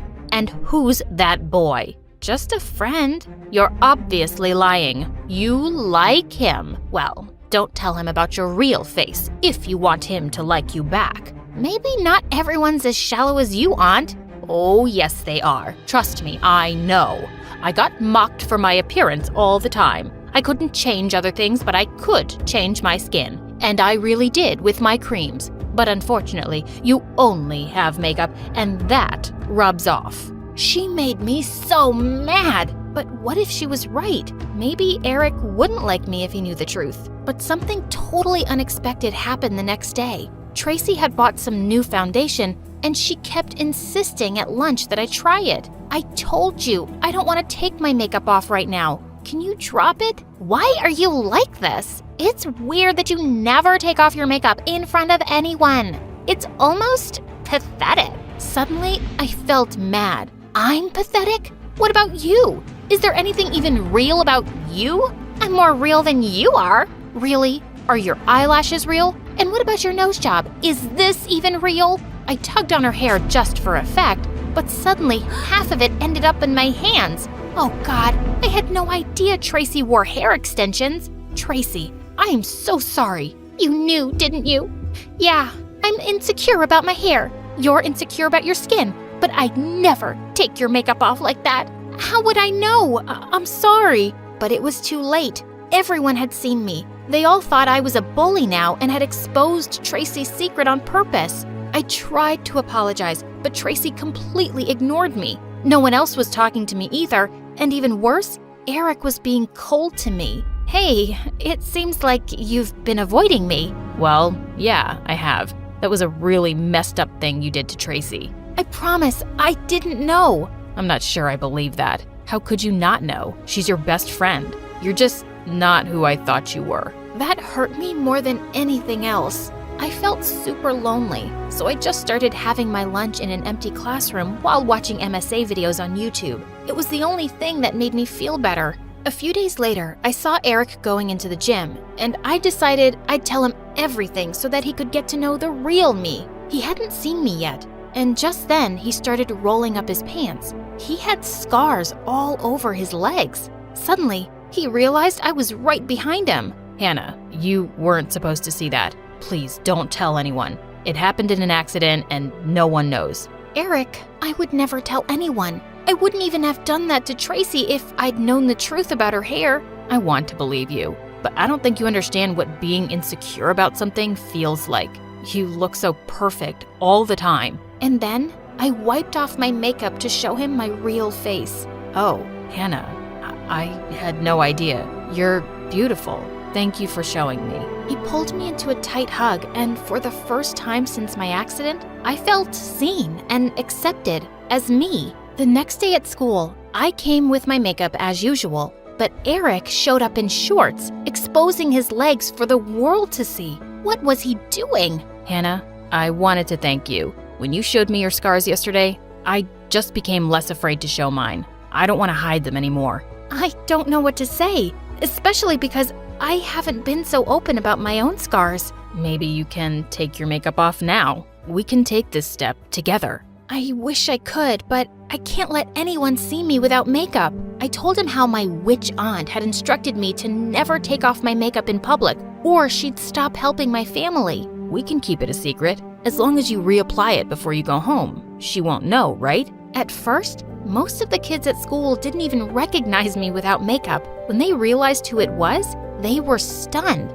But I was surprised by how many people told me I was brave. Tracy looked shocked when I walked up to her. Here's my secret. Will you believe me now that I would never have let yours out on purpose? Yeah, I suppose you wouldn't. I thought things were finally back to normal, but the next day, I was about to go home when someone told me to check Tracy's Facebook page. She'd posted a picture of me without makeup and a caption that said, "Guess Miss Perfect isn't perfect after all." Wow, so she hadn't forgiven me after all. I was gonna kick her butt the next day. But when I got home, Aunt was waiting for me, looking like a tiny dragon. You want to explain this picture to me? Not really. You were wrong about everyone, Aunt. No one judges me for my scars. In fact, they think I'm awesome for not hiding them. And Eric thinks I'm beautiful just the way I am. They're lying. They're laughing behind your back. And you messed up big time by not listening to me. I'm gonna withdraw you from that school and stop sending money to your parents. Excuse me? What's this about you sending us money? Aunt and I turned around in shock to see Mom behind us. Hannah, has she been treating you badly? Why didn't you tell me? When I told her everything, Mom was furious. You petty, petty woman. As if you'd ever offer a single penny to anyone. I've been sending you money for Hannah's school. I know you've always envied me, but I didn't think you'd stoop so low and take it out on my daughter. And why would I envy you? I'm successful and have all the money in the world. Yeah, but you're gonna rot alone in this mansion. Good luck. Mom took my hand and we left. I was so glad to be out of that house. Honey, our business is doing much better now, and we even found a house. I came to get you so that you could see it before we bought it. I'm so happy things are better, Mom. But do you think we could move to Seattle? I finally feel like I fit in here. Mom looked really surprised. Yeah, I think we can do that. But are you sure? I thought about Eric and smiled. Yeah, I'm sure.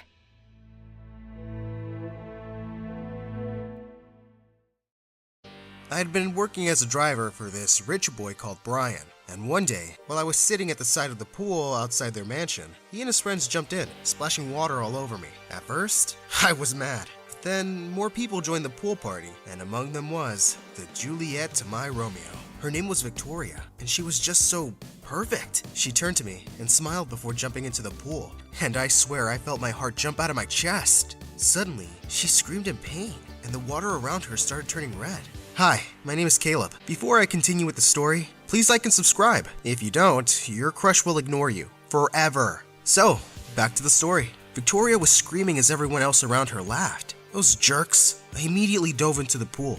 While I checked for injuries, I asked if she was okay, but Brian and the others were still laughing. Brian said, "It was just a prank for her TikTok, loser. Relax." I turned to Victoria and saw she was smiling with one eyebrow raised. She said, "That was attractive, but stay away from me, idiot." Feeling embarrassed, I walked away. Brian wanted to drive Victoria home, and during the ride, I stole a glance at her through the rearview mirror, only to see that she was also looking right at me and smiling. Suddenly, Brian moved closer and whispered, "Wake up, dummy. If I see you looking at her like that again, I swear." I tried to concentrate on the road instead. That night when I got home, I was shocked to see my little sister Candace sleeping on the top of the fridge. My mom told me she won't come down unless I give her ice cream, but we don't have the money for any. My heart broke. I checked my wallet and realized that I only had a few dollars left. I decided I'd find an evening job soon. Mom couldn't work after her accident, so it was all up to me now, and it drove me to work harder. One night, I drove Brian and Victoria to a party, and Brian told me to wait in the car. An hour had passed when I saw her coming out of the door with a guy, and I noticed she looked uncomfortable. Suddenly, the jerk started pulling her hand and trying to kiss her. I got out of the car and ran towards them. I pulled Victoria away and shouted, "Get off her, man!" The guy yelled back, "Who the hell do you think you are?" Victoria tried to calm me down. "Caleb, don't!" But I was furious. The dimwit then shoved me to the ground, making me scrape my elbow. I got up and was about to punch him, but Rachel and the others came out and stopped me. I stormed off and got back into the car. Victoria joined me a little later and started helping me with my small scratch on my elbow. She said, "You didn't have to do that, Caleb," but I wasn't listening to her. All I could hear was the loud beating of my heart as I stared at her beautiful face up close. I looked away when our eyes met. I had to stop this dream before it was too late. For the next several months, I ignored Victoria whenever she hung out with Brian. One day, I went home to our landlord screaming at my mom. He was throwing her things outside. My mom begged him, "Please, give us 2 more weeks." He replied, "I already gave you a month." I ran to hug my mom and desperately asked for another extension.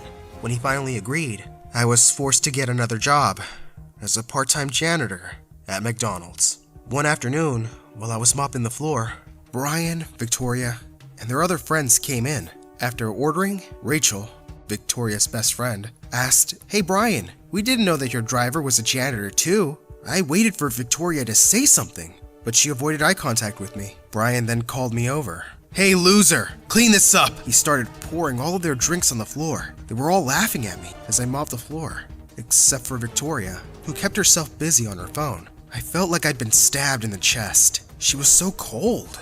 Everyone suddenly fell silent as someone approached their table.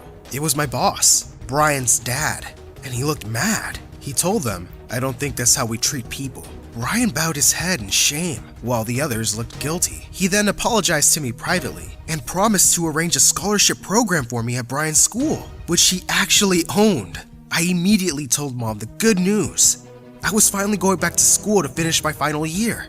Brian and Victoria were shocked a month later when I was introduced as a new student to their class. While walking to my locker, I heard some students talking. What is he doing here? He was Brian's driver, right? I wanted to tell them that I wasn't Brian's driver anymore. Jeez, I had a name. I suddenly bumped into Victoria, and before I could react, she shoved me into a janitor's closet and joined me in there. I asked, What are you doing?" She ignored my question and instead said, "And now we're even closer, and you can't ignore me anymore."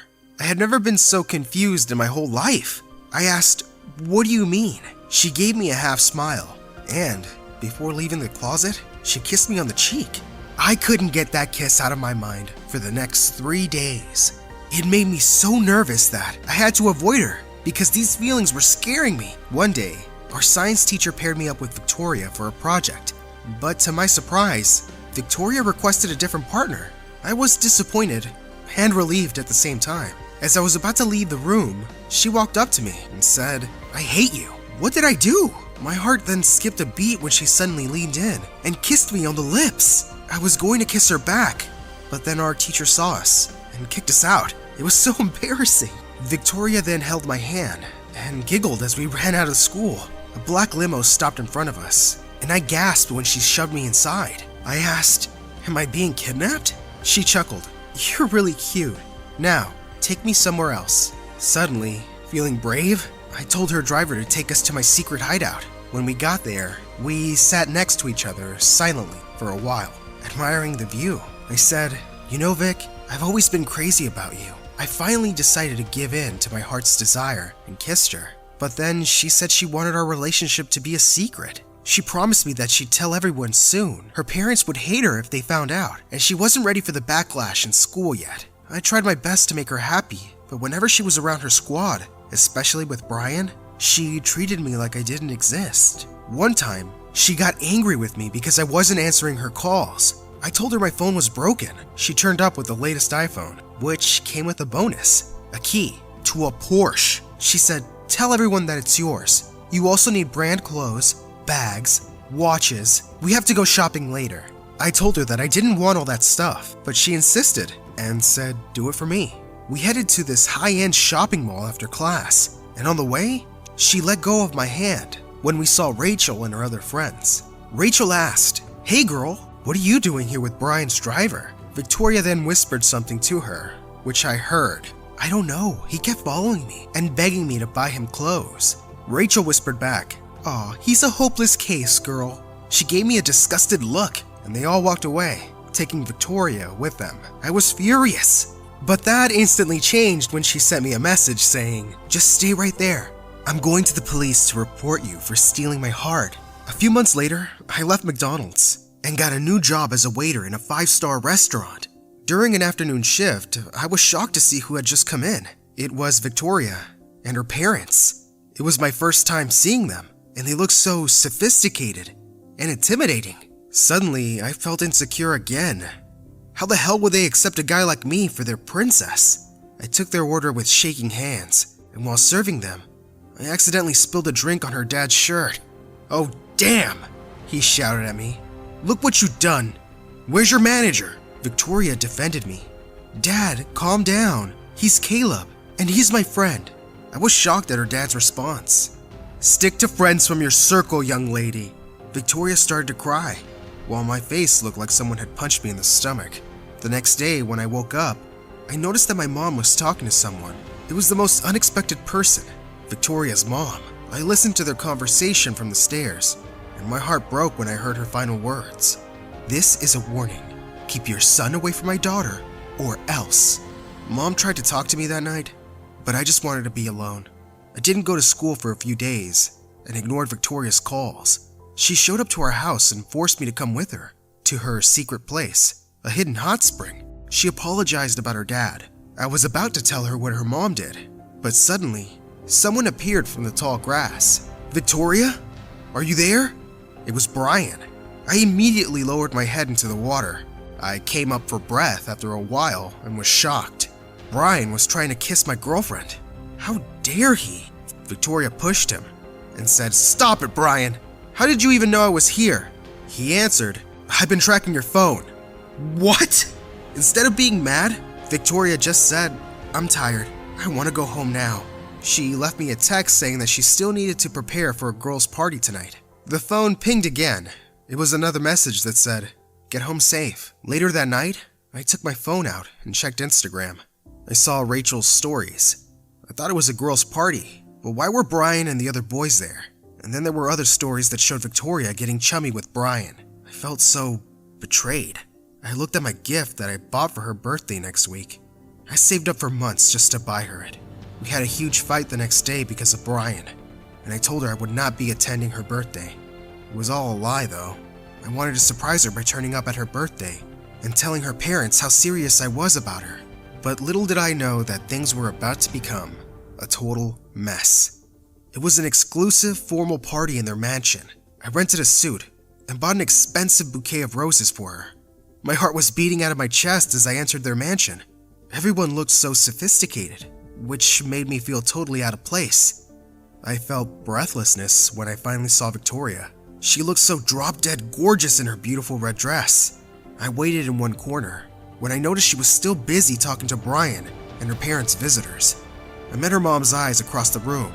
She glared at me. She then whispered something to Victoria's dad, and moments later, her father walked up to the front.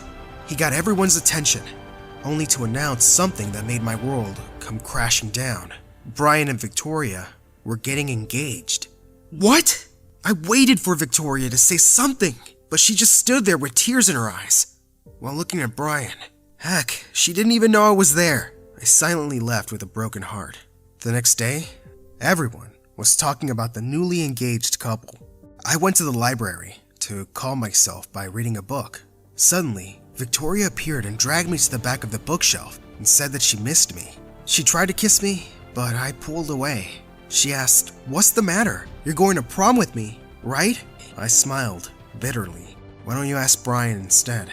Looking guilty, she answered, "Babe, don't believe the rumors. It's not true." The blood drained from her face when I told her that I had actually been there at her birthday party last night. She suddenly stepped away from me when some other students appeared. How could I love a person who was ashamed of me? It felt like there was a stone in my chest.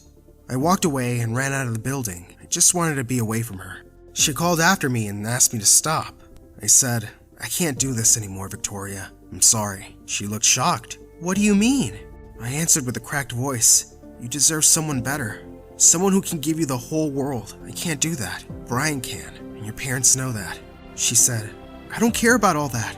I love you, Caleb. I just need you to trust me and give me more time." It hurt to hear her cry as I walked away. I really believed that I had done the right thing, but after graduation, I was utterly miserable. Victoria and I hadn't seen each other since that day. I got another job as a bartender downtown, and one night, when we were about to close, I noticed a familiar guy slouching at the bar counter. I asked him for his order, but I was shocked when he lifted his face. It was Brian. He told me that he'd come because he wanted to talk to me. He revealed, "I love her so much, bro," and I thought she felt the same way. And now, it doesn't feel right, because I think she loves someone else. I froze. He added, "It really hurts a lot, but I'm finally letting her go." He patted me on the back and said, "Take care of her for me, please." That night, I couldn't stop thinking about what Brian had told me. It was already 4 in the morning when I finally decided to pick up my phone and dialed the number. The soft voice answered, "Hello?" With closed eyes, I breathed in and said, "Hello, Victoria."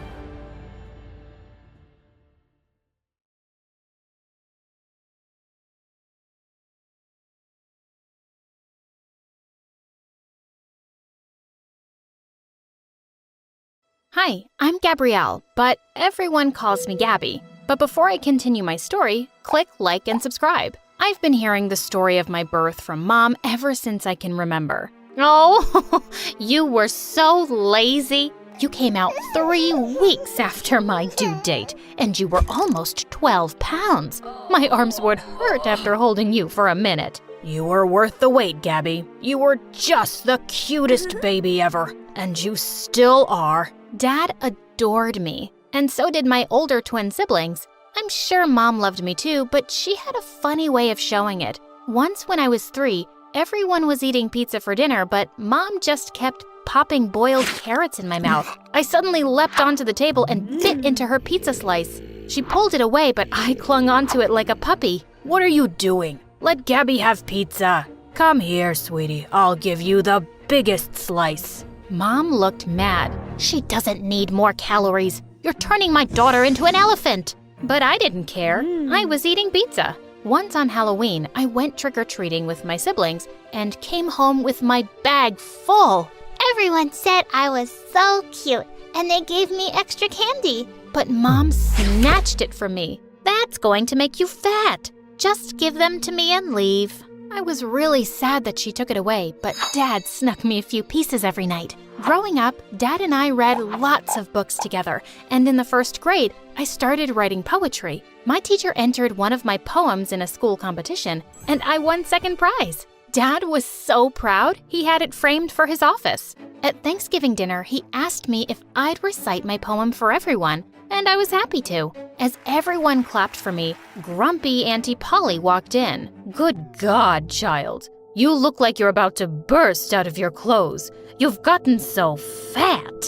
That's the first time I saw Dad get really mad. How dare you say that? She's just a child, and she's perfect. With that, he picked me up and told my family that we were leaving. In the 5th grade, we were at the beach once, and I was going around happily in my new pink bathing suit. I went over to some girls my age and asked if I could make sandcastles with them, but one of them rudely pushed me away. We don't play with fat girls. You're ugly. I burst into tears and ran off, and Dad was furious. I'm gonna tell those girls exactly what I think. Where are their parents? Oh, can you stop creating drama everywhere? I told you not to buy her that ridiculous bathing suit, and she does need to lose weight. Of course people will make fun of her. And that evening, Mom told me I was going on a diet. Your sibling's 16th birthday is coming up in a few months, and I'll buy you an amazing dress if you lose some weight. You'll feel so good about yourself. Later that night, I snuck downstairs to the kitchen and started stuffing my face with crisps and cookies. I had to eat as much as I could before starting Mom's stupid diet. Mom took me to the nutritionist's office the next day, and I instantly disliked Dr. Christine. Come on, chubby. Get on the scale. Yes, you're really overweight. You need to lose at least 20 pounds. Do you think we can manage this by September, doctor? It all depends on Gabrielle. But yes, it can be done. Do you want to lose weight, honey? Do you want to be beautiful for the party? I remembered the mean girl's words at the beach and said, yeah, I want to be beautiful. So the nutritionist made a special diet for me, and we had to buy all these expensive products from her. I had to eat some special toast with special cheese, and it tasted disgusting. As I was making faces at the dinner table, Dad ate some food from my plate and almost threw up. Why are you making Gabby eat this horrible stuff? Just make her some healthy food. She doesn't need to eat rubbish. No, Daddy, I want to eat this rubbish. I want to be pretty. But you already are, sweetheart. It's okay. It's only for a few months. Please?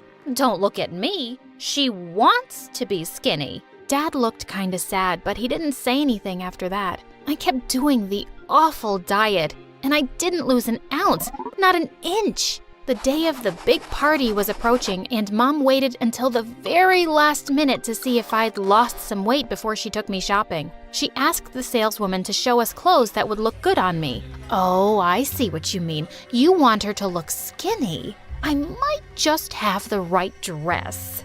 Why don't you try this and this and this? I tried on all the clothes and I hated everything. As I was taking off a white dress in the changing room, I overheard something that broke my heart. How did the dress fit her? Oh, not very well. That white dress makes the girl look like a small refrigerator, short and square. I wish she had inherited my figure. I burst into silent tears. That's what Mom really thought of me? We bought some stupid black dress, and on the day of the party, I held my breath and tucked my tummy in for all the pictures. I just felt ugly and miserable. Being fat didn't affect my ability to love, though. I was falling in love at school all the time, but I'd grown up too insecure and shy to ever ask anyone out, and well, no one ever noticed me. In the 9th grade, I fell madly in love with James, this gorgeous boy who was 2 years older than me. He played baseball, and I'd watch him from a distance and write poems about him. One day at lunch, someone tapped me on the shoulder, and I almost fell off my seat when I saw it was James. Hey, you dropped this paper in the hall. Did you write this poem yourself? It's really good. I just stared at him like a dumb goldfish, and seconds later, a skinny girl took his arm and led him away. I crumpled up the paper and threw it away angrily. Of course, he had a girlfriend who looked like a freaking model. Just then, this annoying bully Aaron from my class sat next to me with a grin. Ah, chubby Gabby. You like James, don't you? I've seen how you stare at him every day. I do not. I don't care, girl. You want to get noticed by someone like him? You should hang out with me. I'm like the most popular guy around. Come to a party at my place tonight. James will be there too, and I'll introduce you guys. But he has a girlfriend. Oh, that's not his girlfriend. Trust me, he's single. That offer was too tempting to resist. So I went to the party that evening, and when I got there, the first thing I saw was James dancing with that girl. Aaron, I think those two are together. This is stupid. I'm just gonna go home. Oh, poor dummy. You don't know the first thing about guys, do you? Give him something to be jealous about, like this. And suddenly, Aaron pulled me in and kissed me. I immediately shoved him away. What's wrong with you, Gabrielle? You just show up uninvited at my party, begging to kiss me? Does being fat make you needy and desperate for love? I stared at him in horror as I felt everyone's eyes on me. You liar! I'd rather kiss a monkey's butt. I gave him a hard slap and then I ran away from there. But since Aaron was a popular jerk, he made sure I became known as the fat, desperate girl, and my self-esteem hit rock bottom. Suddenly, I just lost my appetite and stopped eating. Dad was worried and kept asking me what was wrong, but Mom was delighted when I got skinny. Wow, Gabby, you look amazing. Want to go shopping? No, I'm good, thanks. But you're in those big clothes. Fat clothes, you mean? Why are you talking to me like that? What did I do to you? Nothing, Mom. You're just perfect. When I went off to college, I finally made some friends there. Suddenly, I fit in the clothes. I fit in with others. But then I discovered something. No one here cared about my looks. People were interested in my poetry and the things I had to say, not the way I was on the outside. For the first time, I felt I could breathe. I started relaxing, eating more, and having fun. When I went home for Christmas, I took my coat off and found Mom staring at me like a hawk. Gabby, did you gain weight? I don't know, Mom. I didn't check. But it's such a shame that you're getting fat again, honey. You have to be careful. So what if I get fat? Will I be ugly, useless, worthless? What's wrong with you? Are you upset about something? Mom, I'm mad at you. You made me feel my entire life that being fat is the worst thing in the world, that it's the only thing that defines you, but it's not. I was only looking out for you. I want you to be healthy. Are you sure? Because I was unhealthy and miserable when I got skinny, and you weren't bothered about that. The only thing you ever wanted for me was to be pretty, no matter what the cost. You've just never loved me the way I am. That's not true. I care a lot. Yeah, I'm sure you care, Mom. Just not in the way that's any good for me. I'm leaving. Well, we're coming with you. I'd like to enjoy a family dinner for once. I turned around to see my dad and siblings looking really angry at Mom. We all left without her, and we had an amazing Christmas dinner at a restaurant. As Dad dropped me off at college, he put his hands on my face and said, I'm so proud of how smart and strong you are, and I'm glad you're realizing your own worth. You are and always will be perfect to me. Time passed and I gained and lost weight all the time. And even though my confidence was better, I still had a hard time believing that someone could love me just the way I was. But one day, someone tapped my shoulder at the supermarket. Hey, Gabrielle, right? Oh, yeah, hi. I'm sorry. Who are you? James from school, remember? I think I was your senior. I recognized you because you still have those beautiful eyes. Oh my God, it was James. The James. We went out for coffee the same day and talked for hours over chocolate cake. I even shared the poems I was writing for my first book. It was perfect. And soon after, we started dating. Slowly but surely, I was changing and fixing the damage. My mother still gives opinions about my body all the time, but she no longer affects me. I finally understood that her problem was about her own insecurities. Now I love myself just the way I am, when I'm skinny and when I'm fat. Also, I have this wonderful man next to me who isn't shallow at all. He knows how to love unconditionally. After so much suffering, I now know I am beautiful no matter what.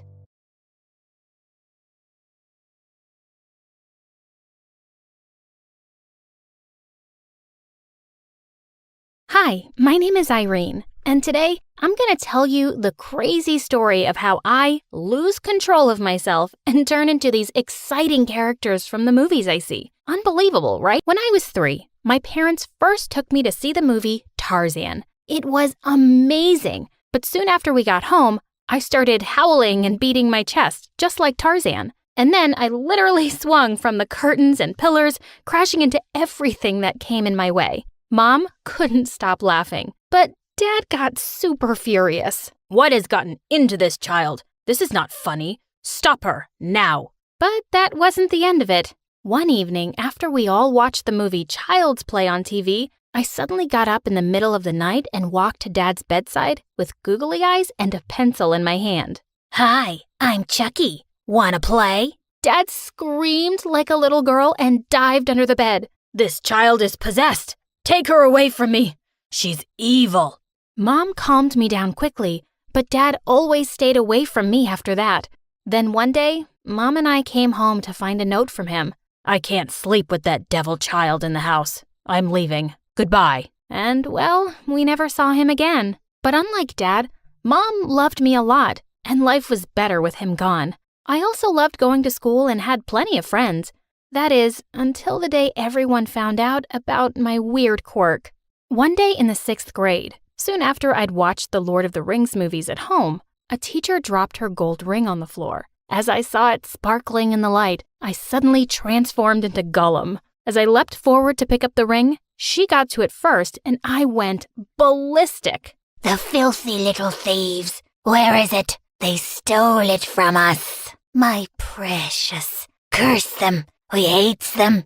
It's ours. It is. And we wants it. And with that, I attacked my teacher. She shrieked as other kids tried to hold me back, and someone called the principal. I almost got expelled, but Mom was called in and she explained my condition. She decided I wasn't watching any movies for a very long time. But the news had already spread like wildfire in school, and everyone started calling me different names. Clown, loser, psycho, and many, many more. And the school queen bee, Olive, was the meanest of them all. Hold on, Psycho. What are you going to turn into today? Hola, Harry Potteris. Can you fly using the janitor's broom? Cut it out, Olive. Oh, I'm scared. Are you going to turn me into a goblet with your magic? I could smack her with a broom for sure, but I didn't want to upset Mom by causing more trouble, so I kept a low profile, even though the bullying never stopped. In the 9th grade, I decided to join the drama club at school. One afternoon, I was rehearsing alone before auditions for the school play when a handsome guy walked into the drama room. Hi, my name is Drake, and I'm here for the drama auditions. Am I in the right place? Oh, yes, you're in the right place at the right time. But before I could say a word, the Wicked Witch entered the room. Oh, there you are, Drake. Are you here for the role of the prince? Take it from me, babe. That role is made for you, and I'm meant to be your princess. But when everyone saw my acting skills, I got the lead role. Olive got selected for the maid's part, and Drake became my prince. I was loving all the attention I was getting from him, but it was clearly driving Olive crazy. How dare you flirt with Drake? He's mine. Really? I didn't see the owner's name tag on him. Oh, look who finally found her tongue. But hear me loud and clear, freak. You can be his princess in a play, but I'm still his queen in real life. Stay away from Drake or else. Bring it on. Well, she did. During breaks at rehearsals, she was all over him, touching his arm and laughing a little too hard at his jokes. But I wasn't going to just sit back and watch. The next day during costume trials, I walked in wearing a Catwoman costume, and Drake's jaw dropped when he saw me. OMG. Irene, you look meow. How about you curl me closer with that tail of yours? I gave him a wink and sat close to him as Olive turned red with anger and stormed out of the room. But then the next day, that witch came dressed up as Wonder Woman in a costume literally the size of a hanky. Her tactics didn't work, though, because one day at rehearsals, Drake asked me out in front of everyone. Of course, I said yes. As I was changing in the dressing room the next day, I nearly jumped out of my skin when I looked up and saw Olive's reflection in the mirror. She was holding up my costume that she'd ripped to shreds. OMG, Olive, you're such a psycho. You just wait and see what I do, Irene. I'm not gonna let a freak like you take away my dream boy.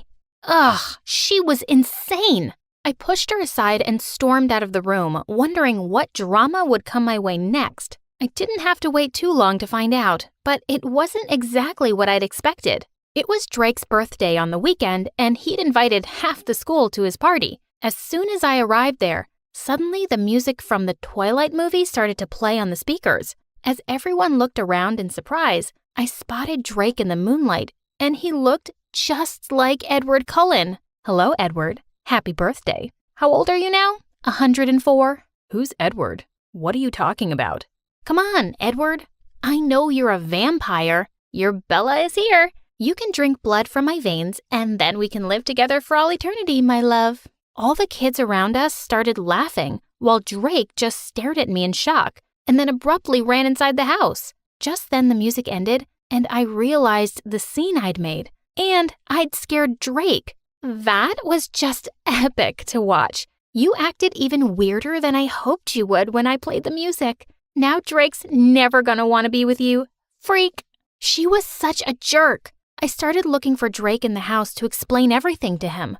Suddenly, I screamed when someone hugged me from behind. Drake, you scared me. Hi, babe. I just came in to get something for you. I didn't know when was the right time to show you, but I think it's now. Why was he being so strange? He was acting like nothing had happened a few minutes ago. But when I saw the thing he gave me, I was shocked. It was a photo album with hundreds of pictures of me. He clicked me going to the washroom, smelling my underarms, and picking my nose. What's wrong with you? Why did you take all these pictures? Because I fell in love with you at first sight, Irene. And after you wore that Catwoman costume, my God, I just can't get you out of my head. Now that I know you think our love is like Edward and Bella's, I wanted to show you that I'm equally obsessed with us. OMG, you're insane. Leave me alone.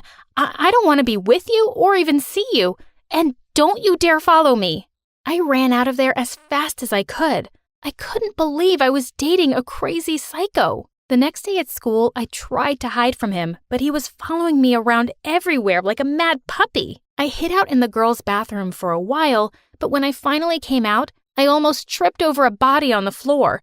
It was Drake writhing around like he was in pain. It hurts. It hurts so bad.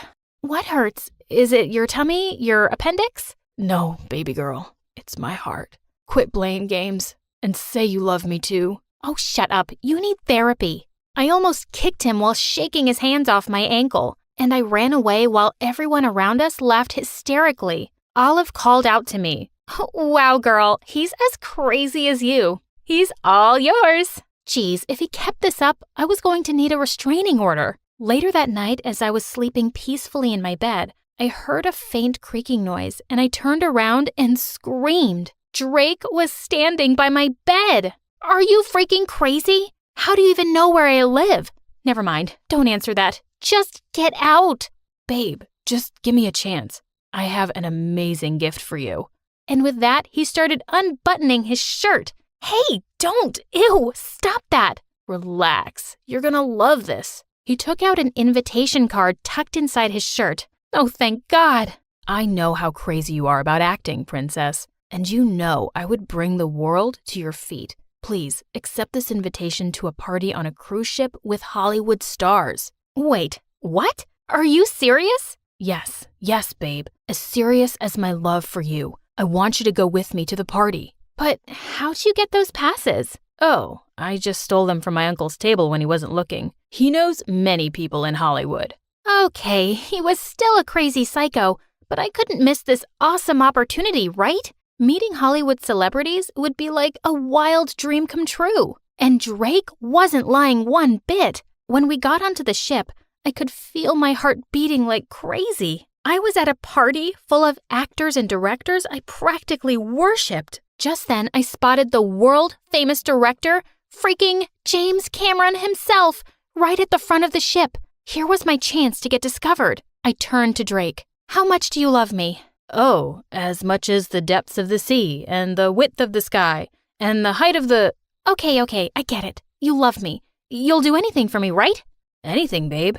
We ran across the deck to the edge of the ship. I climbed onto the front railing with Drake right behind me, supporting me as I stretched my arms out just like in Titanic. Look, Jack, I'm flying. I'm flying, Jack. I'm the king of the world. Woohoo! Not now. Just shut up and kiss me, moron. As we kissed at the edge of the ship at sunset, lots of people around us started to cheer and clap. Even though it was Drake I was kissing, I had to admit it was a super romantic, movie-like moment. Just then he whispered in my ear. Rose? Yeah? I think I'm gonna be seasick. I jumped onto the deck just in time as he hurled into the sea. Gross! The director I'd put on the show for walked up to me and smiled. I see you have a flair for acting. You really get into character, don't you? Oh, yes, sir. More than you can imagine. I like your enthusiasm. Here, take my card. Let's get you an audition. I couldn't believe my luck. This was truly amazing. And the next thing I knew, I'd been offered a role in a movie, and my life was flipped upside down. I left the city for good and moved to LA with my mom. Fast forward 10 years, I'm a successful actor in Hollywood and have fans all over the world. I still act out sometimes in the most embarrassing situations, but people just think I'm in character now for some movie role.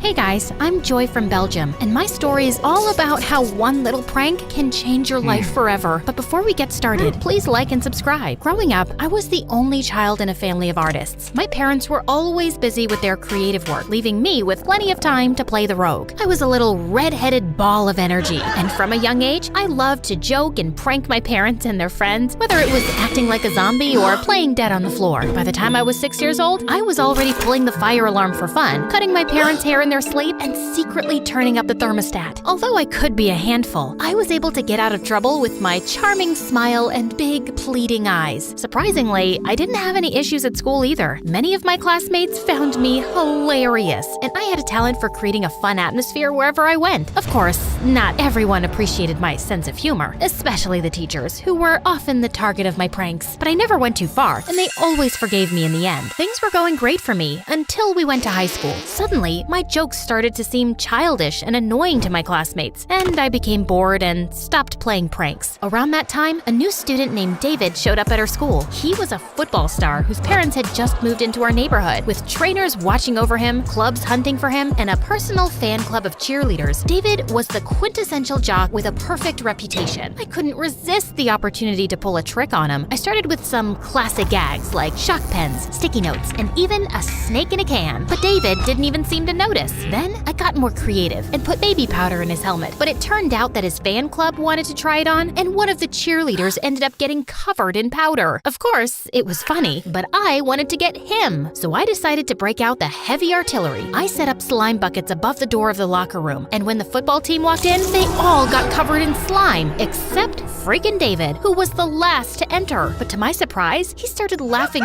so hard that I couldn't help joining in, along with the whole team. As expected, my prank got me suspended for a few days, and the principal made me clean up the mess I'd made before leaving. Hey, I see you can use a hand. Why are you helping me clean up the slime? Because I'm a decent human being, or maybe I just wanted to talk to you. What about? Why, you don't stop trying to prank me? Did I do something to upset you? Or are you secretly in love with me and just trying to get my attention? Please, as if you're capable of upsetting me. And ew, in your dreams, you just seemed too good to be true. So I felt like getting to you with a prank. You know, like trying to find out what your kryptonite is. Wow, did you just call me Superman? And my kryptonite is pizza. Really? Ugh, so boring. And beautiful redheaded girls who deny thinking about me. Are there cameras here somewhere? Nope, but I wish there were, so I could relive how you blushed at my words over and over again. I'm getting a call. I gotta take this. I didn't hear anything. It's on silent mode. Yes? Hello? Oh my god, my cat needs CPR. Hold on, Whiskers. I'll be right there. I ran off before things could get more awkward.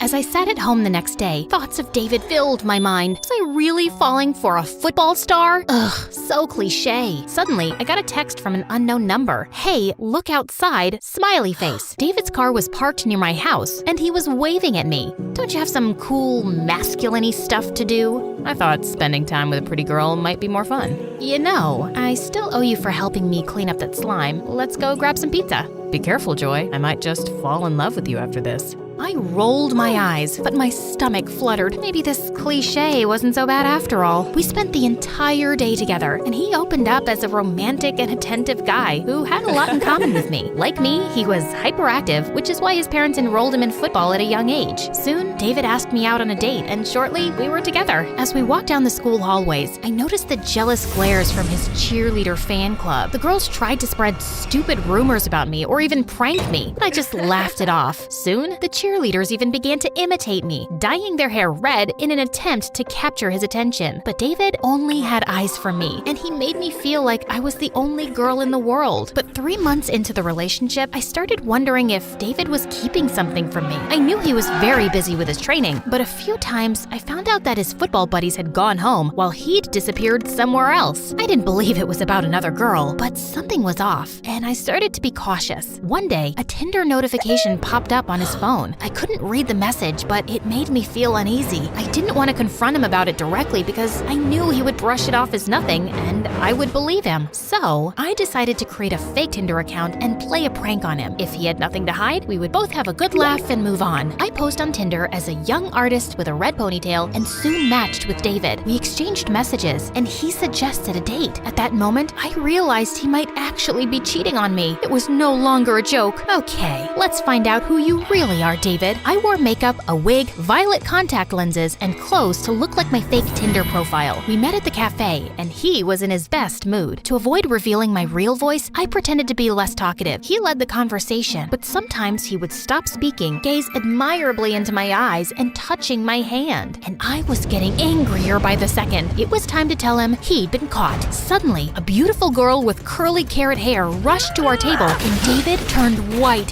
What the heck, David? You said it was a one-time thing. Georgia, listen to me. It's not what it looks like. Then what is it, David? You're with another girl while you're still with me? Before her, it was Francesca from the flower shop. Or are you seeing her too? How could you do this to me? Please, give me a chance to explain. As she stormed out of the cafe, David ran after her. My mind was racing as I tried to process everything. David was a womanizer obsessed with redheads? Me? Fake Tinder artist? Georgia? Francesca? Were there more? I needed more answers, and I decided to track down Francesca. It didn't take long before I found her, surrounded by gorgeous flowers that paled in comparison to her beauty. She was a knockout. By any chance, are you David's girlfriend? Yes. Is everything okay? To tell you the truth, Georgia asked me to check if he's still with you.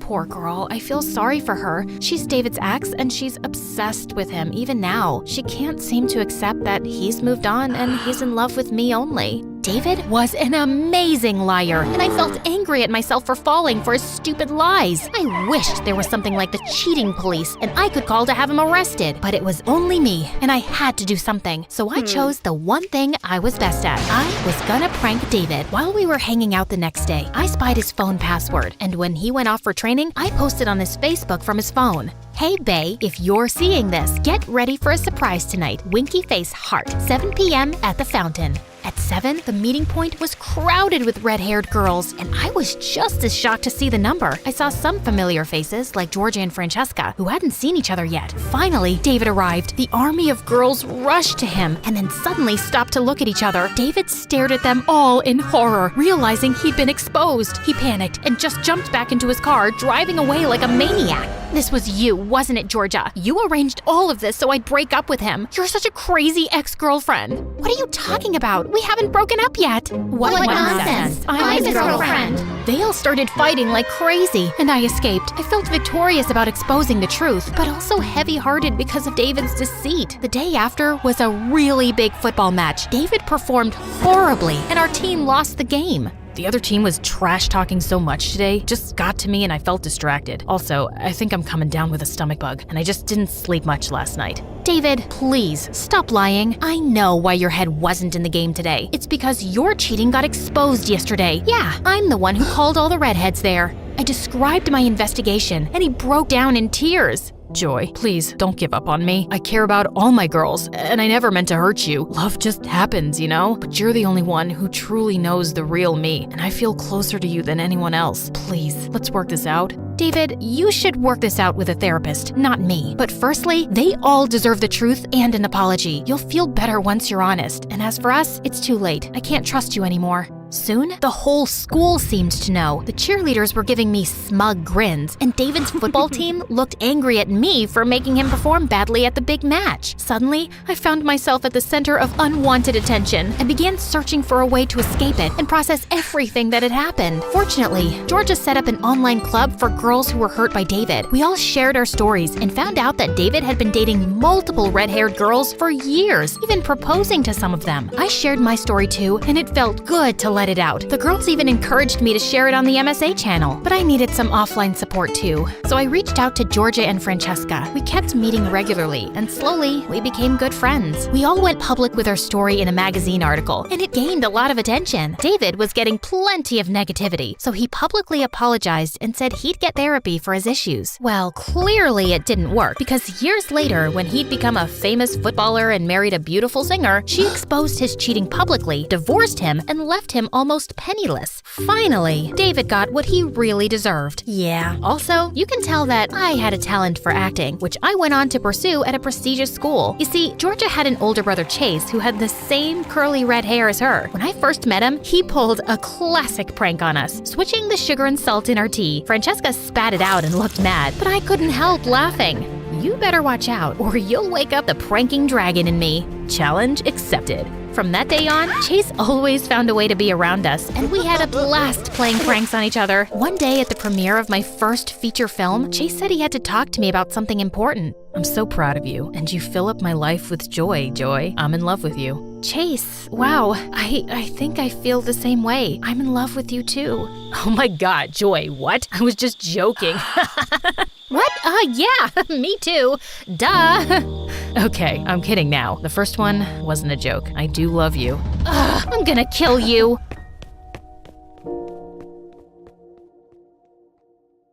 Hi, I'm Ava from Ohio. Please don't forget to like and subscribe to MSA. School was always a breeze for me. I aced all my classes, math, English, science, you name it, all A's. But grades were never my main concern because I had a bigger dream, to become an Olympic gymnast. My gymnastics coach Jenny saw potential in me. I was her star student, and she was confident I'd bring home a gold medal someday. Jenny was more than a coach to me. She was like a second mom. She'd invite me over for dinner after practices, and I found myself going over quite often. You see, my own mom wasn't a bad person, but we didn't always get along perfectly. She was often moody and quick to anger, which made my 3 older brothers keep their distance as much as possible. I knew she wasn't a bad person. She was just a bit challenging at times, and hanging out with Jenny just felt easier. One night, after a really hard practice, Jenny saw I was feeling down, so she took me to her place, picked out some inspiring sports movies, and got my favorite snacks ready. Ava, when you're out there, you're not just doing gymnastics, you're showing everyone what it means to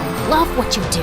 That's why you're amazing. We laughed, cried a bit watching the movies, and talked about our dreams, but Jenny had one flaw. Her daughter, Becca, a year older than me, often behaved like she was 5 years younger than me. She was impulsive and wild. Becca would dress weirdly and act irrationally, and she never respected Jenny. During dinner one time, she showed up wearing the brightest neon colors and chewing gum. You know, Mom, I always thought I looked like you, but today I looked in the mirror and I suddenly realized that I was pretty, like model pretty. So there's no way I look like you because, Mom, let's face it, you're ugly. Well, I'd love for my daughter to be prettier than me. Any real mom would love that. Real mom?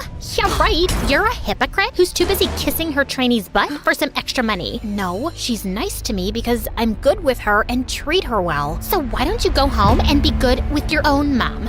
This is not normal. You have your family, spend time with them. Try it. That's enough. It's okay, Jenny. I'm leaving anyway. Are you joining us for breakfast? Then maybe Mom might make breakfast for a change. Otherwise, she's hurrying off every morning for your training sessions. And with that, she left for some late party. Jenny apologized to me and I said it was fine. I kissed her cheek and left. But after that day, Jenny suddenly changed. She became distant and colder towards me. Then, unexpectedly, she said she couldn't be my coach anymore. With the Olympic trials just a month away, I couldn't understand why. Why, Coach? Why are you quitting on me now? You're amazing, really. It's just... Is it because of Becca? I promise, I'll stop hanging out at your place. She wouldn't spill what was really going on. She just kept crying and saying she was sorry and then shut down her gym. Next thing I knew, she'd even moved from her current place. I was crushed. I stayed in my room for days, feeling really down. I thought I was done with gymnastics. Without Jenny, it seemed pointless. I swore I'd never practice again. My brothers did their best to make me feel better. They even tried reaching out to Jenny, but no luck there. Then one day, Mom came into my room and said something that really hit me hard. You're my favorite, and it hurts me to see you this sad. I know it's tough, but your talent and determination make me so proud to be your mom. Maybe you could try to start training again? What Mom said really affected me. Even though she had always let me do what I wanted, I never never really knew she appreciated my talent so much. I decided to push away the hurt I felt at being let down by Jenny and focus on the love I had for my real mom. And her encouragement made it feel right to pick up gymnastics again. But little did I know, training for the Olympics on my own would be a lot harder than I'd imagined, especially when I found out that Olivia, the richest and most popular girl in school, was a gymnast too, and she was going to do anything to get me to give up. She'd turn up in the gym whenever I was practicing and kept ruining my focus with her dumb comments. Next, my equipment started disappearing from my locker. I knew it was Olivia trying to sabotage me, so I started hiding it in the school boiler room. Olivia had a boyfriend named Derek. He was a nice guy, not like Olivia at all. He wasn't rich or from her social circle, and I thought Olivia was only with him because he was attractive and seemed perfect. They often fought in public. Olivia would yell at him, calling him terrible names. When he finally said he wanted to break up, she'd start crying and begging for forgiveness, making a scene until he stayed. Even though she was richer and more powerful, she acted as if he was the boss in their relationship, which was odd because she was usually so tough and bossy. One day, while I was practicing my routine in the school gymnasium, Derek saw me do 2 full rotations in a pike position during basketball practice.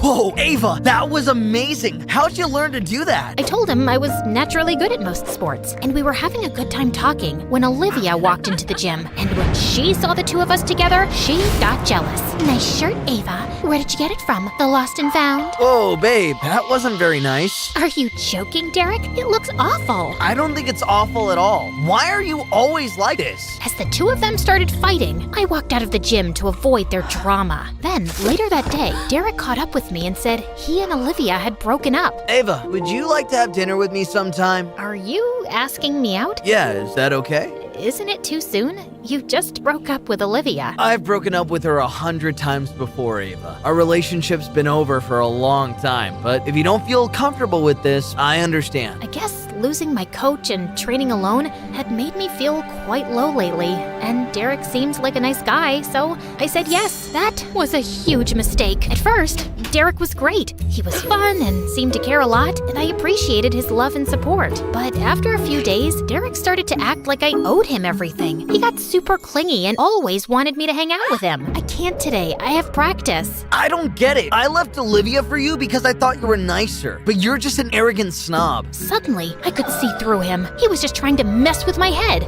Maybe even Olivia had put him up to it to throw me off my training. I see what you're up to, Derek, but why? Are you just playing games like you did with Olivia? Or are you caught up in Olivia's games? Do you really see what I'm up to? Here's a clue. Coach Jenny. What does Coach Jenny have to do with you? Let me spell it out for you. Becca, Jenny's daughter. What? Why would you be involved with that psycho? Don't call her that, okay? I don't like that. Oh, wow. So there is someone who sent you to ruin my life, but it's not Olivia. It's Becca? Oh, Olivia's nobody. Her tough act is just a facade. She's the weakest person I've met. I had the best time with her. She'd buy me whatever food I wanted. Yes, she's crazy and would call me names whenever I drove her mad, but she'd regret it instantly like a scared toddler. Okay, listen. I'm bored of this drama already. It's over, we're over. I go back to my training, and you go back to your girl. Olivia if you're hungry, or Becca if you're thirsty. You might actually want to head home and see what's going on there. What do you mean by that? After what we did to Jenny, you think we'd stop? It's your turn, babe. What do you mean?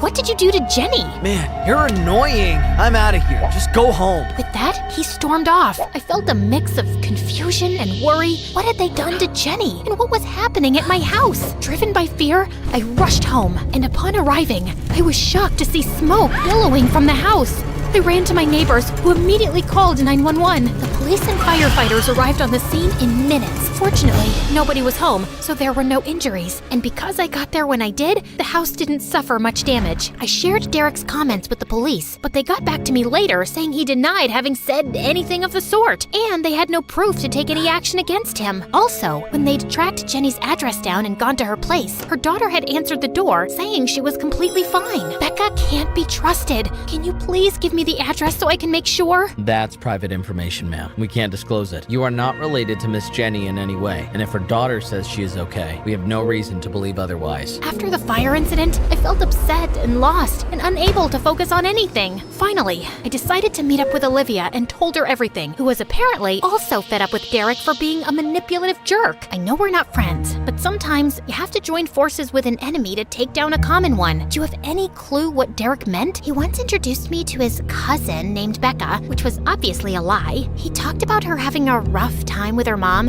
and said he was helping her. I actually have Becca's number. Can you reach out to her? Get her to meet me, please? I have to find out if Jenny is okay. I might do that. Or maybe even more. My dad can hire someone to track down Jenny for you. And in exchange, you want me to back out of the competition so you have a better shot at winning, huh? Exactly. Deal. But for now, can you arrange a meeting with her? Just tell her you want to meet her. Don't mention me, of course. The night before the big meetup with Becca, I couldn't shake off the unease. I was about to trade my dreams for some peace of mind. All the sweat and tears I'd shed in the gym would go to waste. But I also needed to know if Jenny was okay. So I ended up pouring my heart out to my mom. I didn't expect much, honestly. But Mom, in her own surprising way, gave me the clarity I desperately needed. Ava, sometimes the hardest choices reveal our true priorities. It's not just about winning or losing, it's about what you're willing to fight for. Remember, your value isn't measured by a medal, but by the courage to follow your heart, even when it leads down a difficult path. Her words resonated with me. I was going to meet Becca tomorrow. When I arrived at the cafe, Olivia was waiting for me at the entrance. Her look had a hint of sympathy. Becca isn't alone. Jenny is here too, and I think there's something wrong here. It's like Becca treats Jenny as a slave. She brought her to this meeting to hold her bags and stuff. I was stunned for a few moments. The thought of seeing Jenny made me emotional. Olivia stayed with me for a couple of minutes outside until I calmed down. Then I went inside. Ava, you can't be here. Tears welled up in my eyes. Why? What's going on? Ugh, here come the tears. Let's hold hands and cry. What are you even doing here, Ava? Ava, you know I care about you, but Becca, she's... What, Mom? Say it, Jenny. This is your chance. Becca, you've been unstable. She threatened me, Ava. It was getting out of hand. One day, she tried to do what she and Derek did to your house while locking me in the bathroom. She said she'd let me out, only if I promised to close my gym and stop training you. I'd do anything to ruin you and Ava. Derek and I have more plans. Derek is the only one who loves me and worships me. I always loved you, but I couldn't make you happy. Oh, shut up. Suddenly, Becca lunged at her mom. Right then, police officers surrounded us and restrained Becca. Becca, you're going to need to come with us. We've heard enough, and it sounds serious, so you and Derek might be facing juvenile detention. Olivia and I had called the police beforehand in case Becca made any confessions, and they heard everything. Thanks, Olivia. Giving up the competition felt worth it. Actually, I think you should compete. May the best girl win. Why help me now, Olivia? I realized winning only means something if I compete with the best, and that's you, Ava. I guess this is me trying to do the right thing for once. So this is about respect? Yeah, respect. And maybe a bit of trying to be better myself. I'm sorry for everything, Ava. She winked and walked away. Overwhelmed with gratitude, I hugged Jenny again, although I could feel how hurt she was over Becca. Looks like we're back to the hard training, just like old times. And Becca, she'll always be my daughter. I'll do my best to help her, even if she pushes me away. 2 weeks later, standing on the stage, I won first place. Surrounded by my proud mom, Jenny's joy, my brother's support, and even Olivia's half smile, I felt on top of the world. True victory comes from within, beyond any medal.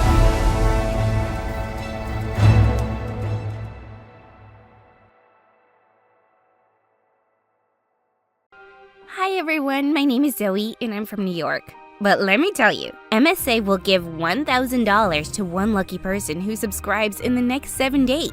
Tell your friends, your sister, brother, and mom to subscribe now. Ever since I was little, my mom was super dramatic. She tried to be an actress before choosing to be a lawyer for money. But she never lost her ability to be extra. When I was 5 years old, I fell in love with the fashion shows on TV, but mom said, Zoe, you're too young to watch this. I like pretty dresses. My little girl is growing up too fast. We're supposed to wear costumes and pretend we're the Powerpuff Girls. Mom, you're blocking my view. This is tragic. Just let the kid watch what she likes, please. Dad always supported me, no matter what I did. Like one time when I was 9, I cut up Mom's dresses to make awesome outfits of my own. Mom nearly had a stroke. My sequins! Oh no, oh no, oh no! I can make you a new dress out of the scraps, Mom. Oh, Lord, what did I do to deserve this tragedy? Look at Zoe go, our little designer. God, I loved my dad. With his support, I wrote to all my favorite designers and sent them my ideas. I even wore my own creations to school with full confidence, no matter what other kids said. But when I reached 7th grade, my entire life turned upside down. I came home to find my parents in a heated battle, and Mom revealed a huge secret she'd kept from us all these years. I wasn't my dad's real daughter. She lied and said I was his because she wanted me to have a family. A family built on what? Lies? I can't take this. I begged him not to, but Dad packed up his things and just left. He even blocked us so we couldn't call him. In an instant, my best friend was gone, and my life was shattered. Mom and I got into the biggest fight of our lives, and that's when it happened for the very first time.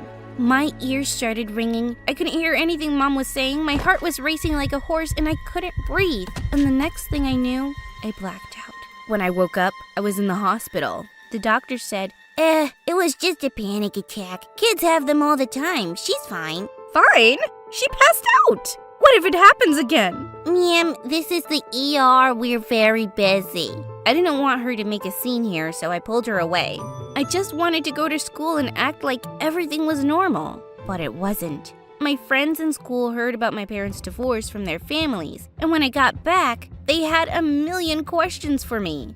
That's when my ears started ringing again, and before I knew it, I was hyperventilating in the nurse's office. I would panic before tests, sleepovers, and every time a teacher asked me a question in class. I took months off of school just to stay in bed. Mom tried to get me out in 100 different ways, but I was just too scared to get another attack. I thought things would never get better until one day in the 8th grade when I got a letter in the mail that changed my life.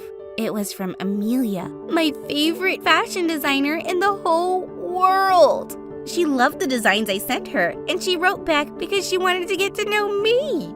She even sent me her email.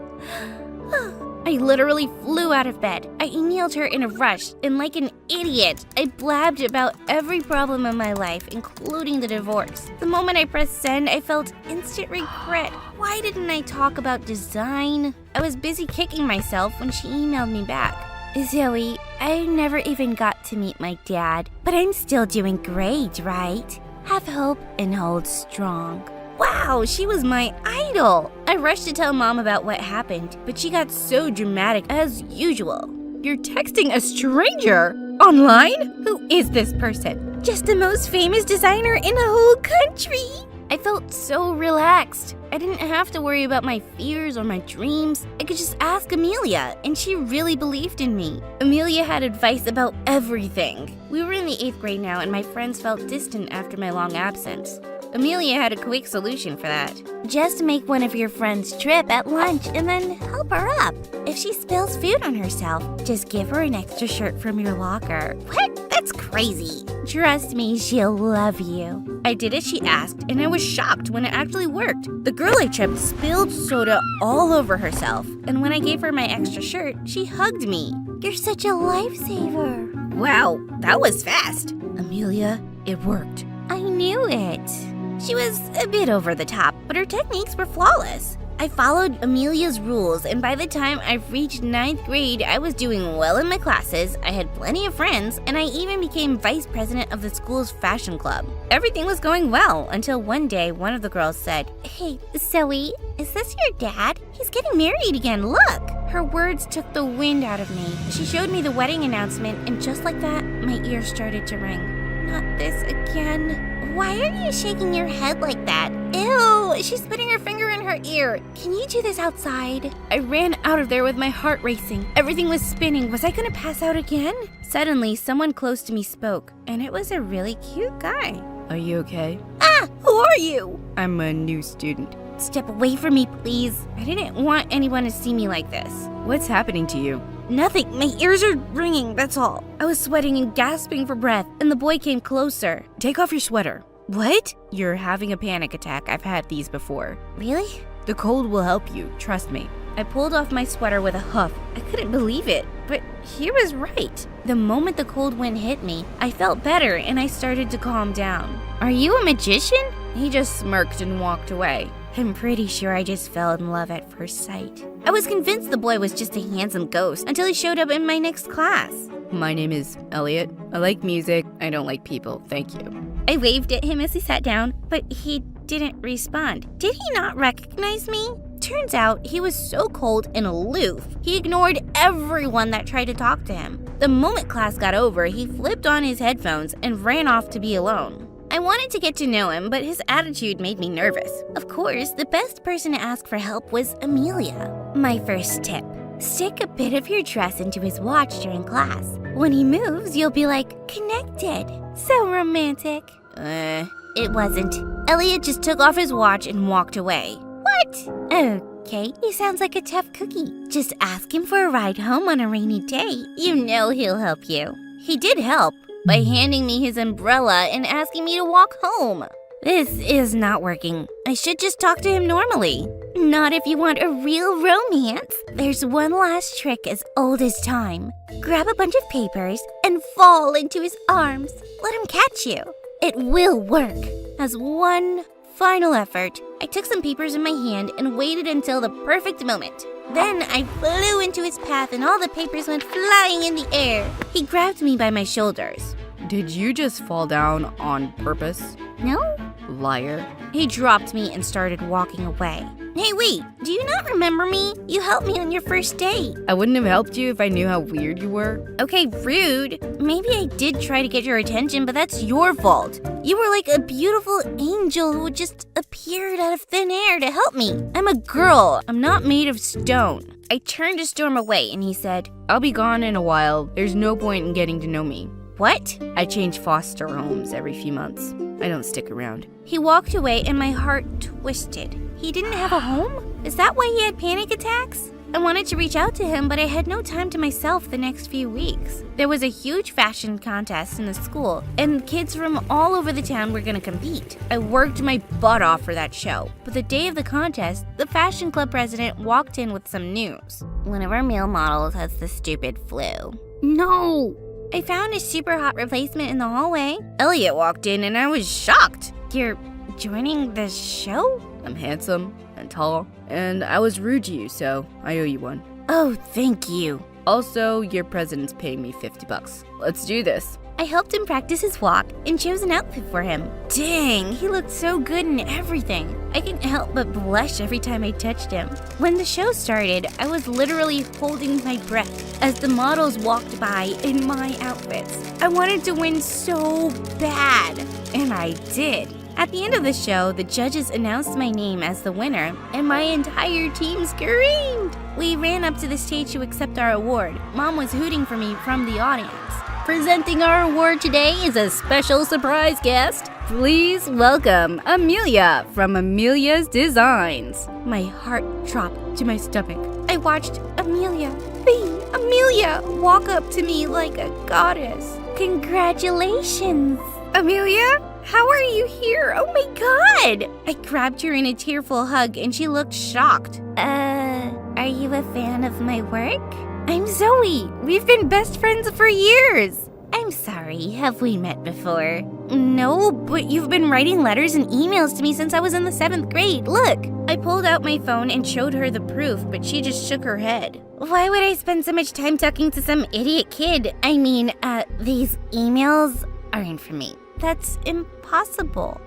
Here's your award. Good luck with everything. She ran away awkwardly while the people around me buzzed with whispers. I felt so humiliated. If it wasn't Amelia emailing me all this time, who was it? Suddenly, I couldn't breathe, and the panic attack hit me like a truck. My ears started ringing so loud I knew I would pass out. That's when Elliot took my hand. You need fresh air. Come on. He pulled me outside where I took off my sweater in a rush. That's when I got an email from Amelia? I had to act like I didn't know you, so I didn't make my other fans jealous. I'm sorry.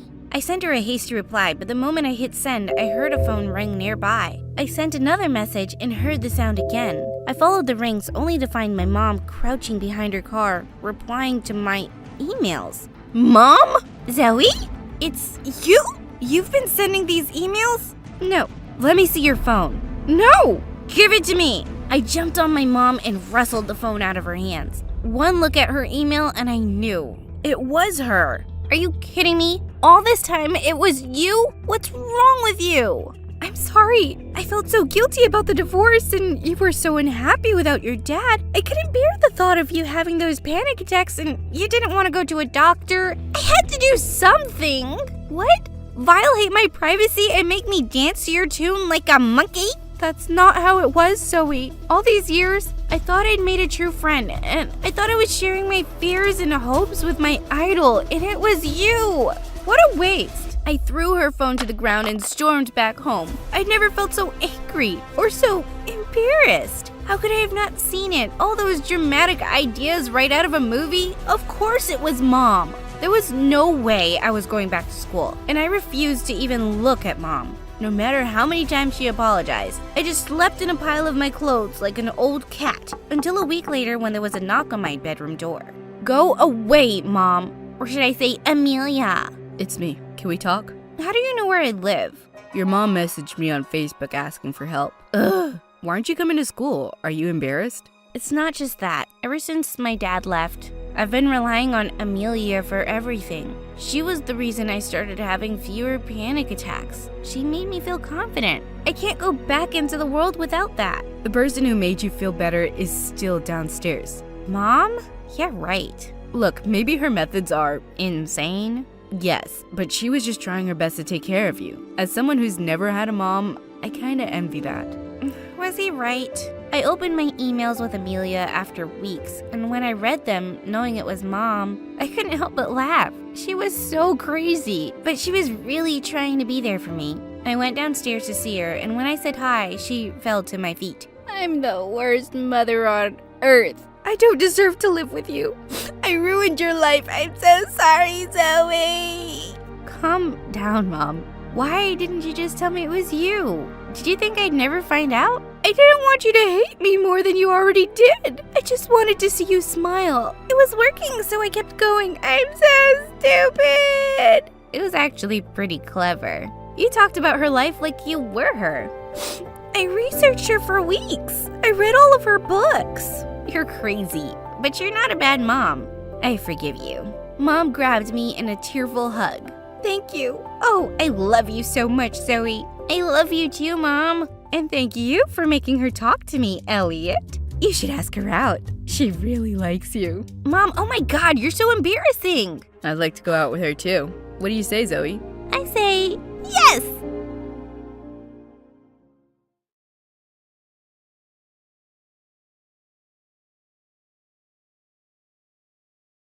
I was standing on the balcony in my room, screaming my lungs out, while my cousin Catherine stood next to me.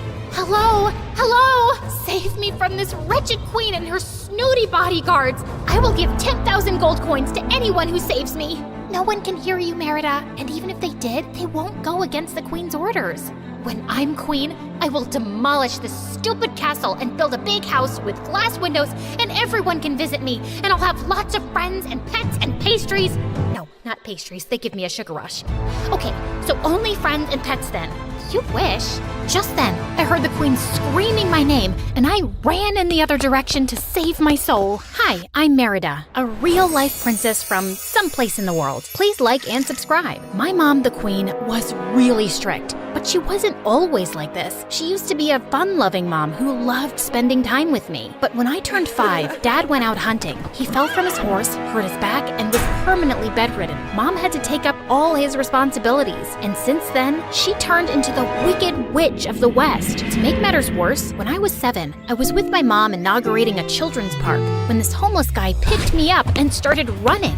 The guards caught him and saved me almost immediately, but Mom became extra paranoid and never allowed me to leave the palace. I wasn't allowed to go to school or play outside like normal kids. Growing up, the only friends I had were the palace workers or my royal tutors, who were really boring. My life sucked, and I hatched a new plan every week to escape the palace. Like this one time when I was 13, I tied a bunch of bed sheets and hung it down from my window. I was about to climb down when I saw how high it was and I chickened out. And another time, I climbed into the back of a van carrying pigs for the royal poultry farm. You, pig guy, drive or I'll behead everyone. Not the pigs, obviously. They're cute. But I will behead you, I promise. The guy shot me a look and started driving. But 30 seconds later, the royal guards caught on to me. Mom found out and went ballistic. What were you thinking, Merida? That driver could have harmed you and taken you away forever. And that would have been a dream come true. Even staying with pigs is better than staying caged in a castle for one more day. I'm bored, annoyed, and I hate it here. It's for your own safety. Now quit complaining and go to your room. But I wasn't gonna give up so easily. So the next day, while Mom was away on palace duties, I tried sneaking out the kitchen back door, but my foot got caught on something. I tripped and crashed into a servant carrying a bunch of plates, and she landed on her butt. Are you okay? I looked up to see a girl my age staring in my face. She helped me get up, and just then, Mom came running. What have you done? That was really expensive china. Wow, Mom! You could have asked me if I was fine, but no, expensive china is more important. You know what I mean, and I see you've met Catherine. And that's how Catherine came into my life. Her dad was my dad's younger brother, and I'd met her when we were kids, but then she moved to France, and now Mom had invited her back to the palace. Catherine and I quickly became friends and spoke about everything under the sun. I told her about my boring life and how I was stuck in the castle, while Catherine told me all about her travels, which sometimes made me jealous. You know, Paris is really pretty. I love sitting on top of the Eiffel Tower and staring at the city. It's magical. And did you know that street churros don't taste the same as the ones we eat here? Of course you wouldn't, because I can't leave the castle. I know, you don't have to rub it in my face. Sorry, I didn't mean to, but why don't you just sneak out? You think I haven't tried? My mom has the nose of a dog. She can smell me out. But you didn't really have help before. Really? You'll help me? Of course. What are sisters for? Catherine kept her promise, and the next day when Mom left for her daily royal duties, she led me through the back gate of the castle. The guards were scattered everywhere, so Catherine and I had to be careful. We were hiding behind a huge wall, trying not to get spotted, when a huge trash truck stopped right in front of us, and Catherine signaled for me to climb in. This is your brilliant idea to sneak me out? A trash truck?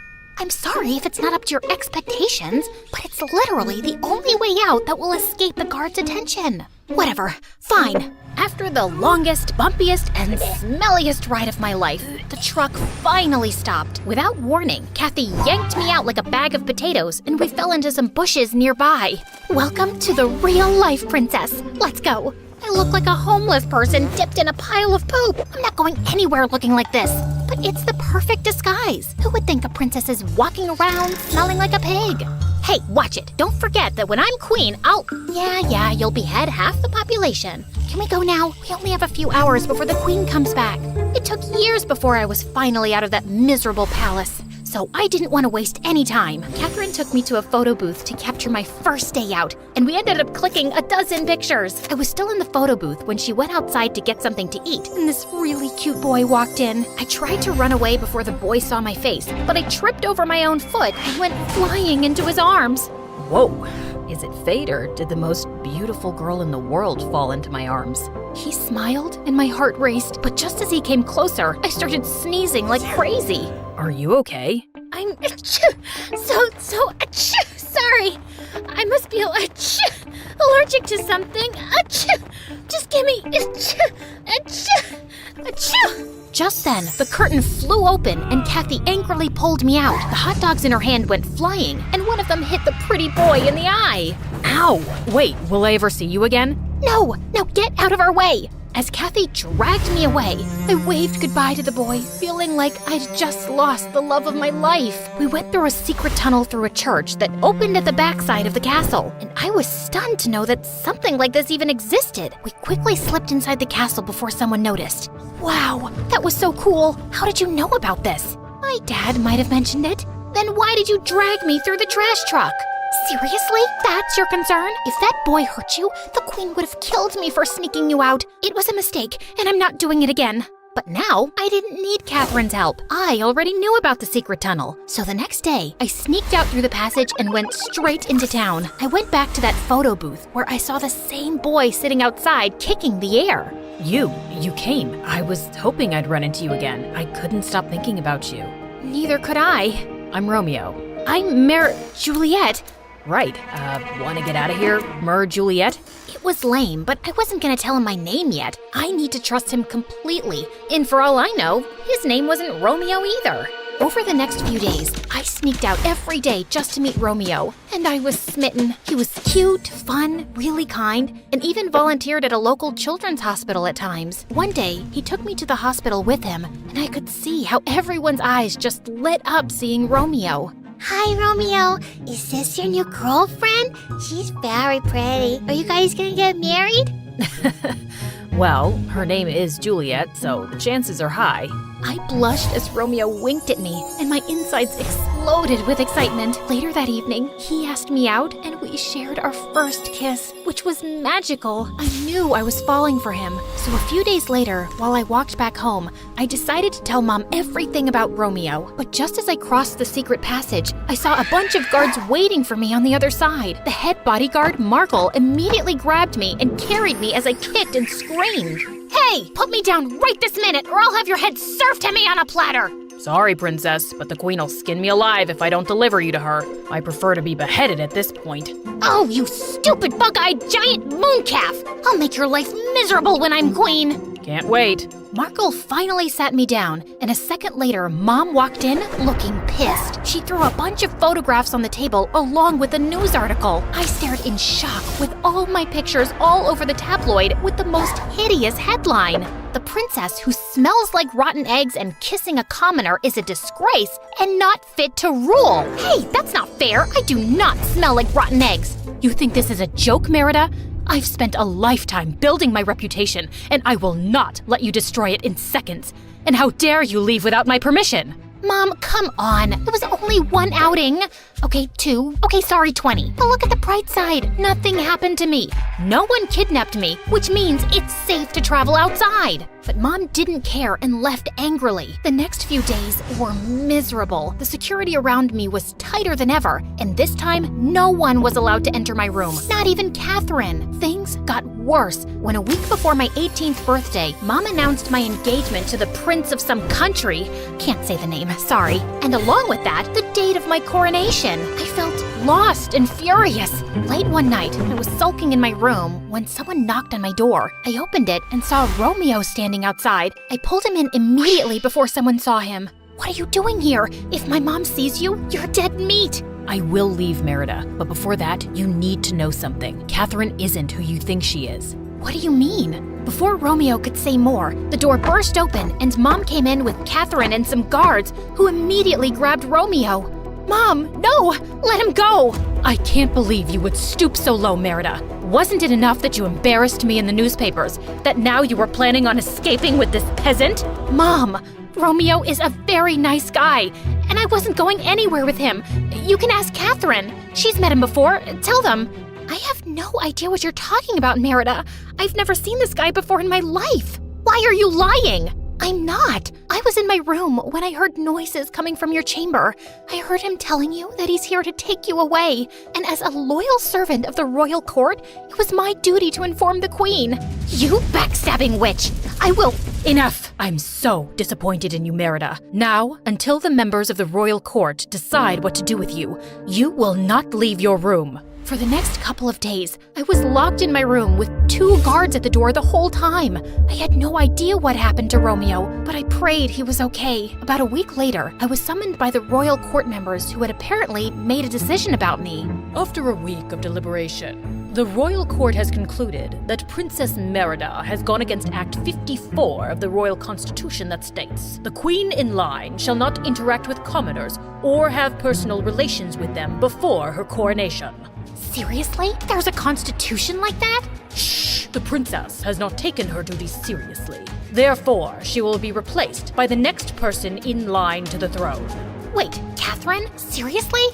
Unbelievable! Merida, be respectful before the members of the court. No! If all of you think that I'm the problem and Catherine is the next best thing, then I have no respect. And what's wrong with interacting with the very people, commoners, we're supposed to rule? I was about to storm off when suddenly Romeo ran in through the doors with several guards following behind him. Catherine's eyes widened in shock as he marched straight to Mom. How did you get out? I've lived on the street. We pick up a trick or two when it comes to escaping. But first, everyone needs to know the truth. My name is Romeo Buffet. I met the princess through Lady Catherine, who paid me to lure her out of the palace, expose her face to the media, and ruin her name.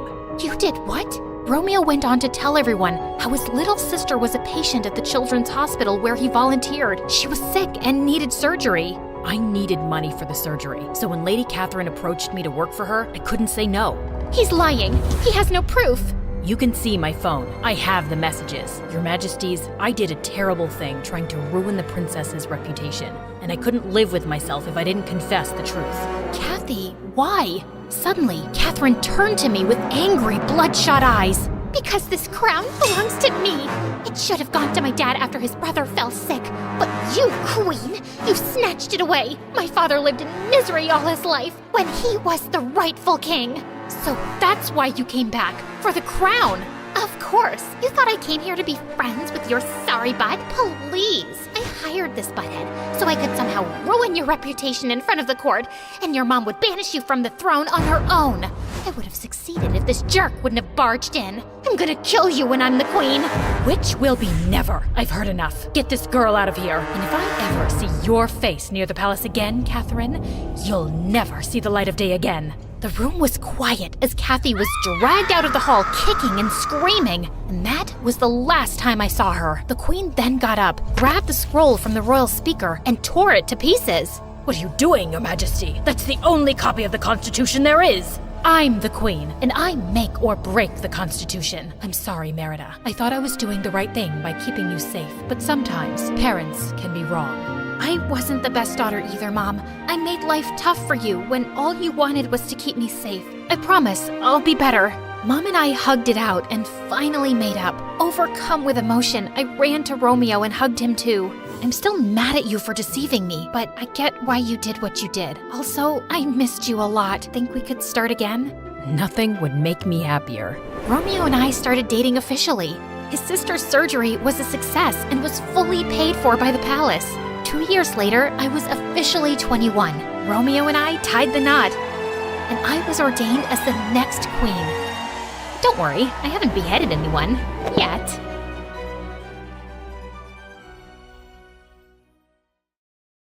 Hi, I'm Sasha from Florida. Please don't forget to like and subscribe. My mom always told me that when I was born, I came like a ray of sunshine in their lives.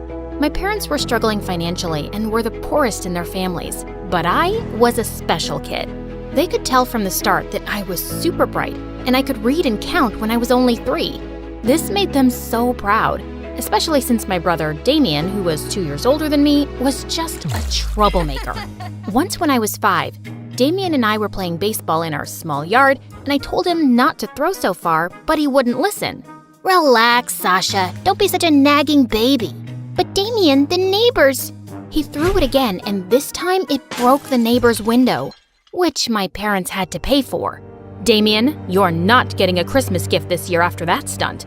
You're always getting into trouble and costing us money we can't afford. I told him not to throw so high, Mom. Of course you did, baby. I wish your brother was smart like you. Damien looked at me with pure hatred, and ever since then, we fought like cats and dogs, and there was no peace in the house with us around. I kept excelling at school, and with time, my parents' struggles also started getting easier. Dad got a job in the city planning department, and he had a good salary now. The only one getting worse was Damien. He failed 10th grade twice, and now we were in the same class. If you fail another year, you'll have to find a part-time job and pay for your own school fees. I am not spending my hard-earned money on your failures. Sasha, why don't you help Damien with his math? Heck no, I don't want any help from Little Miss Perfect. It's not like I'm dying to teach you, but this is just getting embarrassing, bro. Take my help if you ever want to leave high school. I tried my best to help Damien, but he was such a thick-headed student. How could someone's IQ be this low? One day, while we were sitting at the local ice cream shop going through his homework, this fancy, overdressed girl sitting at a table opposite us started yelling at the waiter for accidentally spilling a milkshake on her. You stupid fool! Look at what you did to my Gucci top! Even though the waiter apologized 10 times, the girl kept being a jerk and told him she wasn't paying for her food. She started walking out, and just as she was passing by our table, her shoe's heel broke and she tripped. But Damien moved at some lightning speed and caught her just before she fell. It was like watching a Bollywood movie in slow motion. The two were staring deep into each other's eyes till I interrupted. Hey, Superman. These algebra exercises won't solve themselves. Thank you so much. You really are my Superman. You saved my life. I'm Chanel. Watching Dumb and Dumber making gaga eyes at each other was making me nauseous. So I left them and took the bus home. But I was surprised to see Damien and Chanel already there. How did you get here so fast? Chanel drives a Lamborghini. Didn't you see it parked outside? What surprised me even more was that my parents were smiling from ear to ear at her. Her father is actually one of the richest people in town. Yes, and your brother and Chanel are dating now. Isn't that amazing? Dating? They just met. I had no idea what this girl saw in my brother or what she wanted from him. So when she was leaving, I caught up with her. Excuse me, Chanel, right? Yes, and you're Sasha. Your parents tell me you're so smart. Yeah, and I love my family very much. And even though my brother's dumb, I don't want to see him get hurt. So what's your deal? What do you mean? I just like him, and I'm gonna ask my daddy to transfer him to my school.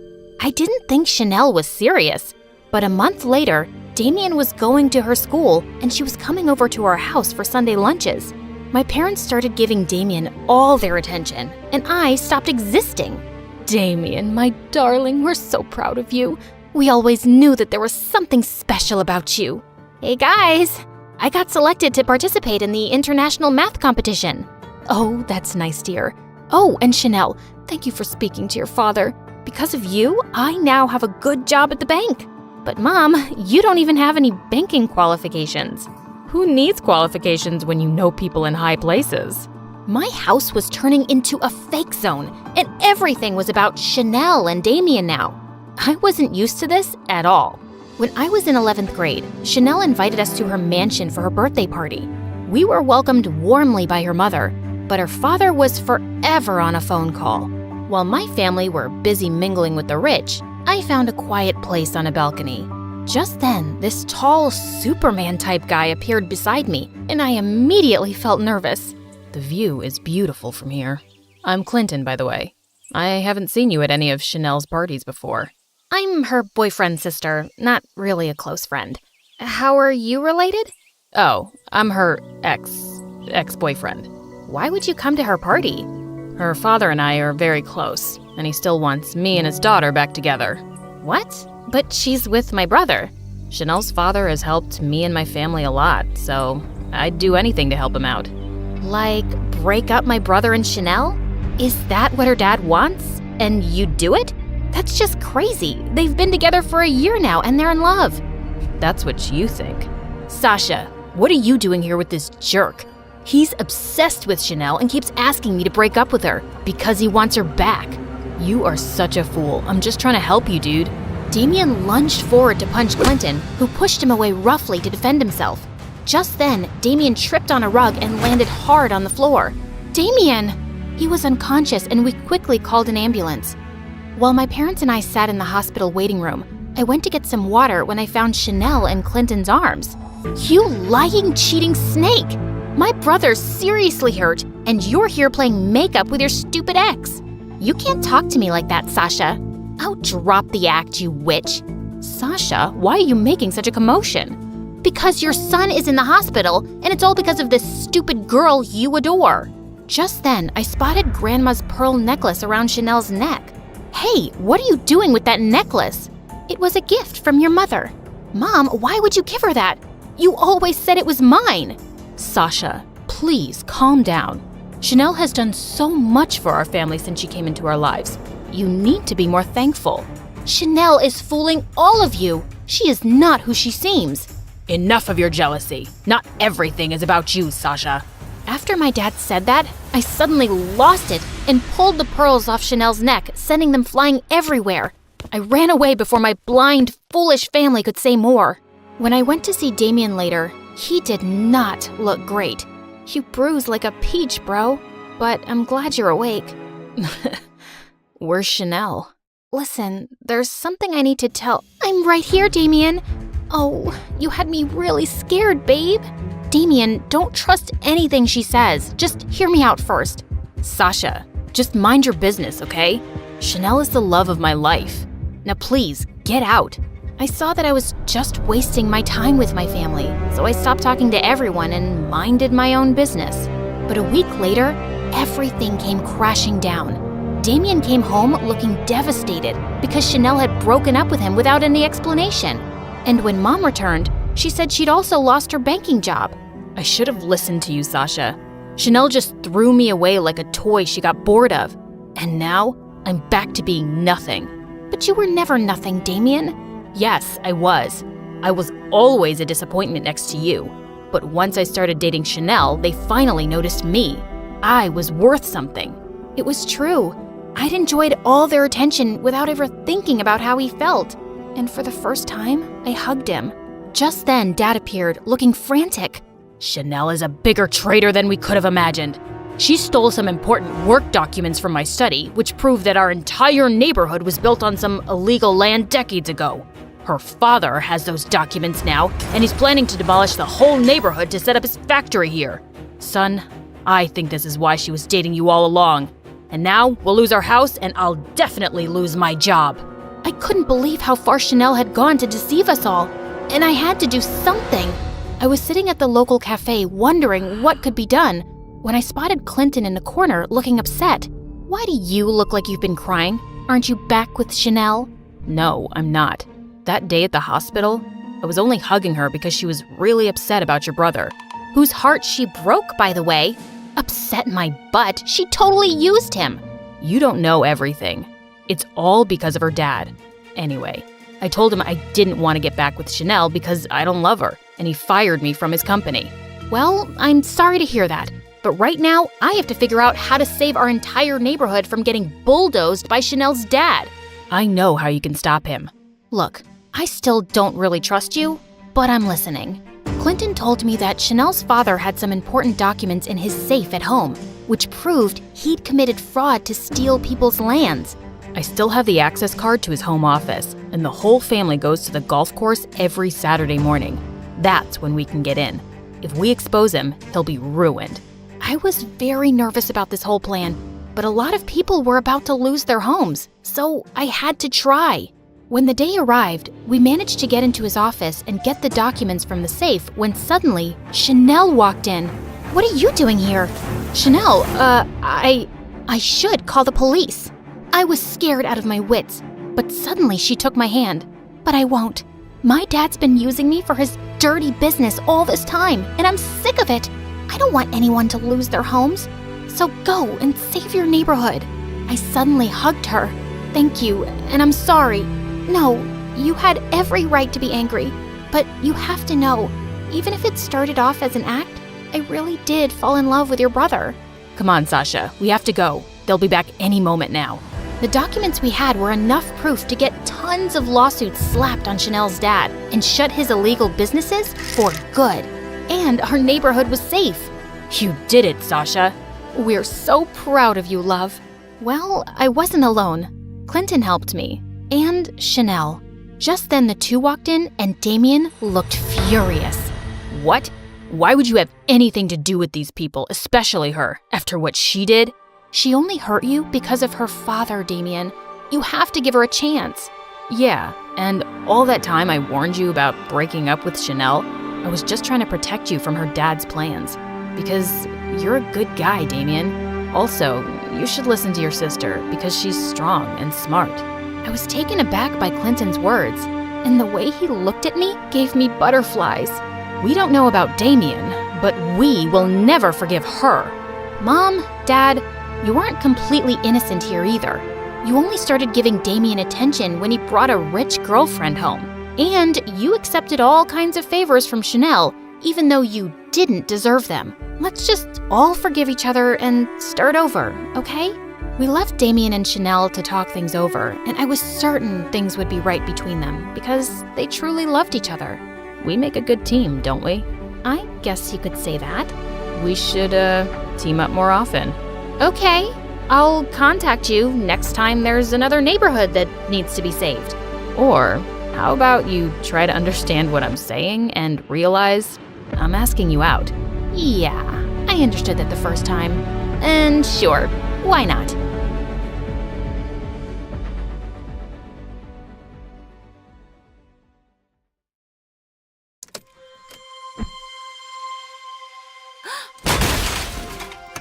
Sorry about that, guys. Is the setup back up? I hope no one's hurt. Can you also move this vase and this coffee cup away, please? I'm kind of clumsy, but you already know that.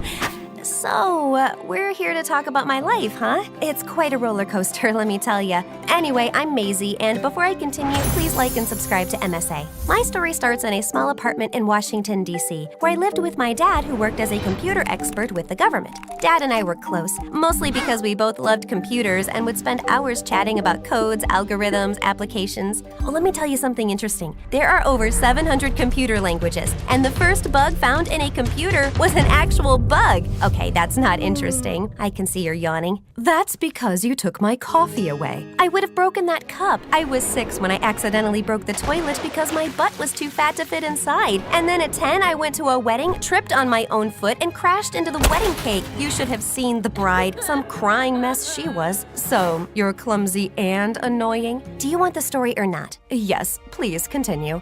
So, yeah, my dad and I were close and things were going perfectly. I was acing my classes. By 13, I could crack the toughest codes. And by 16, I'd already developed an application where you could paint your own cat pictures. Because cats are cute.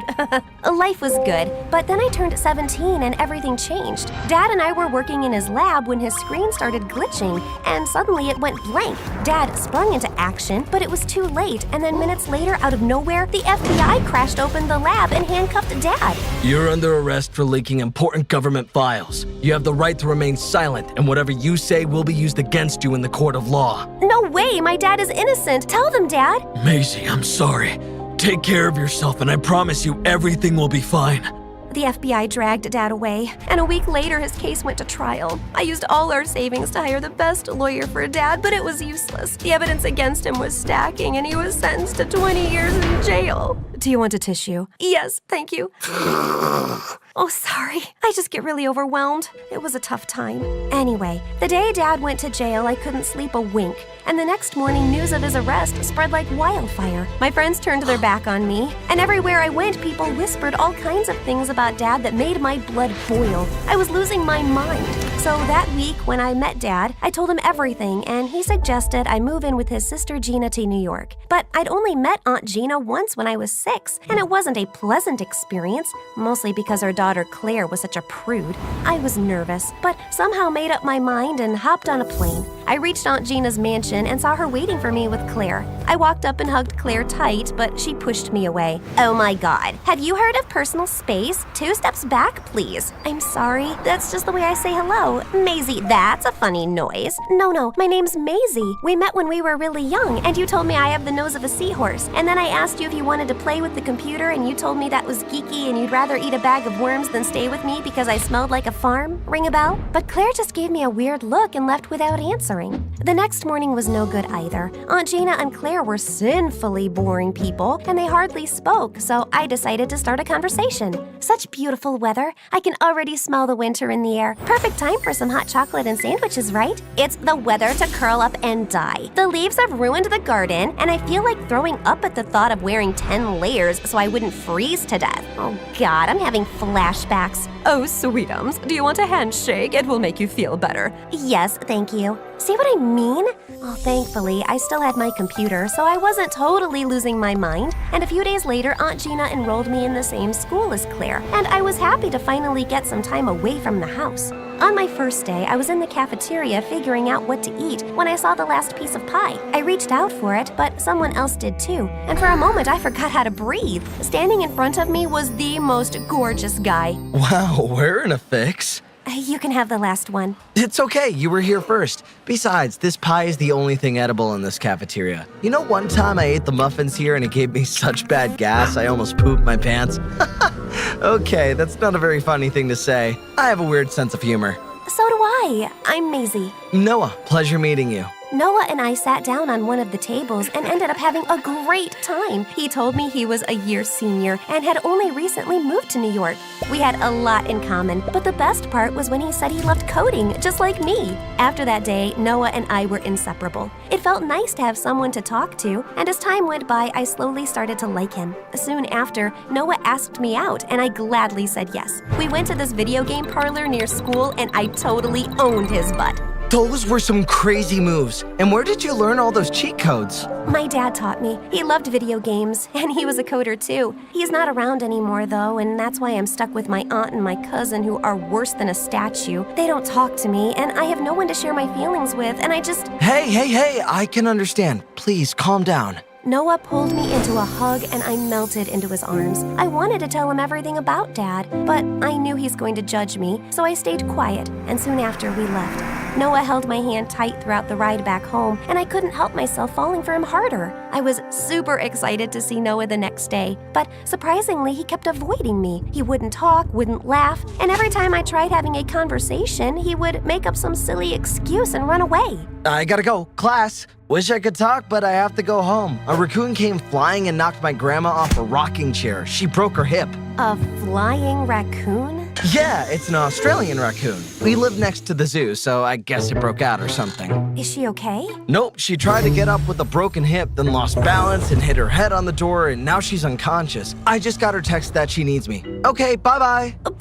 And before I could say anything, Noah just ran in the other direction. He was clearly lying, and I needed to know why. So that evening, I went to his place to talk to him. But the guard told me that Noah was out of town with his dad. I tried texting him, but he didn't reply, and he didn't even answer my calls. I was losing my mind over the situation when a week later, I walked into school and saw Noah talking to that trash cheerleader Whitney. You know what, handsome? I've always had my eyes on you, but you were so busy with the new nerd Lazy or Hazy or something. Anyway, now that you're available, you and I should hang out this weekend. Over my dead body? And you, why are you not answering my calls? Jeez, Mom. Relax, stop being so clingy. Sorry, what? I'm being clingy? You're the one who asked me out, and then you totally ghosted me. Something's up, and you owe me an explanation. I don't owe you anything, okay? And yeah, I took you out on a date, and you basically blew your nose into my shirt. That's disgusting, and I don't date disgusting girls.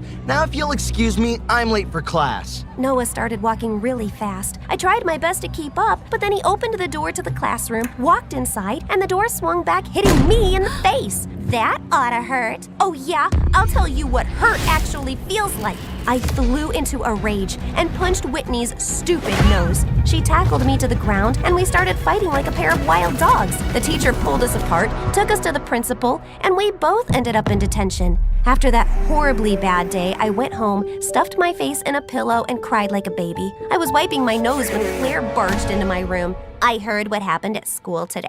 I don't understand. Why are you so worked up about a boy you just met? Why do you care? Because I hate seeing intelligent girls make dumb decisions for some boy who hardly respects them. He isn't just some boy, okay? He's my soulmate. He even likes pepperoni pizza. It's my favorite. So does homeless Willie down the street. Is he your soulmate too? That's not it. He likes strawberry ice cream. How many boys like pink ice cream, huh? He's definitely the one for me. You know what? He's doing this thing I've read about in books. Just agreeing with everything you say. Does he stop to smell every flower and gaze at stars at night?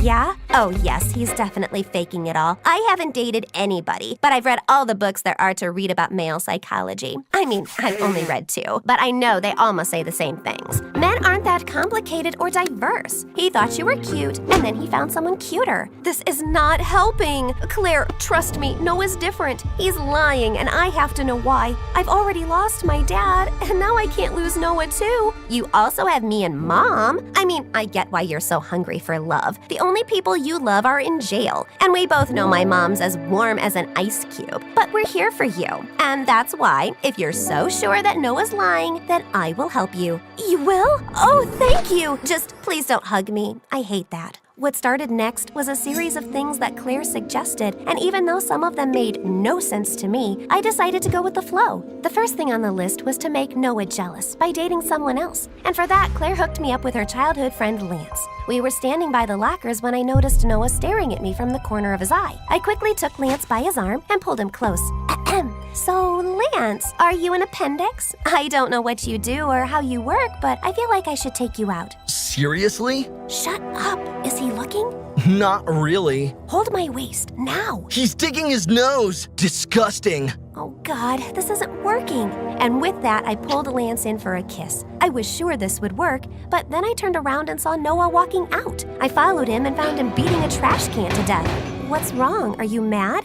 Why? Why would I be mad? You can kiss any random jerk you want. I don't care. Then why are you turning red? Because of the heat. Duh, stop asking stupid questions. You're giving me a migraine. Saying that, Noah just turned around and left. But that whole day in school, he kept giving me death stares, and I could tell that my little trick worked. I updated Claire on the progress that evening, and she suggested we take our game up a notch. So the next day at school during lunch, just as Noah walked in the cafeteria, I let out a huge scream and fell to the ground. Noah came running towards me and started rubbing my cheeks. When I didn't wake up, he lifted me in his arms and took me to the school infirmary. As he laid me down on the bed, our faces were so close. I just wanted to grab him and kiss him, but Claire walked in and spoiled the moment. Get away from her, you creep! You're the reason she's so stressed, that she hasn't eaten anything in 3 days. You know she has Lavaria? What? It's a rare disease where if the patient loses their appetite, their brain turns into mush, their heart starts beating rapidly, and they can even lose their life. This is all your fault. I don't know what to say. I'm so sorry, Maisie. I never meant to hurt you. Noah leaned in to kiss me. Then I opened my eyes and jumped out of the bed. Gotcha! Are you crazy? I thought you were dying. I can't believe you staged this whole thing. I was dying, silly, of a broken heart. But now that I know you care about me... You can't just take a hint, so let me spell it out for you. I don't care. Then why are you here? You and I both know we had something special, and you're just trying to sabotage it for some godforsaken reason. Just be honest. You want me to be honest? Fine. I only helped you because I felt sorry that I hadn't been the nicest to you, but you're clearly out of your mind. You're a crazy lovesick puppy, and it's pretty pathetic, and you totally wasted my time.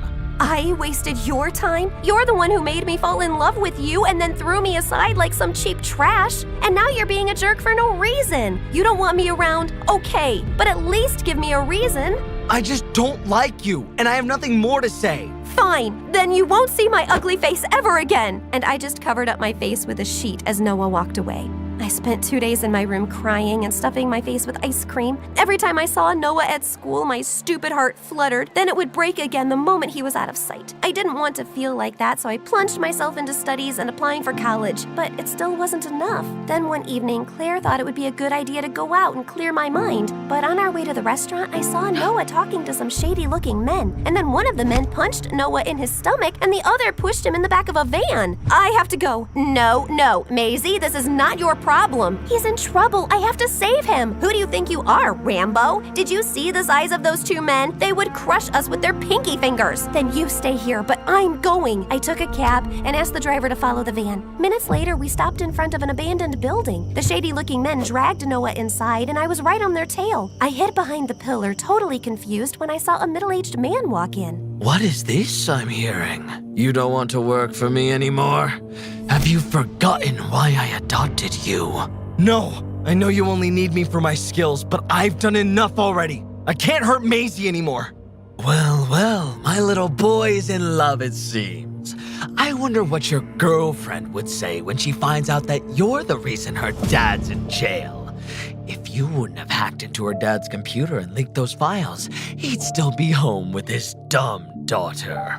I did what I did to save your butt. Maisie's dad knew that you were supplying confidential information to enemy nations, and if I wouldn't have leaked those files, he would have outed you and you'd be rotting in jail. So be thankful. And I will be once I get rid of you. The old man snapped his fingers and a bunch of bodyguards surrounded Noah. One of them held Noah's arm and the other was about to punch him when I flung my bag at him and hit him smack in his face. Bullseye! Maisie, why are you here? I followed you and shouldn't be asking me questions. How dare you lie to my face? Watch out! Noah ducked a punch and ran towards me while I picked up a stick and started hitting people with all my strength. But it wasn't enough. There were too many. Just then we heard police sirens, and seconds later a team of officers barged in with Claire right behind them. It's okay, you can thank me later. Let's just get out of here first. The police surrounded the building, and Noah's testimony was enough to get everyone arrested, including himself. But just as they were taking him away, I asked if I could talk to him and went to the side. Why didn't you just tell me the truth? And say what?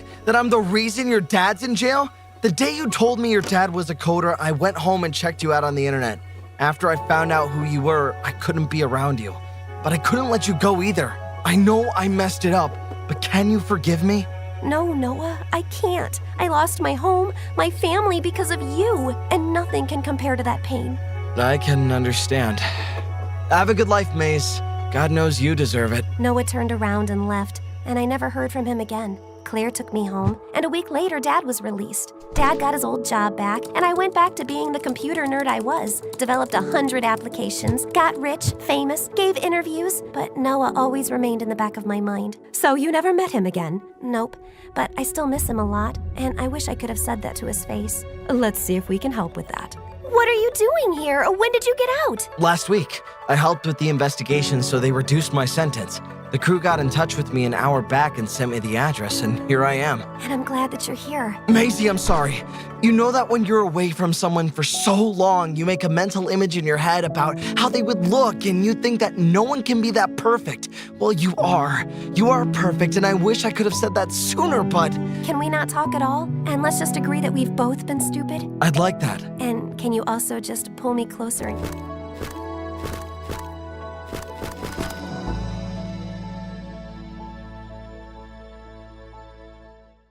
Hi, I'm Dora. Please like and subscribe.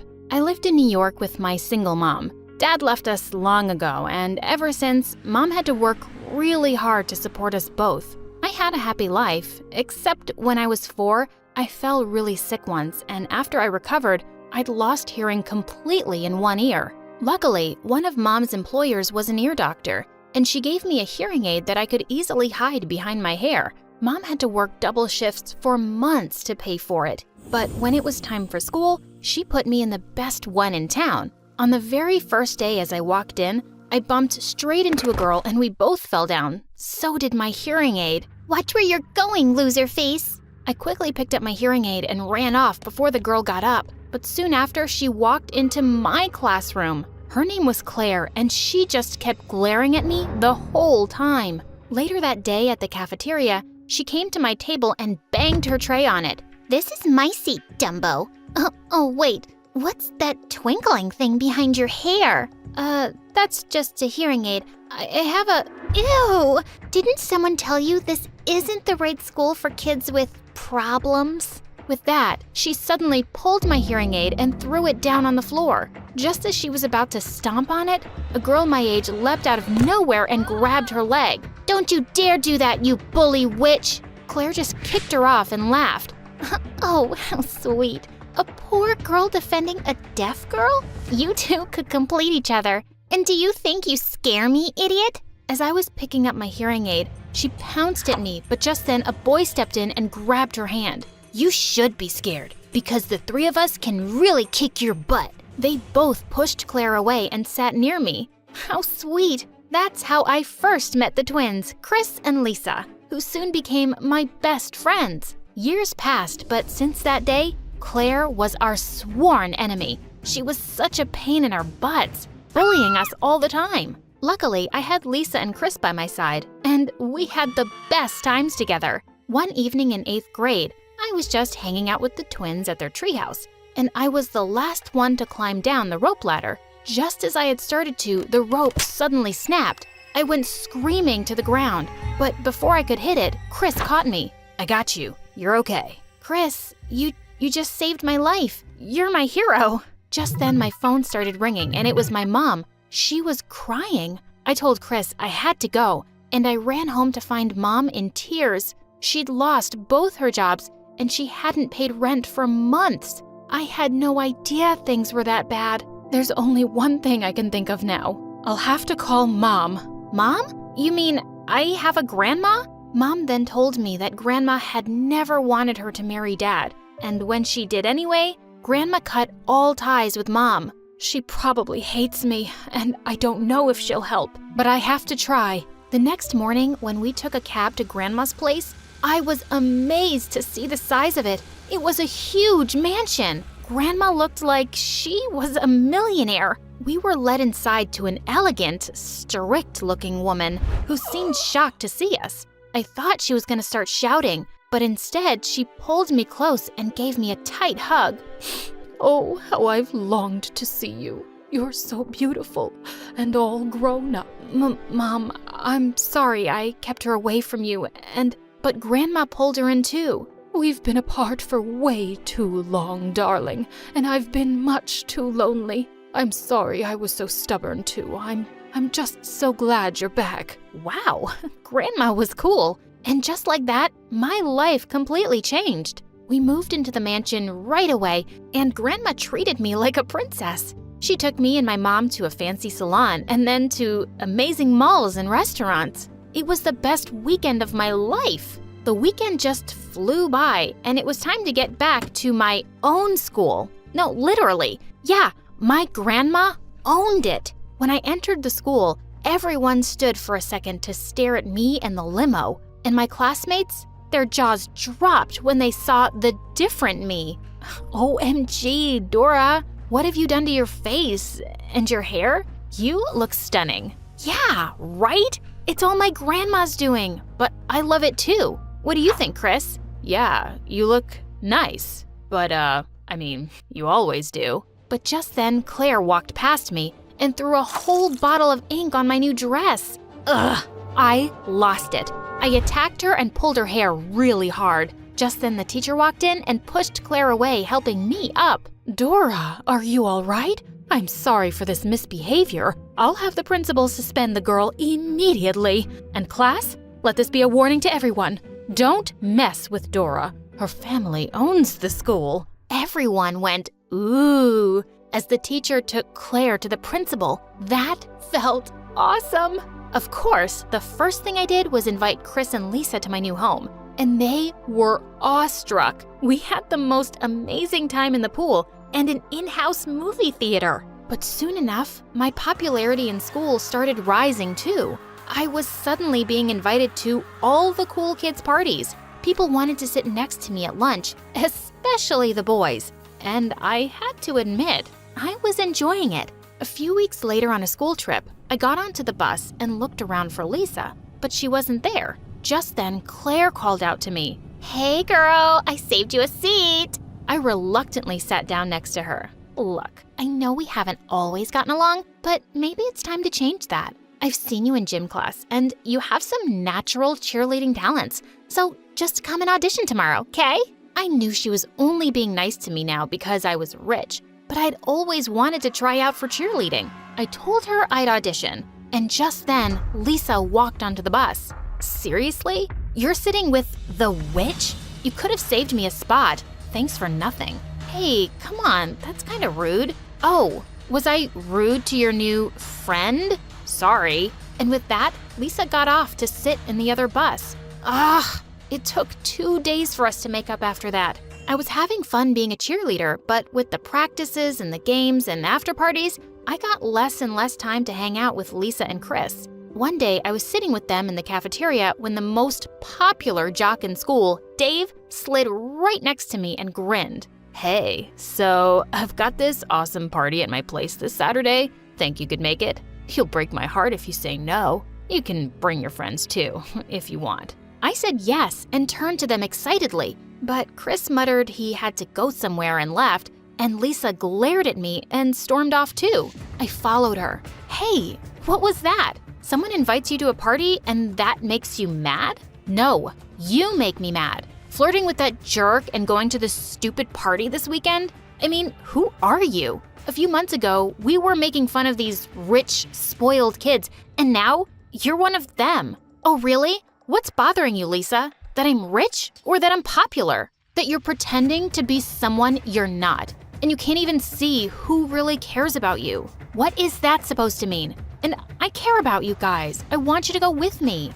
No thanks. You used to be pretty cool, and now I don't know who this pathetic loser is. What did you just call me? I pulled her back by her shirt and she started walking, and she turned around and attacked me. As we wrestled on the ground, Claire came running and pulled her off of me, but Lisa pushed her aside and left. And suddenly, I just felt really bad. Lisa and I had never fought like this before. I kept trying to call both her and Chris on Saturday, but neither of them replied. And then I was mad. So I went to the party that evening anyway. I was having a great time, especially since Dave was being so attentive and dancing with me. I went to use the bathroom, and when I returned, I found Dave with Claire and a few other kids, and they were talking about me. Listen, how long do I have to dance with the deaf girl? I mean, yeah, she's hot, but it's not like I'd ever date someone like her. I'd rather spend time with some other chick. Don't be a moron and ruin everything. I texted you the whole plan this morning. You dance with her, then you take her out for a walk, and then we'll come in masks pretending to attack you both. And we'll blindfold her, take her to the school, and lock her in the janitor's closet. It's not that hard. I don't know, man. Don't you think it's a bit much? No, it'll be fun. We're not hurting her. It's just for the weekend. The janitor will find her first thing on Monday, but her Richie Rich grandma will go bonkers in the meantime. It'll probably be on the news. Or maybe we should hide her somewhere for longer and ask for reward money. Oh my God, what? Thanks for letting me in on your plan, you psycho. I'll make sure you all pay for this. Babe, it was all Claire. I was telling her it's wrong. She wouldn't listen. But I gave him a hard slap across the face as I ran off to my car. I could hardly believe it. But instead of going home, I told the driver to take me to Lisa's. She'd been right. I'd been a fool to think these people could ever be nice. I already had amazing friends, and I couldn't lose them. But when I reached their house, I nearly died when I saw balloons at the gate. Oh my God, it was the twins' birthday today. That's why she was extra mad at me. How could I have forgotten it? I found Chris sitting on the porch outside, and he didn't look happy to see me. Chris, I'm so sorry. I feel like such a fool. I should have never gone to the party. I can't believe I missed your birthday. Dora, you don't have to be sorry. You're beautiful, rich. You're surrounded by the most popular guys, but I've loved you ever since I met you. What? What did you just say? You heard me just fine. I've tried telling you before too, but you just never took the hint. It's okay if you don't like me that way. I'm sure there are better guys out there for you, but you do need to start being a better friend again. He got up and walked inside, leaving me in tears. He was the best guy. How could I have been so blind? The next day, our school was competing in a big baseball game, but I had something more important to do. Lisa was having some of her amazing photographs displayed in a small gallery, and I had to be there. As I was admiring a photo, I heard her behind me. Wow, didn't expect to see you here. You're so good at missing things. Also, isn't there a big game today? What's the team gonna do without their star cheerleader? I don't care. I'm just sorry for being a terrible friend, Lisa. You were right about everything. Those people are awful, and I was so stupid for not seeing that. I'm sorry for hurting you. Please forgive me. And let me join the cool kids club again? Lisa slowly grinned and then hugged me so hard I nearly fell down. And when I told her all about the party, she was angrier than I was. Oh my God, that witch is so gonna pay for it. The next day during the last lesson, the teacher walked in and said the principal was calling me, Lisa, and Claire into her office. Claire looked shocked as the three of us made our way. And sitting there already was Grandma and Dave. What's going on here? You said my grandma would go bonkers, Claire. And she really did when she found out about your plan to kidnap me. What are you talking about? What plan? Didn't you say you texted the whole plan to Dave? And with that, Lisa whipped out Dave's phone that she'd stolen from his locker earlier. And luckily, the moron hadn't deleted the text. The principal was horrified, and they were both immediately expelled. As Lisa and I jumped around and hugged, I said, "Just got one more thing to take care of now." I ran down the corridor to see Chris walking out of the school building, and I caught up to him. As he turned around, I put my arm around him and gave him a kiss. Whoa, what was that? I was just curious. Listen, can I ask you out for dinner this weekend? Without Lisa, of course? I think I'd really like that, Dora. And we kissed again.